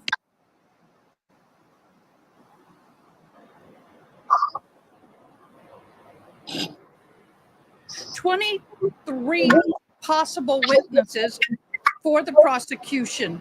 Okay. Now, they've already called one that I didn't have out of that made 23. but we only have 2, 4, 6, 8 specialists for the defense. So it's a possibility. They're moving this fast. Yeah, right. And they're not gonna, they can't put, the defense can't put the specialist on until after Sarah testifies. Right. So my suspicion is she'll testify pretty much right out the bat. But what do you think about the fact that she's going to testify, have to testify as a narrative? It should be interesting. Well, I'm starting to wonder if he's not believing. We still don't know if that's the case. Huh? But we don't know. We don't know. That has not been confirmed that she is going to do a narrative. No, but the prosecutor, go ahead. My thing is that the story has changed yet again. They brought the R word into this, which was not sexual assault, was not a part of this. Now it is. That came out today. That came out today. Right. And so my thought is and it was said by the prosecution, if she spins another story, there's no way that this attorney can do any other kind of questioning other than a narrative. But he may risk it. Yes. He may risk it. That's what I'm saying. We will not know until she actually takes the stand. Mr. Owens may question her, but question her along the lines where he's going to get what he needs to get out of her without her going off the rails. But if he doesn't think that he can contain her, then for sure he'll let her do a narrative. And you know, she has no choice. She has to take the stand, and she wants to take the stand. Oh, she's eager. Well, there's 13 people left on my list if they use them all, and if they don't add more. I'm going to say if they keep this pace up, I could see them the prosecution resting Tuesday late or Wednesday morning. Maybe. Yeah. As long as they're moving at the pace that they are. They're not playing, that's for sure. They are, this prosecution team is very, very professional. They're getting their people on and getting them off. They're not, you know, like they're certain things and boom, in and out. And that's it. That's it. This is the way it should be run. Here's a perfect example of the way it should be run. This is what it should look like. Unlike the Melody Ferris trial. Well, yeah, but you're you know, this prosecution team is very professional. Mr. Fry and what is his name? I forget his name. I forget his co-counsel's name. They're just really, really good. No, Mr. J is the lead prosecutor. Okay. He's the lead. And then the younger guy, I forget his name. I think it starts with a C. I just can't remember right now. It's okay. He's very, very, what? We love you. Thank you. We want you to get some sleep. Are you going to your son's home? I called my son. Yes. No, I can't make that drive to my house. It's bad enough I'm still on the road going to his house and then add another 2 hours on. No, I can't. My son is so upset with me. Tell you what. He's like, if you're going to be doing this, what? Call me. Don't lecture me. No, I wasn't. I was going to say, please call me tomorrow. We have something to talk about. Oh, And yeah. I don't want to keep you on and wear you down anymore unless you have something you want to share. I just want you to get home safely. No, I guess I pretty much caught you guys. I mean, I feel really bad that I was not in the courtroom for the last 2 hours. I just couldn't. It's okay. But go back and watch my live. I want you to see everybody's reaction when you see the suitcase. That sucker is freaking small. It's a medium. It's 28 inches long, 20 wide, and almost 9 inches deep. Girl, listen to me. I had to stare at that box all day. Yeah. It was right in front of me. As a matter of fact, it blocks the view of the judge. That's how close I am sitting to that box. And in fact, Joel from Surviving the Survivor always sits next to me. And I said to him, I said, Joel, you see the suitcase? And he looked up and he goes, what are you talking about? I said, right in front of us. And he looked up, he goes, oh my God. And I was like, yeah. And he goes, how did you pick that out so fast? I said, look at it. It's so freaking obvious. And he looks and he said, how in the world did he get in that suitcase? I said, I don't know. I know he was small and he was only 103 pounds, but come on. Well, Cacciatore is the guy's name. That's the guy's name. And by the way, there was a syringe of diazepam in the suitcase and clothes. Yeah. Yeah. And the diazepam belonged to Jorge. Yeah, but why would it be in the suitcase and not in his short pants? You know, if you have it in your pocket because you might need it, but not in the suitcase loose, along with the clothing. I don't know, unless it came out. Maybe it was in his pocket and it came out, but he was only in boxer shorts. Well, and the other thing is, it could have been she gave him a shot and then threw it in the suitcase and zipped him up. Oh, lady, the CSI had trouble unzipping the suitcase. It was hard because it just had a little itty bitty wire to hold on to. Mm-hmm. Yeah. Thank you, Brad. We're getting ready to close it up. All right, beloved, we'll talk tomorrow, okay? All right, yeah.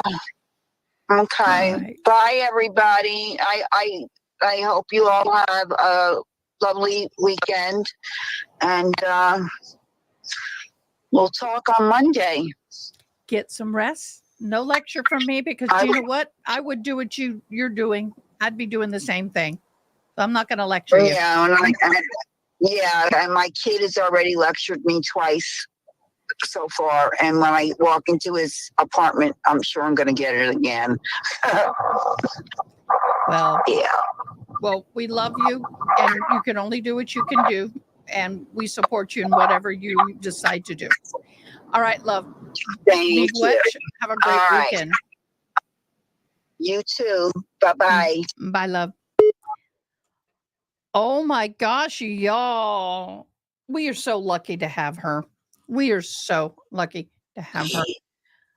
I am going to show that suitcase scene again to you guys because not everybody was here. And I want you to see how tiny that freaking suitcase is for someone, an adult, to fit into. And for me, it was, I mean, I've played contortionist and gotten into a suitcase before. I have. However, this, for him to be in for over 13 hours, oh my gosh. Oh my gosh. Okay, let me share screen. Let me get me embiggened, put it here. Okay, this is our reaction to the suitcase scene. Here we go. For substantially the same condition as the time that you collected it and placed it into evidence? Yes. Your Honor, at this time, I'd like to move what's been marked for identification as States A into evidence. Any objections? She's laughing. It was pre-marked as A, Yes, will be we received into evidence without objection. watch. as She stated was above. laughing. Watch. 28 She'll by turn her head to the right and you 20 see by Any she's, objections? she's laughing. 7. Oh, What was she's pre-marked definitely as A will be smiling. received into evidence She without had objection this as quick stated above. cheeks up. Your Honor, at this time, I Couldn't believe she was laughing. publish States A to the jury. You may. Okay, guys, she's going to, just to refresh your memory, 28 inches long. And I'm sure 1 inch or more is taken up by the hardware, not the inside of the case. This is the outside of the case. This is 20 inches wide, 8.7 inches deep. wow. 8.7. His shoulders, he's turned. There's no, he is contorted. Okay, here we go. This is the infamous suitcase. I need someone to help hold the box. Wow. Can you open the inside? And she's looking at it like, oh, you could see, oh my God, you could see where the fecal stains are on it. If people see, she's look how hard it is she's to having open a it. time of getting that open. How in the hell could he do that from the inside if she can barely do it from the outside? I hope they're taking note of how hard this is to open. Oh, you couldn't plan this any better. You couldn't. You couldn't plan this any better, y'all.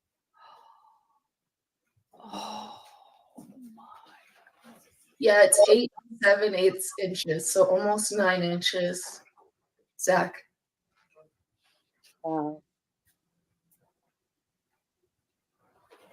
That guy's foot, his shoe size is half the length of that suitcase. Oh, that's a medium. Inside of his family. Yeah, no, that's Small, They saw medium, that. large, extra large. That's a medium. That's atrocious.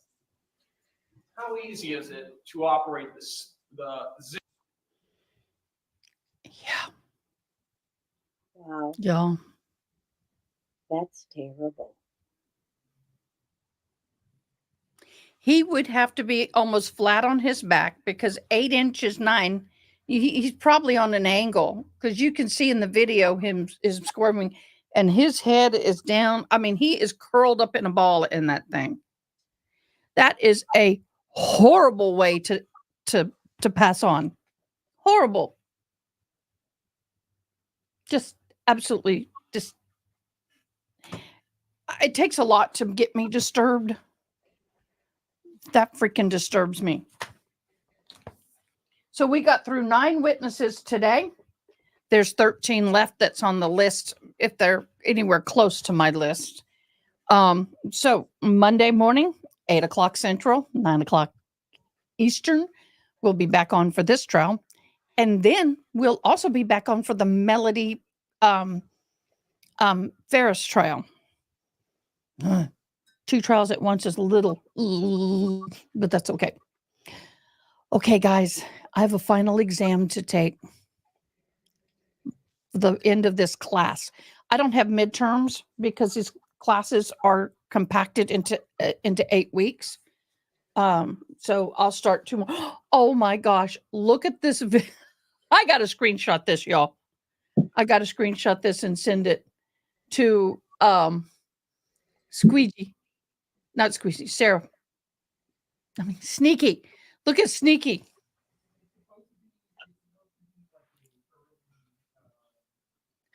I got a screenshot of it. Okay. All right. It's going to be a wonderful weekend. Sunday, we're going to do a recap of both trials on Sunday Night Live. If you are a member, you will be able to join us for that. It is a members only live. I may open it up to everybody. We'll see. Miss Kevin Miigwetch, thank you so much. Lois Karen, K-Swan, Toy, Sneaky, everybody, Ronnie, love you, love you. There's so many of you. I can't even thank you all. ADHD. Are you leaving right now? I have got to talk to my son. He just walked in. Go talk, and then we need to talk. Okay, no problem. Bye, love. So, Mary Kay, thank you so much for joining. We had some new people. Dawn, you're awesome. Zach, of course. Shinny Graham, thank you so much, all of you, for joining. Please come back and see us again on Monday, 8 a.m. with a fresh cup of coffee. Thanks, guys. Have a great day. Thanks for watching. Please comment, like, share, and most importantly, subscribe. I hope you have an awesome day. Till next time, take care.